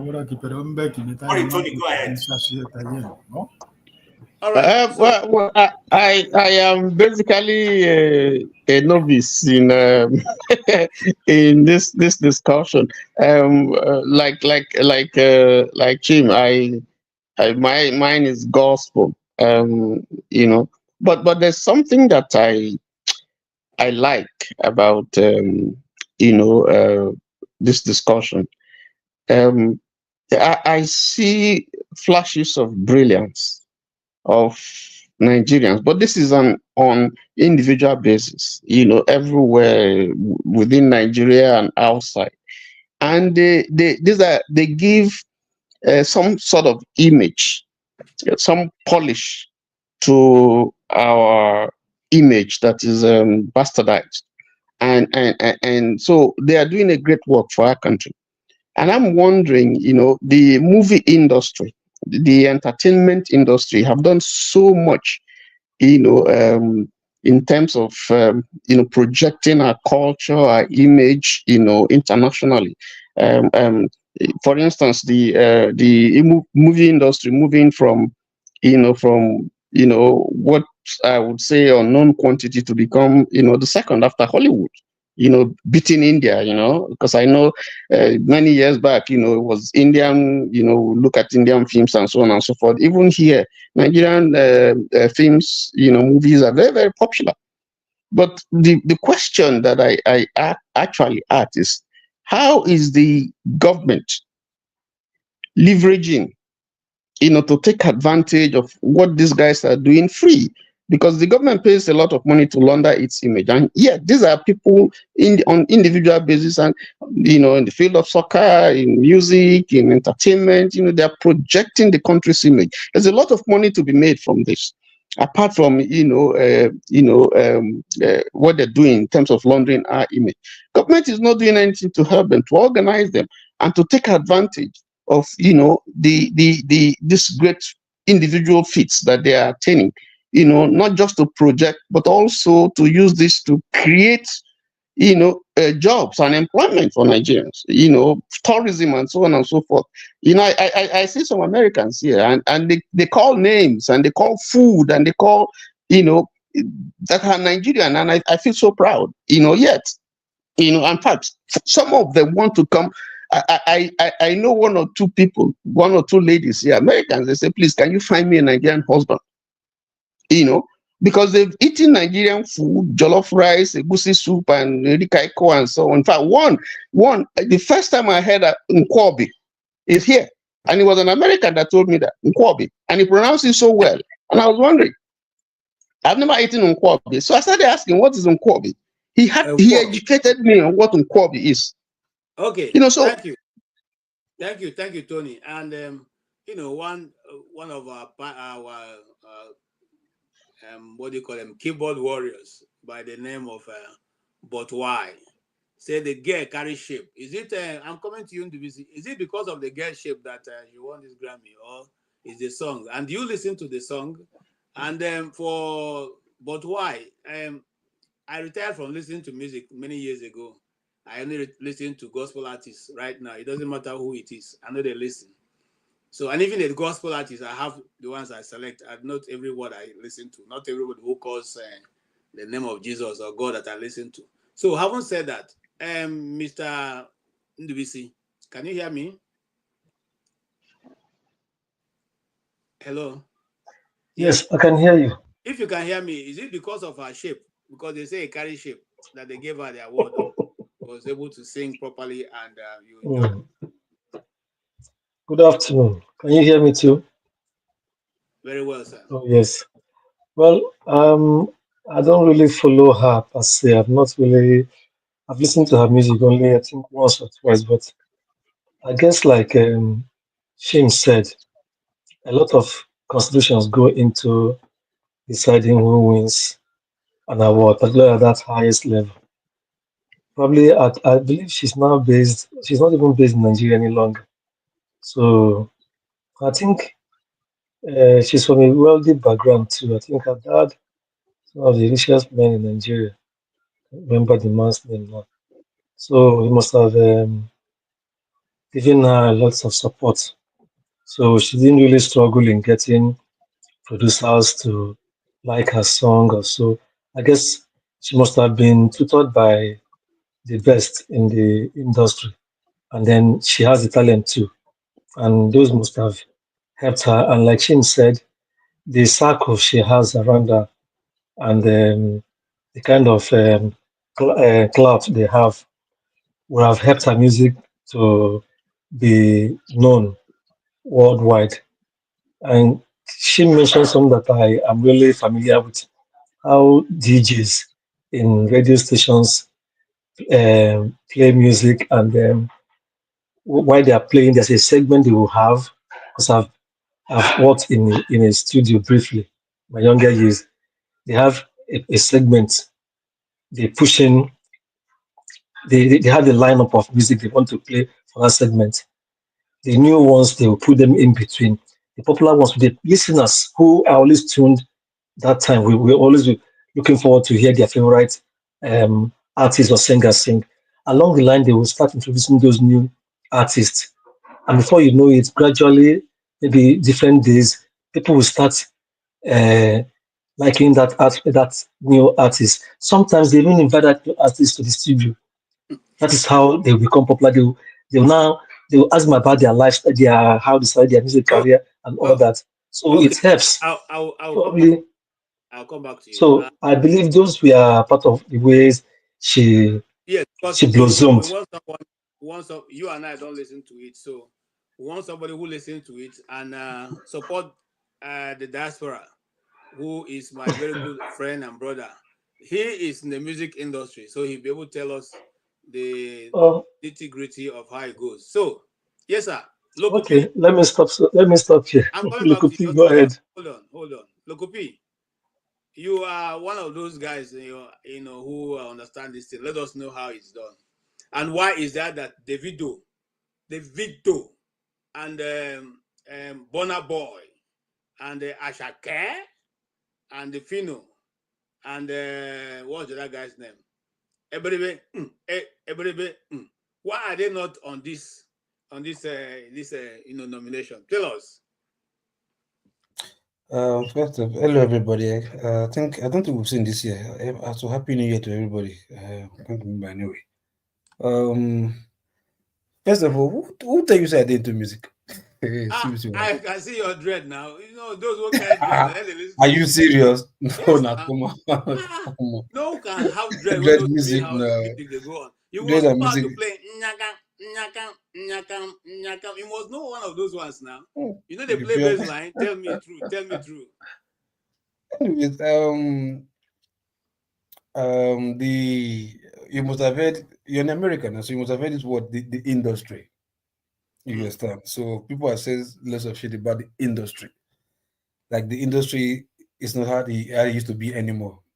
You understand? The industry is like not like a court. You understand? Even in like the movie industry, yeah, we hear when they were like there was a controversy where they said Oscar so white. You understand? And like they know, meaning it's not the effort that you put in anymore. It's just like who you know and your network. You understand? Like so, it's not really like independent voting, and they have a governing body. Like Oscar, we see like the governing body who does the voting in like an Oscar. Then for the music, yeah, the industry is also a different ball game there. We know the kind of how they do their bend over stuff. If you don't conform to them, sort of, if you think you depend only on your talents, you go nowhere. You still have to bend over some this and some that. And for Tems, um, she's popular in America more than in Nigeria. Despite she's Nigerian and everybody thinks they will know, but she go to shows in America, small gigs here and there, in America more than what's it called in Nigeria. So when it comes to voting, the voting category in terms of nomination, she might have upper hand, more than the ones you think they make gra, hey, shout, hey, and sometimes you think it's by shouting. Sometimes it's where you perform. You stand in the concert. You think these big names shut down, sell out. The people who do this voting stuff, they don't go there to say, okay, yeah, maybe Bonobo close and this and that, the video close and this and that. You think they don't go there. They just go to a place where nice and cozy, and you see Tems performing there. Oh yeah, I think Tems, you understand? Even when she was going to this what's it called the Grammys, then I was surprised when some few persons were mentioning her name outside, even in the during the red carpet. I was like, this is popular for this side. I don't know. I was thinking maybe the Davido, the Whiskey, who side, not like that. These cats are only popular here in Africa thing because of the Afro, this and that. But over there, people are trying to vibe to Nigeria, and this guys just there giving them what they want to listen to. So, and maybe because of a type of music, and one other thing too, the mistake they're also doing in this Grammys is like they categorize every sound that comes from Africa as the same genre. You understand? That is also one big mistake that they make. You understand? Anything comes from Africa. If I start to do Bogo Tigbo right now, they call me an Afrobeat singer or whatever. You understand? They don't care. So I think it's high time we also tell them, look, every sound is not the same. Every sound is different. Even the name we call Afrofusion, like you say, Afrobeat fusion, give it its own name. If it's blues, it's blues. If it's Arab, it's Arab. If it's hip hop, give it the same thing. You understand? So, but for her, it's not really the shape anyway. She's dressed up decently. I think Okay. I can tell for that. She's a decent girl. So it's just where she's being seen more often, than there. And the most important is, and the award is being done over there, not here. So what do you expect? So that's how she won anyway. But All right. there's more to it than what that meets the eyes anyway. Yeah. Thank you so much. And Mr. Ike, we're coming to you, and you'll probably be the last to make comment on this. I wanted to go into it, but I just got a breaking news I want us to discuss real quick. So, Mr. Ike, what do you say concerning the award given to our dear sister, Tems, and against all the big musicians in Nigeria? And some have said because she is here in America, but the rest are also based in America. Some have said because she's a lady, but there are also other ladies who are also singing for. No, sorry, they don't. The rest, the others don't base in America. They don't base in America. They are always coming and going. They have tickets now. I like what you said. Base and stay is different. Okay, so some are staying in America also. In fact, they are why some are visiting America? Yes, they are global citizens now, because once you're an artist of that magnitude, you have, you're always on the move. So if they even have private jet, because this morning I saw Whiskey strolling into his private jet, so they can be at anywhere at any time.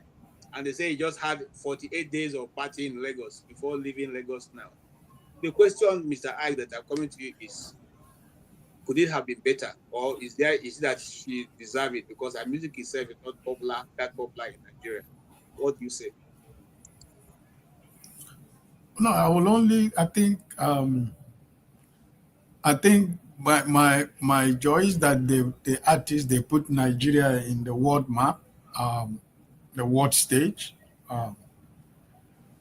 is a source of good news for us as Nigerians, that the music industry and the film industries are being recognized and respected around the world, unlike what it used to be. Before, I used to sneak away from the window of the kitchen to go and watch Indian films when I was in school.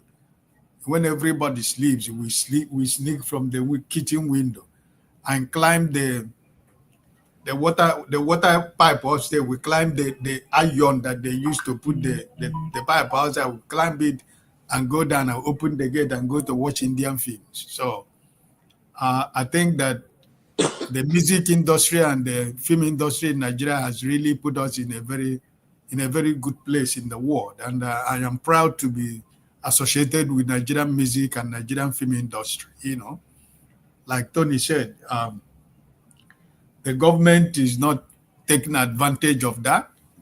Remember last month or last 2 months or 3 months ago, Davido made a comment about the corruption in Nigeria. Everybody, it was like everybody want to abandon his music. This is one of the problems that's why most of them keep away from speaking their mind. Only few of them speak their mind, right? Because they have a very big platform, and with their platform they can move a mountain. But I don't know why they are afraid to speak up in Nigeria. You know, mostly our artists. You know, so when we don't have Raskimonos of the days and the days of Felas and the days of you know, people like that who use their platform to talk to government and you know, speak to the people. So, but outside than that, I think I'm happy for her and those that won. Is we can take consolation with that. For example, as we are fighting ourselves everywhere in Nigeria, when there is national team football, everybody becomes Nigeria, everybody becomes Super Eagles. So those are the things that bring us together as Nigerians. And outside that, after the football, everybody goes on his way. So I think putting us in the world stage and the world map is a good thing. And for me personally, I hope and I pray that not only that they put us in a world map, but the moral decadence of what people that are following these people, the morality of it is another thing entirely. So I just hope that Nigerians should know that, you know, all this exposing of breast and everything is not what makes a woman, right? The decency of every woman is to cover your body. That's why clothes was made for, right? But the youth of today think that is the only way, you know, so that's why content creators and stuff like that, we see a lot of things online. But I just hope and pray that they keep doing what they're doing by putting us in the world stage, because that's the only hope we have as Nigeria. We don't have a government. I don't believe we have a government anywhere in Nigeria. But with these people in the movie industry and the music industry, I doff my cap for them for their dedication. It's a hard work, because a lot of hard work, you know, personal sacrifices that they make to get to where they are. So, congratulations. Thank you so much. Thank you so much. Yes, let's move forward. And yes, truly, the Goodluck Jonathan administration put, I think it was 500 million or thereabout at the time to the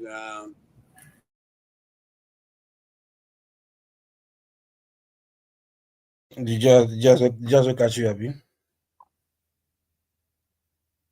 The jazz will catch you. And I sleep with the sleep KJ. Very fun. I'm sorry, my network, I don't know what to say, but it's not I would like KJ, I would like you to play back the YouTube, so you see your face during the freeze and see yourself. I'm so sorry, you know, well, let's move. Tems have done us proud, for those who listen to her, and I think I appreciate her work as an artist myself, and she just go ahead and keep doing what she's doing, and all of them, they are all putting Nigeria, giving Nigeria some form of color that to make it look as if not only bad politicians that are coming out of our nation, but also good things come out of it, and great sound come out of our continent, and Nigeria in particular. Now, let's spin forward.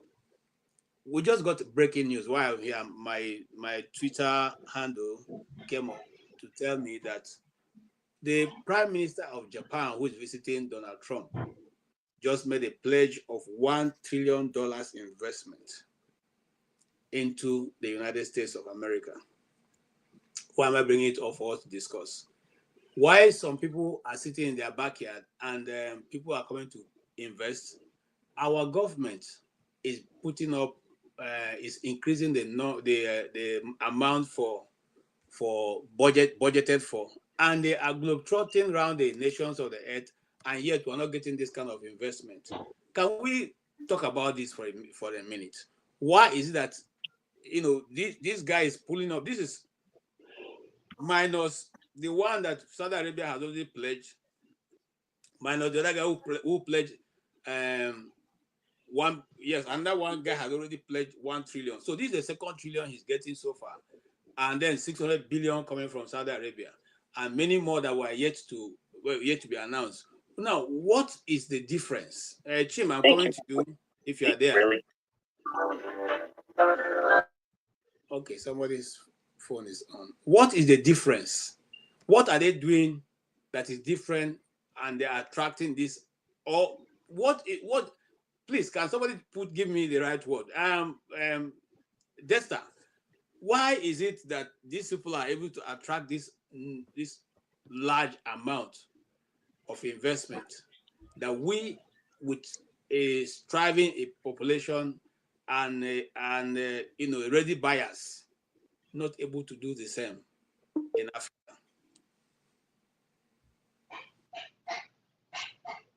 Yeah, Desta, I think the short answer to that is the reason why rich people always get people spending money for them than to spend on poor people. So. Okay, yes. Please go ahead now. Complete it, Mr. Loco P. You said something, I didn't hear you. No, I said the same reason why you see rich people spend money on rich people than to spend money on poor people. So it's like when you have a rich person friend, you invest in them because you potentially to have bigger returns, or support or whatever aid you want to get from them in the nearest future. Why, if you invest in poor people, what are you going to get? Nothing, or mistakenly something. So for that is it's not because he made the investment like, yes, I dash you the money, take, it's a gift. No, it's just an investment that will help them, and in return, probably in the nearest future, maybe get better deal when it comes to negotiation in the maybe bilateral agreement or whatever. So I think it's just normal. It's nature, it's life, not because it's America, but because America has built for themselves a high pedestal whereby everybody wants to invest. You understand? Like, okay, see what Donald Trump said about South Africa, taking off aid from them. You understand? I mean, if a country like South Africa who knows its owner is supposed to know that we are rich already, we are richer than you. You're not supposed to, we're supposed to be the one helping you. You understand? If things were equal, if all things being equal, if not for the bad governments that have been, happening in the past, you understand? You are not feeling that you are the one helping us by taking aid away from us. We are supposed to be the one helping you. You understand? So, but it is what it is. Like I said, is when you've built a good foundation for yourself, everybody wants to attach themselves with you, associate with you, invest in you. So that's just it for me. It's just the politics of the world and nothing really special. Yeah. Okay, thank you, Mr. Tony. Okay, no, Desta, are you here now? Okay, Desta is like it's frozen. Mr. Tony, let's go to you. Mr. Tony, you heard what Lokopi said, that they build a pedestrian. What is that pedestrian that we're not being able to build with all the money that we have in our kitty in Nigeria? How can we position Nigeria to be able to attract such an investment? Because $1 trillion into Nigerian economy will equals to 100 billion. Is it billion or thereabout? Or in fact, one I don't know how to call it, but $1 trillion in Nigerian economy will turn around the whole nation. How can we get such an investment that will ginger and kickstart our development for the next century? KJ, I don't know why you're asking this question. I don't understand, because if I ask you, if you had that kind of money yourself, will you trust any Nigerian politician with that money to help you to oversee investment for you?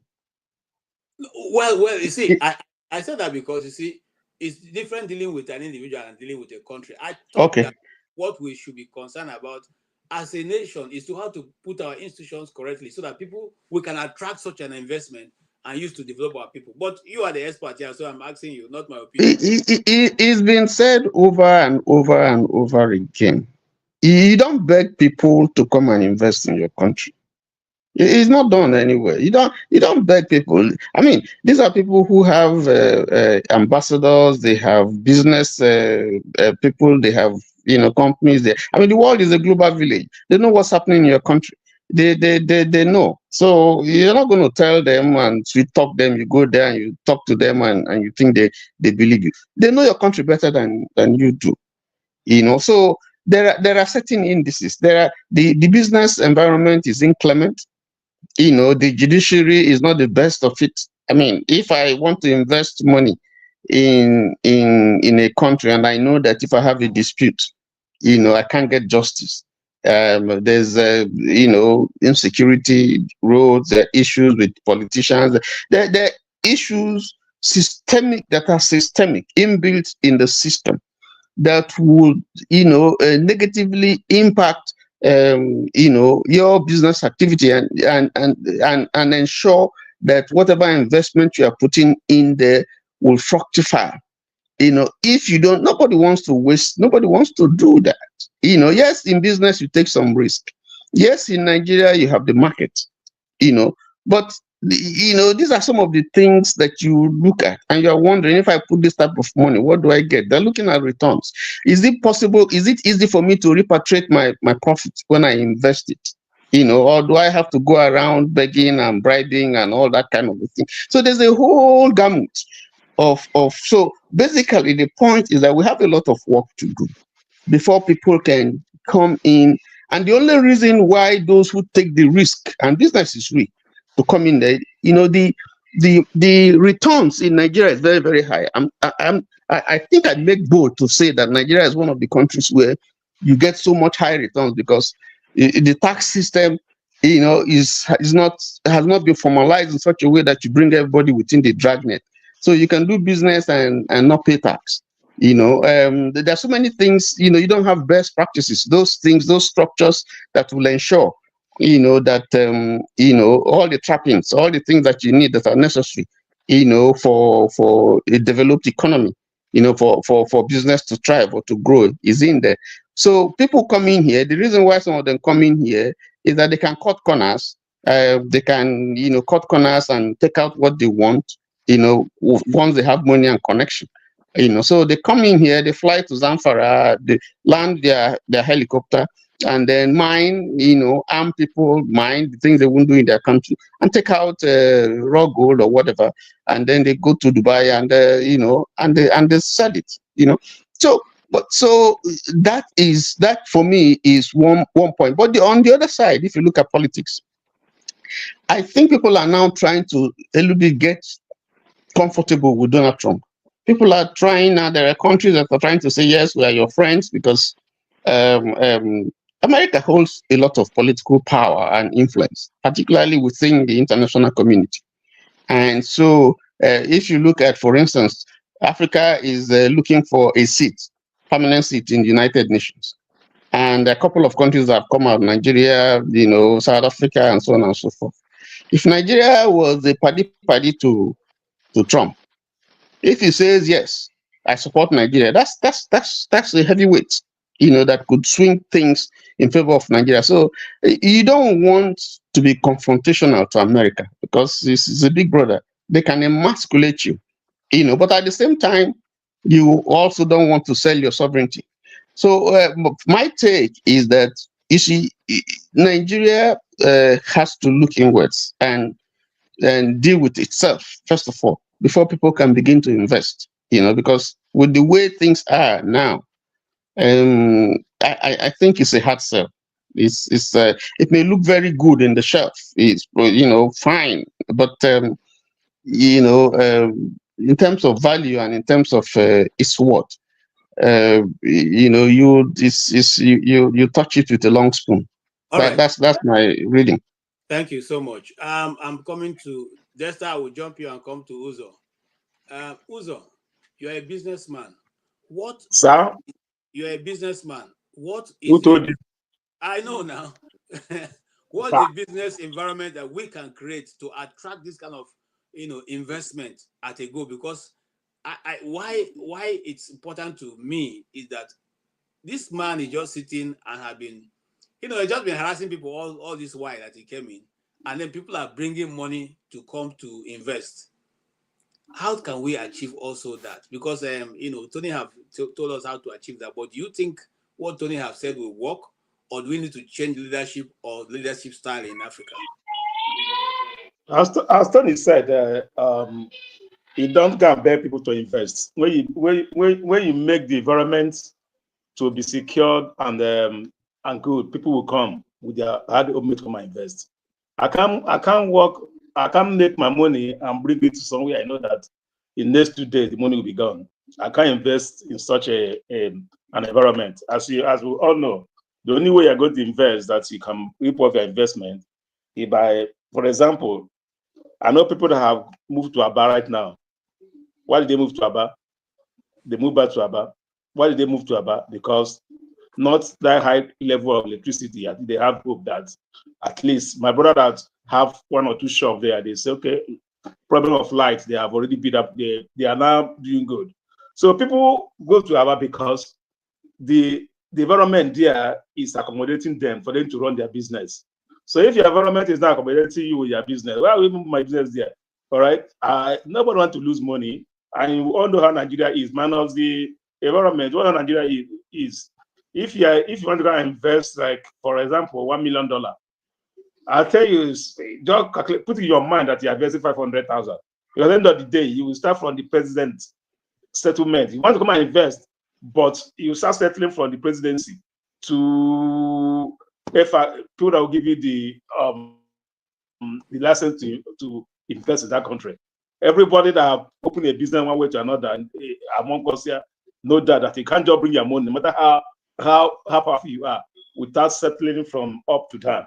So with such environment, there's nobody that will come there and invest. In every part of it, the system, the whole thing, I just like, if you are people that invest, say you want to like, some of them are fraud. If half of all the companies in Nigeria all of them are fraud, you follow up their tasks and everything. No one, some of them come to Nigeria to hide their money. Some because of tasks on this and that. They come there, they tell you they put up 100 billion so place for investment. It's just for them to hide 1 or 2 things. There's no proper person that's going to, and people are living in Nigeria for that matter. People are living. The one that are there are living. Nothing is surviving in Nigeria right now. So I can't trust anybody I know. I have met people that even come to organic cleanup. The guys they are here, it's like they do a cleanup. When they come there, the Americans, they come for the organic cleanup. When years back, I think other batch of who, the guy was telling me he was in Patakli, he was in Mogoni, Patakli cleaner. I said, why? Why do you leave? The guy tell me the horrible story. The bribe and everything, the bribe that went through this, that, they couldn't stand it and they left. So that's the society Nigeria belongs. So it's not anybody's fault. It's how we find ourselves. As people say, we need to renegotiate our country if we are going to survive or not. If you continue this way, I don't think anybody will survive it. Bring the water. So that's just it. Nigeria environment is not, it can't do anything. Nothing it can do. Nothing will happen there. Nothing will happen there that is going to survive. Nothing will happen there. The only thing that will survive there is now agriculture. You bring the fruit from your farm. If this Fulani allow you to farm, the people will buy it in the market and eat. Minus that, nothing, which investment, nothing. People are trying, they lost all their money. You can't trust the bank. You can't trust the. So one of my friends just left it today to go and take his money, which he invested. You have to say a property and put the money in a fertility bank. The guy he just go there to go and withdraw his money. Thank you. Yeah. So that's how you do it. Yes. Okay. Oh, and NWC has gone off. Let me come to you, Desta.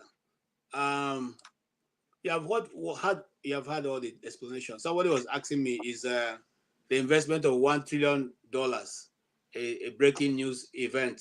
Should it be a breaking news event? This time, I'm asking you, should the investment of $1 trillion in an economy not be a breaking news event? Of course, it should be a breaking news event. $1 trillion. That's not culture now. It's a breaking news event, and I mean, for the American economy, it's just a show of support, basically. You know, it's a show, and it projects. It's a good signal to the economy. It's good optics for everybody, you know, around there. So, I mean, that's because of the stability they have. And the people are putting money in a place where they know that if they put the money there, in the next 10, 20 years, they'll be benefiting from it, you know. So I mean, that's what we should be looking for. But I mean, you can't do that in Nigeria, definitely. In Nigeria, what you can have is portfolio investment. People that come in and after 30 days or 60 days, they take their money out. Because Nigeria actually at present doesn't offer long-term prospects for investment. You know, you can't actually find people doing that right now in Nigeria, unfortunately. But that's the truth of where we are, you know. But for America, you know, I expect more countries will do the same thing. You know, more countries will just fall in line to show that they are supporting the administration, whatever America is doing, you know, throw money inside. And the truth about it is that it's all driven by policies. You know, when they see the kind of policies that the government is coming out with, these are the countries that say, okay, look, we can benefit from this policy. And the countries that are investing are finding out, okay, we can benefit from this. For example, Trump is saying, drill, baby, drill. Of course, the Saudis will be ready to put money in that economy because he's saying drill, baby, drill. That means, people that have oil exploration assets will move into America. They're going to move in there because there's going to be contracts to be won. So they are going to mobilize. And when they say they are investing 1 trillion, that's bringing their assets, bringing their equipment. That's part of the 1 trillion. It's not just cash. You know, it's human resource, all kinds of things they're going to bring in there and say, okay, which direction are you moving in? There's AI, you know, there's a lot of things for them to do, you know. So yeah, it's good for the American economy. It's good to help to. I think people have been complaining about prices of goods in America and all that. It will help to stabilize the economy. It will help to prop up the dollar. And don't forget that Japan is one country that needs the dollar to be strong. If not only Japan, many countries, even Nigeria, needs the dollar to be strong. Because if the dollar is not strong, your goods will not sell. That is the truth. You need the dollar to be strong so that people will not imagine if the dollar is $1 to £1. There are some Nigerian goods that will not be seen in the market. That's the truth. Because people will just buy the American one. So people like Japan need the dollar to be strong. So they will invest money there to make sure that the dollar will remain strong so that the Japanese products that they are selling can move, and then you have more Japanese products moving to America to say, oh, it's for countries that are moving in the right direction. Unfortunately, we can't say the same thing for Nigeria, you know. And Trump has not traveled anywhere. Trump has not traveled, you know. Trump has not traveled anywhere. Not go anywhere. He did not go anywhere. He just in the White House. sat down in the White House and dished out policies, signing executive orders, and people are coming in for it. Look, the truth about it is there was a time Nigeria was going in that direction. In fact, I know of somebody who in 2010, he lives in the UK. In 2010, his bank in the UK invited him. They offered to borrow him money to go and invest in Nigeria. They called him for a meeting and said, come, let us borrow you. Let us take £20,000, go and invest it in Nigeria. Wow. That was the optics of Nigeria. You know, that was the optics that, look, this country is, and it was the bank knew that, look, since Nigeria was moving that optics, if he carries the money to invest there, he will probably make return on investment, and we will make money too. Do you understand? He was a Nigerian. So that was how. So think about if your country is doing well, you know, if people can see that this country has all you need to, like somebody said here, have a honest judiciary, that justice, not all these shenanigans were happening. There is rule of law. Have an administration that is not that doesn't have encumbrance of corruption or all that. That you will find out that things will start aligning. Okay. Have one or two deals. Thank you, Victor. You've made a very important point for which I will take to Mr. Ike. Mr. Ike, is it possible that we'll have a government that will be attractive enough for people to bring in $1 million. And when you're answering that, bear in mind, let me move on to also move on to our next point. The government of Britain, or rather the opposition party in Britain, have said that they desire to stretch all the people who are coming in now. And I'm happy Local P is here. They will have to explain to us why his sister have chosen to make it, propose a 15-year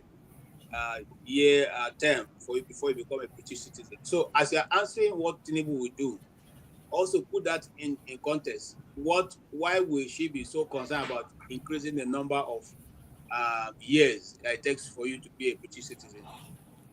Is there any merit in that, or is it just because they think things are not working for Black people now, for Nigeria especially, so they have to make it more difficult for us to come to Europe? Well, first of all, you have to ask yourself a question: do you really have a government? That's the point. You don't have a government. So if you don't have a government, who is going to come there to invest? Nobody. The people that invested in Nigeria has left Nigeria. Those that had their investment in Nigeria before this time, how many companies has left Nigeria? They are uncountable. We can't count them enough. So automatically, you don't have a government. You don't have a system that works for anybody to come and put his dollar in your country. You don't have institutions that can be able to guarantee anybody transparency in everything that they has to do, just like Tony and Dexter has spoken. So we are just wasting our saliva talking about that because we know we don't have a government. Because all this shenanigans, like people are saying here, those countries don't take us serious. They only use them to, commit corruption, and they only use them when they want them. And after they finish using them, they dump every one of them. So, if the institutions in Nigeria we have is safe for people to come and invest, as we are talking about the investment, we are not talking about people that are being kidnapped every second, people that are being killed every day in your own country. So I don't think any sensible man in his country will advise anybody to come and invest in your country, because you don't have a security. If a member of the House of Representatives member of Anambra House of Assembly can be kidnapped and his decomposing body was found about 2 or 3 days ago. The former head of wanted, I don't know, Major General, his entire family was kidnapped this week. That's the country you have. So who is it that is going to come there to do anything when the life and property of the people are not secure? When the judiciary has become a playing field, when the judiciary has been using for Wike and his group are using the judiciary to play football in Nigeria, they decide whatever they want to do. Democracy in Nigeria is not being decided at the cutoff in Nigerian judiciary. Running of political parties now is being decided in the court, not by the people that are members of the political party in Nigeria. So the system is not working. The system does not work. You don't have electricity. There is no constant electricity supply. You don't have water. Water does not run in the bathroom. Have you seen some kitchens, even when you're watching Nigerian home video, you look at the kitchen they are using to make the film. You see how the water is running, like where I am when I want to pee. You see the way the water that is running from the kitchen sink is running like a little child who is peeing. So you don't have anything that is working. So those people who comes to Nigeria, like Desta said, the people who will come to Nigeria to do business for 30 days or 60 days, they take their money and walk away because there is nothing to offer. The multinational companies that we have in Nigeria so many years ago, even up to this late time, that have provided employment for a lot of Nigerians, they have all left your country. You don't have anything. So because you don't have a government, nobody can trust the government you have, because the man who is the head of the government cannot be trusted by anybody. So because his own record is there for everybody to see. And the people that are working with him are oh yes, sir. So I don't see where it is possible for anybody to say Why is it they are not investing? Where are they going to invest? The security of Nigerians themselves are not safe. So is it the foreigners that are going to be safe? Look at the killing that is going on. Look at the kidnapping that is going on everywhere. Nobody is safe. You don't have electricity. If you go home, you have to put on your generator. How much is the cost of fuel? If you go to area of Face Me and Face You in Nigeria today, in the night you see different kinds of sounds of generator. Some are sounding like engine. This engine where they use to do palm kernel in the diesel. You have different kinds of noise. Now tell me how can people sleep? How does people sleep at night? So there, my brother, we have to be honest. That's the most primary thing in Nigeria right now is to secure the country. The country is not secure.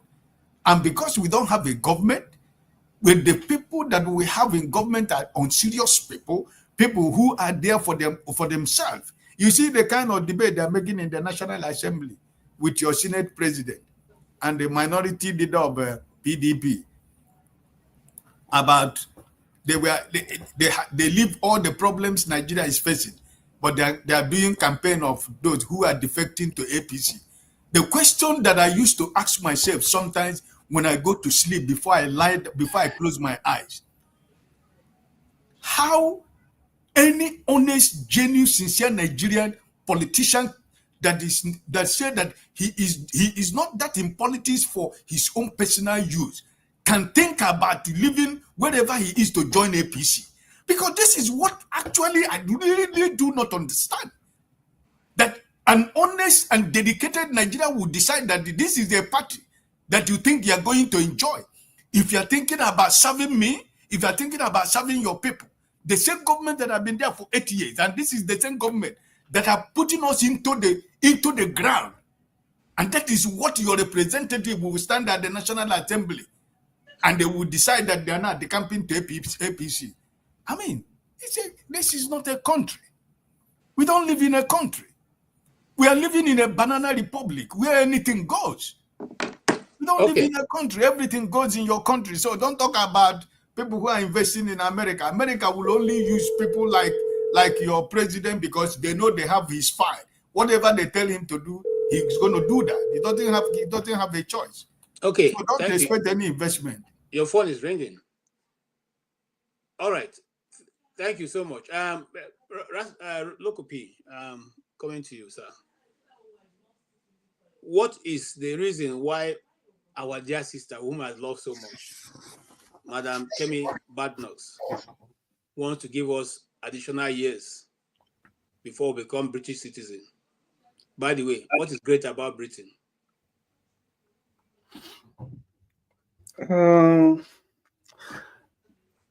For me, I think it's just face for me. I think it's just this. She's trying to be this wannabe potential UK Prime Minister for me. And sometimes in politics you have to be somewhat controversial, to get some, do some clouds, do some stuff just to be relevant. So in case of anything like, oh, I think she has been, yeah, I think she's this and that. So for me, if you look at ever she became the leader, I think Nigeria's issues has not finished from her mouth.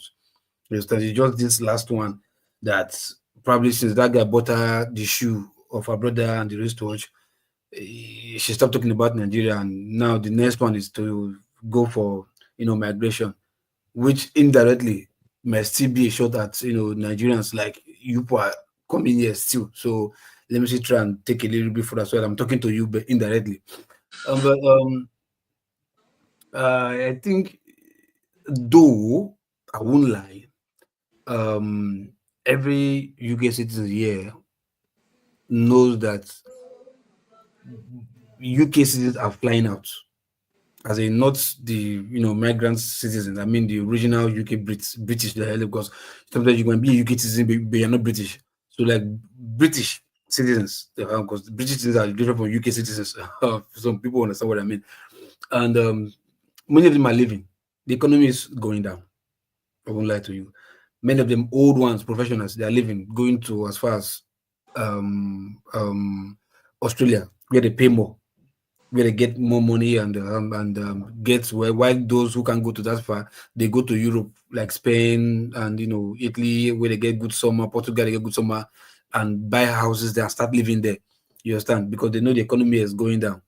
And hence, if you go to like some sectors, like maybe NHS, you see mainly immigrants there doing the jobs. All those old, consultants, British consultants, the UK doctor specialists, you're not there anymore. You run out, man. They're tired of the country right now. They are running. Old British people, they retire and go to Spain and go enjoy their life. You understand? If you check the news sometime last week, you see that even Spanish governments in the residents in Malaga are even revolting against tourists coming there. All the property in Malaga, Barcelona, the property has all gone skyrocket because people who are there from UK, because they earn a lot here, go there and go and live cheap life there. You understand? Spend little money and the year, whatever. So all the accommodation has gone up. Airbnb. You see landlords even converting their houses to Airbnb right now. So they have houses shortage until the government has to come in and cancel some thousands of Airbnb houses, turning back to residential area. So for that, for the UK, I think she might be right to some extent that, yeah, the migration of people coming down here is choking them. Because if you go to like NHS, for instance, now you see like there are more patients than the doctors. You understand? And like now, because of the population in the UK right now, the benefit you get from being a British citizen, you understand, is now reducing because of the more you dish out citizenship to every person that just come under 5 years, you are choking the system, for those who are really British to enjoy the government facility. So for that, they're trying to reduce the number of people that are just becoming British citizens just like that, you son. So, but where I don't agree with her is if there was a Kemi Badenoch in 1990, I don't think she would be where she is today. You understand? It's as if you're also a migrant who got into where you are and you're trying to shut the door, against others behind you, forgetting the fact that these people you're trying to shut the door against, you were once in their position. You understand? Before you became who you are. If I thought you were born in the UK and you take maybe by birth, your parents were not born in the UK. If your parents were born in the UK, your grandparents were not born in the UK. You understand? And if this law you're putting right now happens to be where either your father or your grandfather was not a British citizen and was shot with them, I don't think by now maybe you'll be where you are today. So I think what she should do is, in as much as she's trying to help the British citizens to enjoy their facility, but she should also put more effort in. There are no jobs. The jobs is going, no jobs in the UK. You understand? No professional jobs in the UK that are reducing. And she should also put more effort to try to increase that, and trying to say like immigration is a problem where that even the real Brits, like I said, the Brits, they don't even want to work. The average UK life is just to enjoy themselves, go to bar, drink beer, work little and this and that, but we now see migrants coming here, putting the effort, putting the work and get the money, get paid. She's sounding as if whatever the migrants who are becoming British citizens now, whatever they are getting, that as if they didn't work for it. You understand? Before they gave them the citizenship, they paid the hell. You understand? Most of them came with students, whatever. Most of them came with students, whatever. Some migrated. You took lots of money from them. It is not cheap. You took lots of money from them, not even one. You understand? You took for them, their spouse, their children, all of them. If they come, especially if they are more than 18 years old, you understand? Per head, 18 years, you pay like close to £4,000 per head, not to go back the visa. You understand? So after making chunks of money from them, now you are saying no, you want to this, you want to that, you want to this, you want to that. You understand? And even to get the British citizenship, how much are they still paying? Although from indefinite to being becoming a citizen, I think it's about like less than $2,000. But to get that indefinite, you have to almost be like $4,000 as of today. If the last time I check, so you are making chunks of money from these people, which is helping your economy. So you can't say you want to throw the battle with the baby. Like if you want to throw everything, stop everything. Don't take their money first, and you want to put them behind to say no. You don't want to give them that. Well, you've already collected some chunk of money from them. So in as much as it's a little bit of you're trying to protect this, but it shouldn't come from you and the way you're putting it. For me, that's where I have some itch in what she did or how she's doing it. Okay, thank you so much. You have actually, given us a good understanding of what's going on. Can we begin to round up? And I will round up with this topic. The reason why a lot of hues and cry was made concerning the Southeast was that Simon Ekpa was one of those brains behind the insecurity in the East. Just the past days, there was a lot of insecurity in Benue, in the East, and continuously there have been all kinds of atrocities going on around. Now, the week also following, that's the past, the likes of Benjamin Kanu said they are appealing to Tinubu to tamper mercy, justice with mercy by releasing Nnamdi Kanu. And Nnamdi Kanu's lawyers said Nnamdi Kanu told them that he's not interested in tampering mercy with justice. What he's interested is to follow the rule of law. The rule of law in this case is what is the position of the law concerning his issue. The question I put to us now as we begin to round up is this. And I'll start from Local P so that we don't have to come back. I will just go because the computer is not giving me the accurate sitting position, who came first or who came last. Now, will you say that so far, since Nnamdi Kanu is not on the scene, is incarcerated, Simon Ekpa is incarcerated, yet there's continuous insecurity to the highest point, even much higher than when these people were outside? Can it also be said to be them who are responsible now? Secondly, when Mazi Nnamdi Kanu say he's not interested in your looking for how to use mercy to tamper justice, what he's looking for is the rule of law to apply concerning his case. Judge it as it is. Declare him free if he's free. Release him or send him to jail if he's guilty. Why or how do you think he has made a good call? And do you think that we have now been proven right that the insecurity in the Southeast is not because of these two individuals per se? Anyways, truth be told, look, I've known, let me not say black race, so African, so that I will not be black, so not cover my best, Nigerian in particular. See, we don't like to take responsibility. No matter how the odds are, no matter how clear it is for you to no, this is your fault. Take it as your fault this time. You still look for no, it's not. No, look at you understand. Look, right from inception, these two dudes have never been. You understand? They have never been. It's just because of the failure of the Nigerian security system. They always want to, put it out there. And my anger is the media is not even there to ask them okay, you are failing your job as a security man. You are failing. Don't tell us that this man is the person when you don't see any rifle in his hand, you've not seen grenade, you've not seen bazooka in his hand, doing all these things, and you're not seeing him bleeding from the front. Your people are out there because of maybe one or two things or one or two fanatics. Double your men up and go and counter them.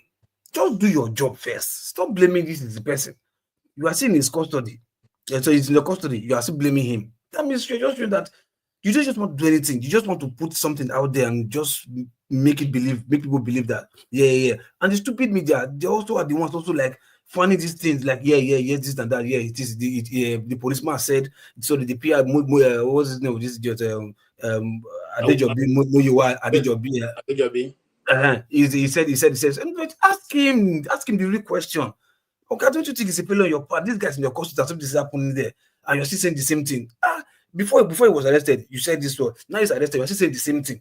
But you've changed your tactics by arresting him. but since it's happening and you're sitting the same thing, I mean, okay, you know your work now. But the media, as stupid as they are, always saying nothing else. Just discuss it, and they don't discuss issue.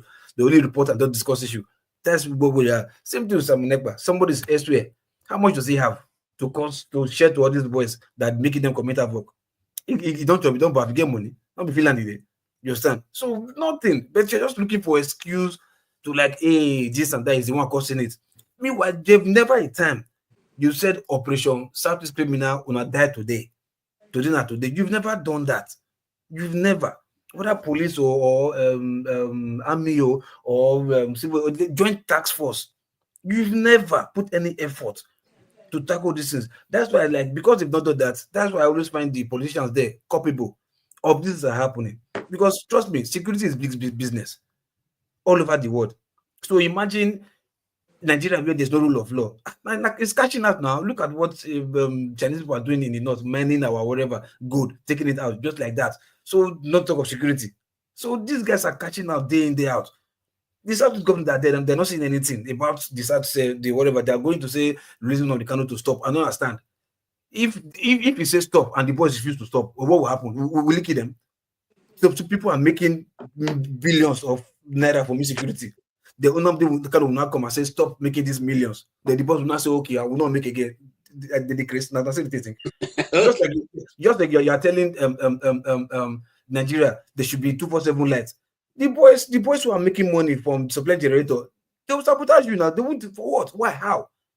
You understand? So people are making money, cashing out. Okay, look at the hotel that they destroyed some I think early this month or late last month. You understand? They said they were in Oba. You understand? So you want to go and say, okay, so if cannot say, okay, no, stop the security. That man that has invested that amount, millions of naira to build that edifice, to carry that kind of crime. You will not tell the man to like, okay, I've spent that money to commit this crime. Since Madikanu said no security, okay, I will not stop. Then all my money will not go. Sometimes people just talk out of their ear. They don't talk out of their brain this time. You hear their ear is leaking. You understand? So when people are giving you excuse, you just like we just take it for what is the way they say it because it's coming from one buzu who doesn't even think, or maybe they plan how to say it and twist it so I will believe. Then the media will shut up not to ask them, challenge them, like, look, this doesn't make sense to me. You understand? It's supposed to be like that, but everybody just said, okay, Nigeria, and we just talk, we just hear, we just smile, and we move on. Nobody will say. So if they come and tell you this and that, my brother, 100% zero. Those people are they paid on their job, and that is what the truth is. Thank you so much. So because of our time, we have another show coming up by 6. We'll just cut it small. I get buzi and ken, so that we can get to our destination. Yes, Dr. Chim, can we hear your take? And you have 2 minutes, 4, 8, 10, 12. Yes, about 2 minutes. And Forefather is here. You know, when we talk about the issue of the Southeast, Forefather have to show up because he doesn't like the people of the Southeast. So seriously, defend the interests of Nigeria. Hey, you're welcome, Forefather. But let's hear from Chim, then we can come to you. Okay, thank you. So on this issue of insecurity in the Southeast and Mazen Nnamdi Kanu and his incarceration, it's already obvious to the world. I listened to an Afenifere. Badio, what do you feel about the fact that he said he's not looking for favor, he's looking for justice? Yes, he will say that. But if the president decides to say we're releasing him on political grounds, political expediency, or humanitarian expediency, or whatever it is, we're suspending and releasing him. He's not going to say, please leave me in jail now. He will come out, right?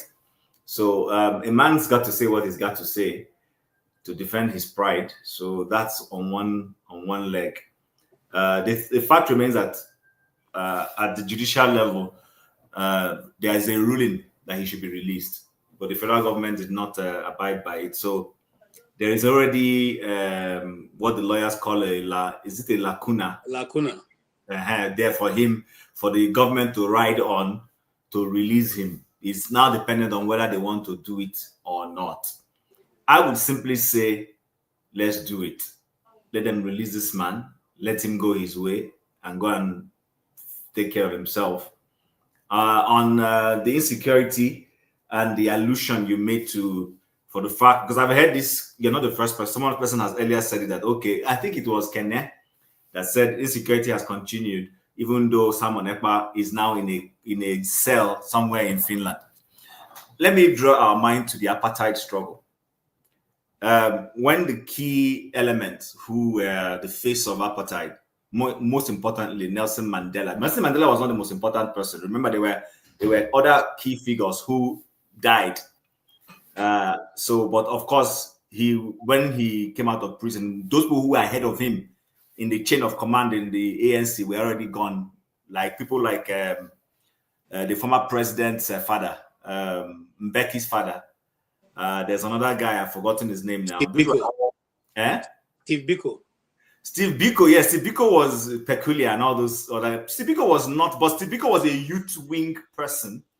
And what made Steve Biko popular was Winnie Mandela's involvement in his death. That's where Steve Biko's popularity came from. But there were some other 3 or 4 people who were ahead of Mandela. People don't seem to remember this. Mandela was not the most important person in the South African struggle. But here's the thing. When those people were in jail, they were still, remember, these things are like guerrilla warfare. Your people will come in, they will throw fire at the South African forces and all those. Those things will continue even when your key figures are in incarceration. It won't stop. So if the insecurity in the Southeast is still an IPOB thing, it's their foot soldiers who are causing it. However, I don't think the insecurity in the Southeast is necessarily an IPOB thing. There are multifarious faces in it.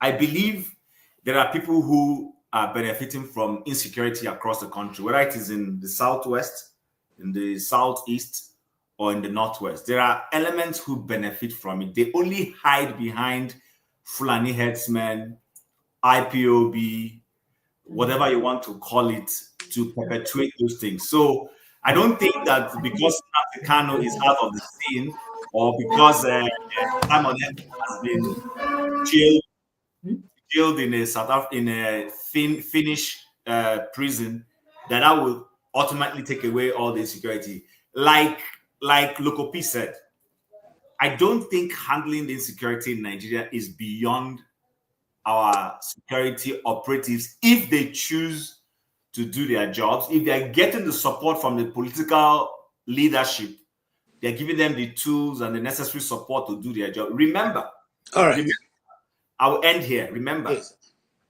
in the Northeast, where we've had a lot of issues for a long time, there was a time a certain military officer was trying to push those people away and grind them totally, and he was hushed. They stopped him from continuing it. So that tells you that sometimes even the official institutions are culpable in some of the things that are going on. Even in the South, the oil bunkery, that we thought it was just some ragtag people doing it. Of course, even the security people who were sent there were making money and they were fueling it. So I think the issue with Nigeria is the government should really wake up, be honest with itself, give our security apparatuses the necessary tools and support they need to do their job. There should be no sacred cows. If you discover that there is any person that is prominent, that is part and parcel of the insecurity in Nigeria, go after him and take him out. All right, thank you. Stop creating these kinds of we need to run. Thank you. Yes, Ndubisi. Ndubisi. You have 2 minutes. Okay, can you hear me? Yes, very clearly. Yes. So I think the government is just trying to stretch this non-determinist incarceration unnecessarily. If they want to prosecute him properly, they know what to do. Probably, like his lawyers have been saying, the guy has no case to answer, and they're just trying to keep him there the way they've been doing all this while with other political prisoners they've had in the past, to lord it over that way. The federal government will do as we like, but it's not helping anyone. It is giving the government a bad name, and it is further inflaming insecurity in the Southeast. Like Shim said, there are a whole gang of criminals doing all sorts of atrocities over there in the Southeast in the name of IPOB. Many of them have turned that into a big business now. And you can see what is going on in Anambra recently, and even Imo State, my own state. Even that area where the team is really charging up in Imo, also local government is my own local government. Those boys, some of them are even my community members. They just joined some people who came from Abakaliki some years back. So they are all causing all kinds of atrocities there. Though the security forces are going after them, but they don't seem to want to use the intensity that the team deserves because these was about many. Then aside that, we have all kinds of criminal activities going on all over the east, all in the name of IPOP. So they should release this man, let him go and get himself proper medical attention. I'm sure his idea of this whole thing may have changed, having spent this time in detention unjustly do. But justice should be done, like he said. They should free him. But like Shim said, if maybe the government is trying to look for a face-saving way, channel to do it, whatever the case may be, if they truly want peace to reign in the southeast and Nigeria as a whole, they should free him and other political prisoners there that are being detained here and there, both in the up north and other places. And like many of us have alluded severally here in this program, if government wants to tackle this insecurity, even the one they say is coming from the Boko Haram, that's Sambisa or whatever, or these bandits as they call them, but I call all of them terrorists, they can handle it. Somehow, I want to believe that they are benefiting from this whole saga, financially or money-wise. That's why they want to solve this problem. So they should tackle the security first and let Nigeria breathe. Meanwhile, let me say something about the investment you talked about. How can big corporations or big investors worldwide or big countries like Japan bring investments to Nigeria where there's no trust in the system, where the system is broken? Let me leave it that way. Thank you so Thank much. you. All right. Tony, you have 2 minutes.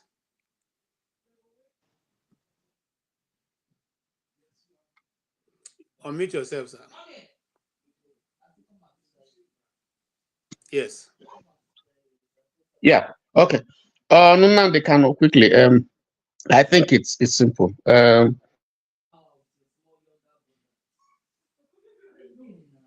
have muted yourself again. You muted yourself, sir.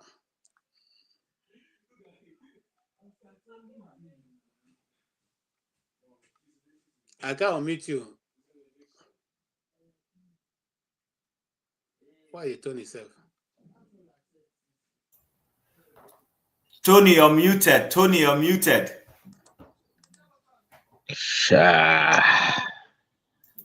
Yeah, we couldn't hear you, Mr. Tony. Lord. Yeah. You have your 2 minutes, please. Let's go.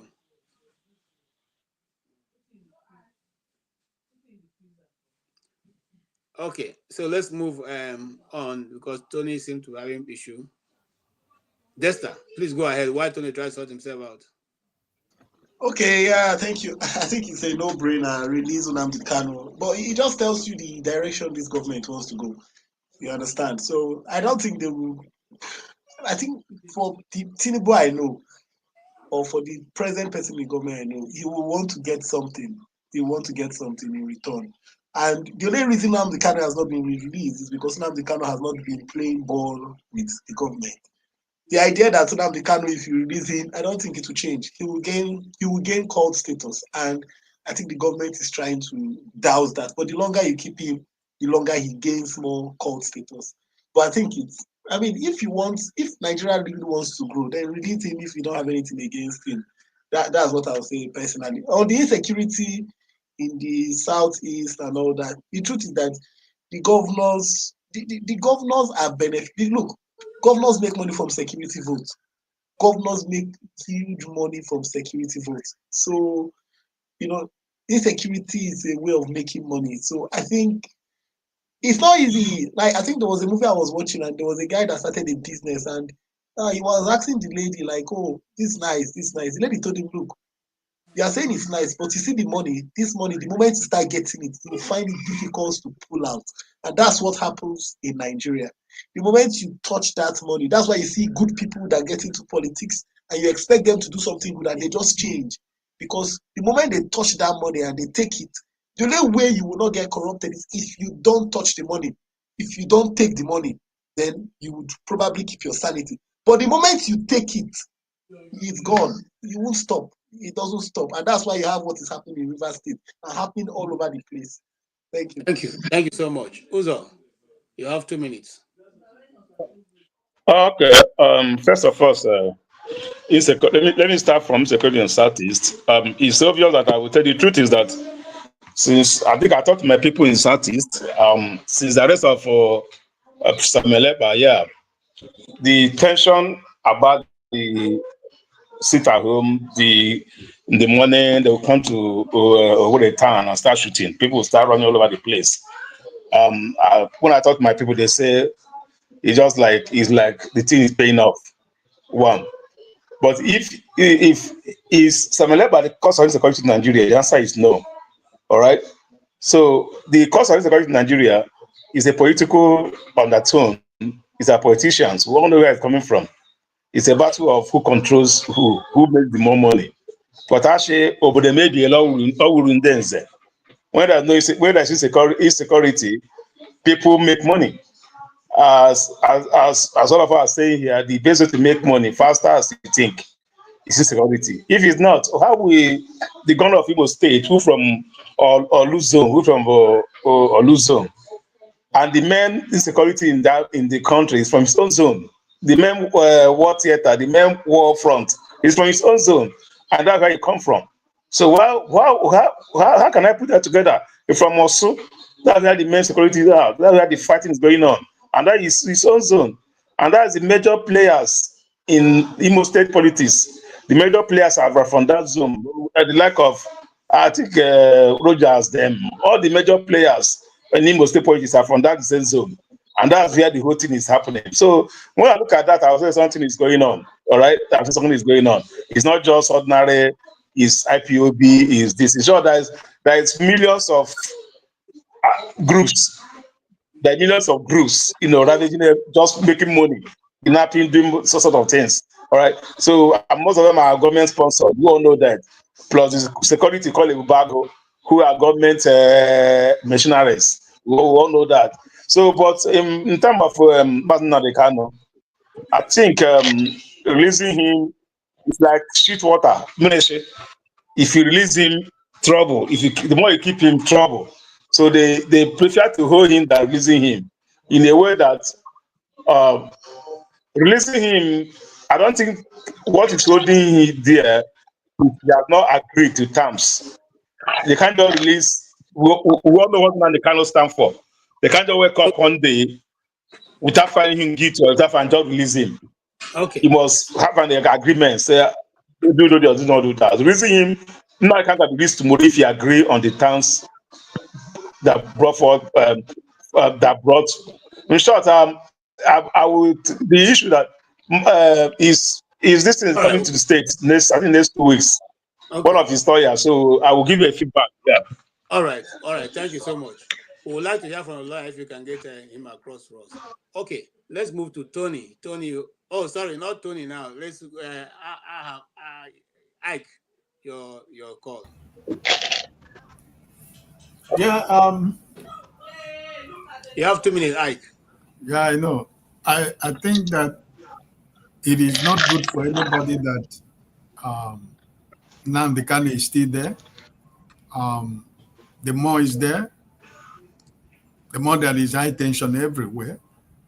And I think that's what I said the other time. The Nigerian judiciary has become a playing field, where people say and do whatever they want.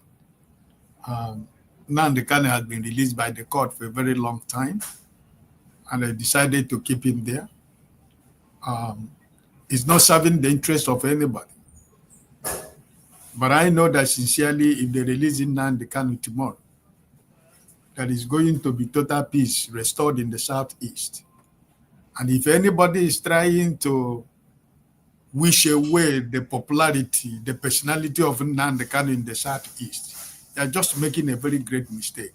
The governors of Eastern Nigeria know why. They know why. If I'm not accusing them, why this young man is still there. Because somebody like the governor of Imo State, where I come from, like Uzo said, is from my Olu senatorial there, where the Supreme Court governor comes from. And in his own town is where the worst of where this thing is happening. So you should be able to ask yourself a question. How can this man, with all his Ebubagu group that are kidnapping people in Imo State, that where the center of this war is going on in Imo State is in his own senatorial zone, and he cannot stop it? That would be something, a very deep reflection every one of us should be able to make in Imo State. And that's why I said here last week, the other time, that in Olu senatorial zone, you don't see any young men anymore. Everybody has gone away. Because if Ebubagu people see you dress well, you are in trouble. Every young man who goes there, those people who are working in the villages, who at the end of the day, when they go to their farm and come back and they bath and spray perfume and they go to the restaurant to go and enjoy themselves in the evening, they target them as IPOB members. This is the way they're killing people in Imo State. So honestly speaking, I don't think it's good for anybody. But I just pray that the government will do something, forget about politics and release this young man, let him go, so that we can be able to find peace. Thank you, Mr. Ike. Thank you. I appreciate that contribution. Yes, Tony, you have 2 minutes. Okay, for Nnamdi Kanu, I think is a political solution. Just a nolly prosecution will solve it. But the government federal government should have the political will to do that. For Boko Haram and the problems that were going, I just recall quickly, when Jonathan was president, there was an intel from the military. The high command of the Boko Haram were holding a meeting somewhere in the northeast with their sponsors. And so the intel came and the military was waiting for Jonathan to give them, as the commander-in-chief, to give them the instruction. He didn't. That will have totally decimated Boko Haram. But now it's complex. The situation is complex. Again, I think the solution is a political solution because it's more complex now. And then for the Southeast, I think the key to peace in, to solve the problem of insecurity in the Southeast lies with the governors. If they can sit down, if Peter Obi could do it in Anambra, and I think they need to go and look at the template and the strategy that he used and see how they can deploy that to solve the problem. But I think the issue, the solution lies with the governors. If they can sit together, meet, and be honest about it, they will address the problem. Thank you so much. Short and concise. Thank you. If the governors want to bring peace, they know what to do. Unfortunately, I am one of those who believe that the people in the East do not. In fact, they are enjoying the fact that Nnamdi Kanu is incarcerated. Okay, so I come finally to the forefather himself. Forefather, please, what is your take? And because you've not spoken this way, so I give you 5 minutes to tell us, touch on all the points you need to make, but you have 5 minutes. It's not going to extend more than 5 minutes. Yeah, thank you for that, KJ. Greetings to all the panelists, to the chat and then the viewers. I don't know necessarily what triggered the conversation. I think it's about stay at home or something like that in the Southeast that they are talking about recently. I think I saw some news regarding that. Regarding Nnamdi Kanu's issue, the Nigerian government is playing politics with it now, isn't it? So, and they are using it as a leverage to somehow, in case they need him to calm situations or whatever, they are trading him. And it reminds me of the way they used Isaac Adagaboro too. Because when he suited them, they put him in prison. Then when it was the Civil War, they released him to be against the Southeast. Similar stuff is going on here. They are using him as a political pawn. And when I look at the way they behave, the government behaves versus the way Nnamdi Kanu behaves, then the people are stuck in the middle of all of this. You see the same pattern everywhere. If you look at what is going on in Congo and Rwanda right now, The Congolese president are useless. The Rwandan government are useless. They are all creating chaos for their people. In the end, the people in the middle are the ones suffering for the nonsense that they are doing. And when I say this, sometimes when people don't like it, when I see someone like Nnamdi Kanu, I see the government, I see them as the same people. It's the same type of forces that are causing all the problems for us. That the southeast and the south have not known peace, and the north, in terms of the Boko Haram people, have not known anything. The government themselves are useless. They refuse to do anything to solve it. Why do you not blame all of them? I don't know why we spare any of them the blame. Imagine if you are in a distressful situation and you have two people that are supposed to help you, both of them start causing problems while you are drowning. You plague on both of their houses. That's how I look at it, because both of them are causing problems. All they are not creating solutions. And if they have been okay, they were just arguing for a short period of time. That's a different thing. They've been doing this. They've been playing this game forever. If it's not Nnamdi Kanu, it's the Niger Delta this thing. If it's not the Niger Delta this thing, it's the Boko Haram. If it's not there's always something. And in the end, what is the outcome for all of us? Suffer head, suffer head, suffer head. It never ends. Now we go to Kemi Badenoch. That one, I think. You see, this issue that this the law she passed, most Nigerians think that he's targeting Nigerians. I don't think she's targeting Nigerians necessarily. Maybe she is, but it doesn't matter. The point is that she is not insulting Nigerians. The one I had what I had against her was that she kept attacking Nigerians on the Nigerian state itself, or I just feel like that bitter nature is just wrong. But what she's doing now is British politics. And she's not the first person to advocate, extending the period that it takes you to become citizens. In the UK, there was a time it was shorter to become a citizen just because of long stay. And I think one of the conservative government increased it to 10 years. I think now it's almost 20 years you can get that just for long stay. So she's now even making it the official one to take up to 15 years. So it's not new that they play that kind of politics. So that's not new. If you start blaming her for that, then she cannot do politics of the conservatives in the UK. That's their politics. What I had against her was that she kept bad-mouthing Nigeria specifically. It's like, what has Nigeria got to do with the UK? Stop bringing us into your politics. That's my issue with her. So that is that on that one.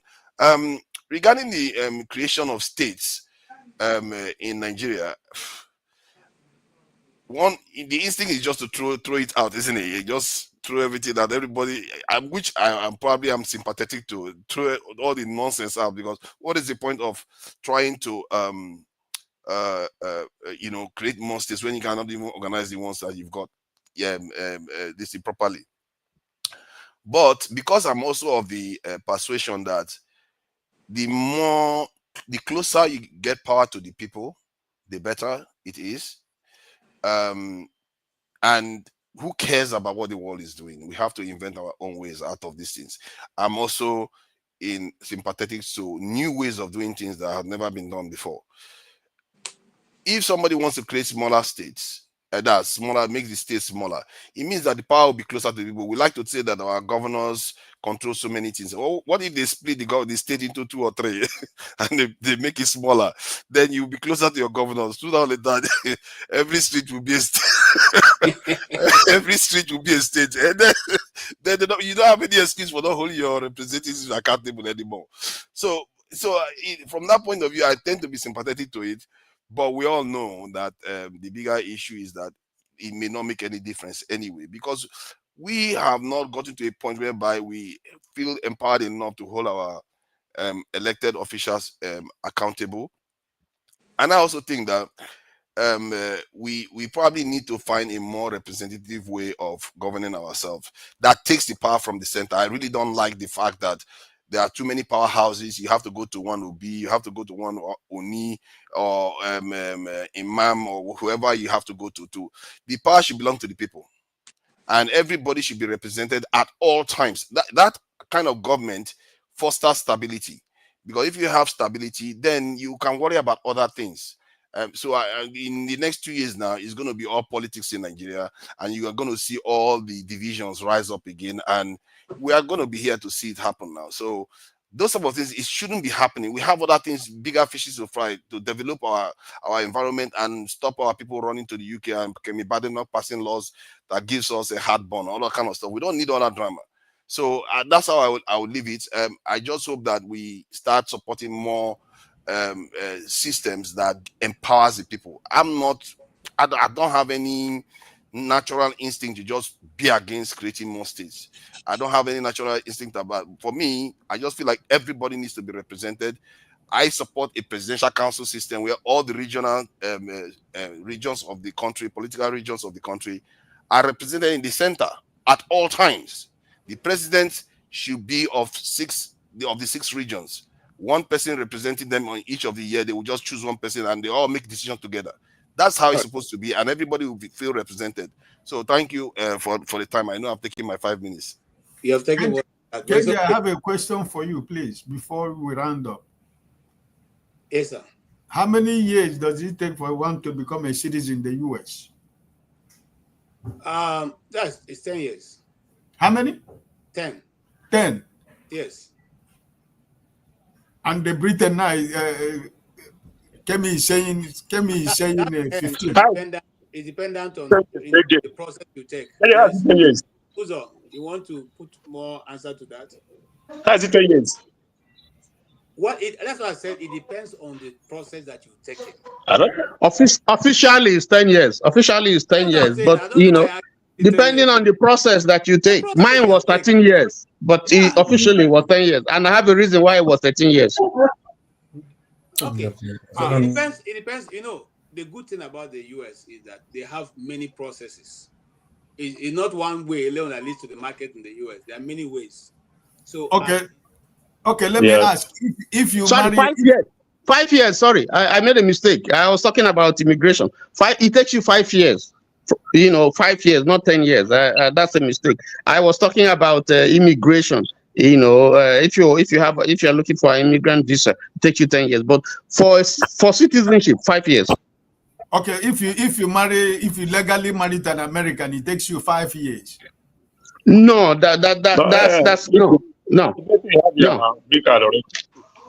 So that's why I said it has many ways that leads to it, and all of them have their own duration. But we're not going to go into that because if we do, from 3 years, bro. I see somebody 3 years, 4 years, so it depends. If you join the military, it facilitates your. There are so many scenarios. Yes. Not the military is a year. Can we just move on? Because those who join the military, I know somebody got it within a year, everything. So, but that's not what they're going to say. I know someone in a year. We have a program coming up in the next 10 minutes, so we want to give them an opportunity to set up and be able to ready for that to go. I want to appreciate every one of you who have been, and Local P, it's good to see you. It's good that you also showed up. NDBC, it's also good to see you. Uzo, it's good to see you and have your contribution. Thank you, Mr. Ike.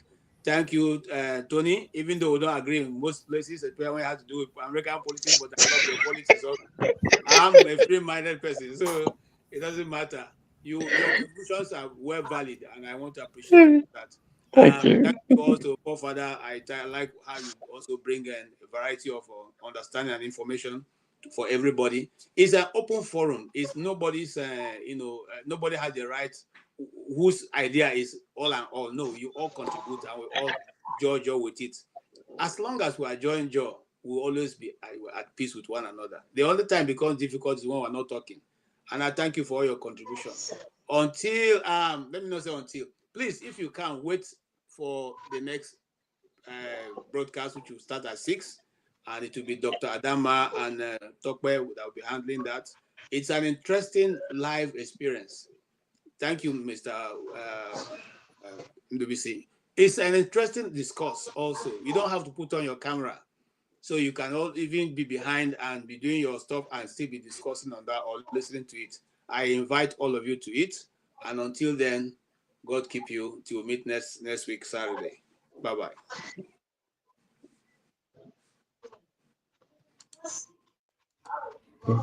Where are you? What do you mean where I am? I'm here. Are you there? Okay. Yeah, I'm I not think he's going to end the show now. Is he not going to end the show? I'm not seeing you. You're not seeing me. I No. don't know now. I can't help your camera.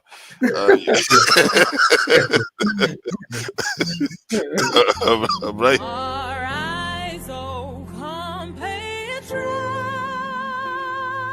Forefathers, I've not seen you for a while. I've been busy a bit.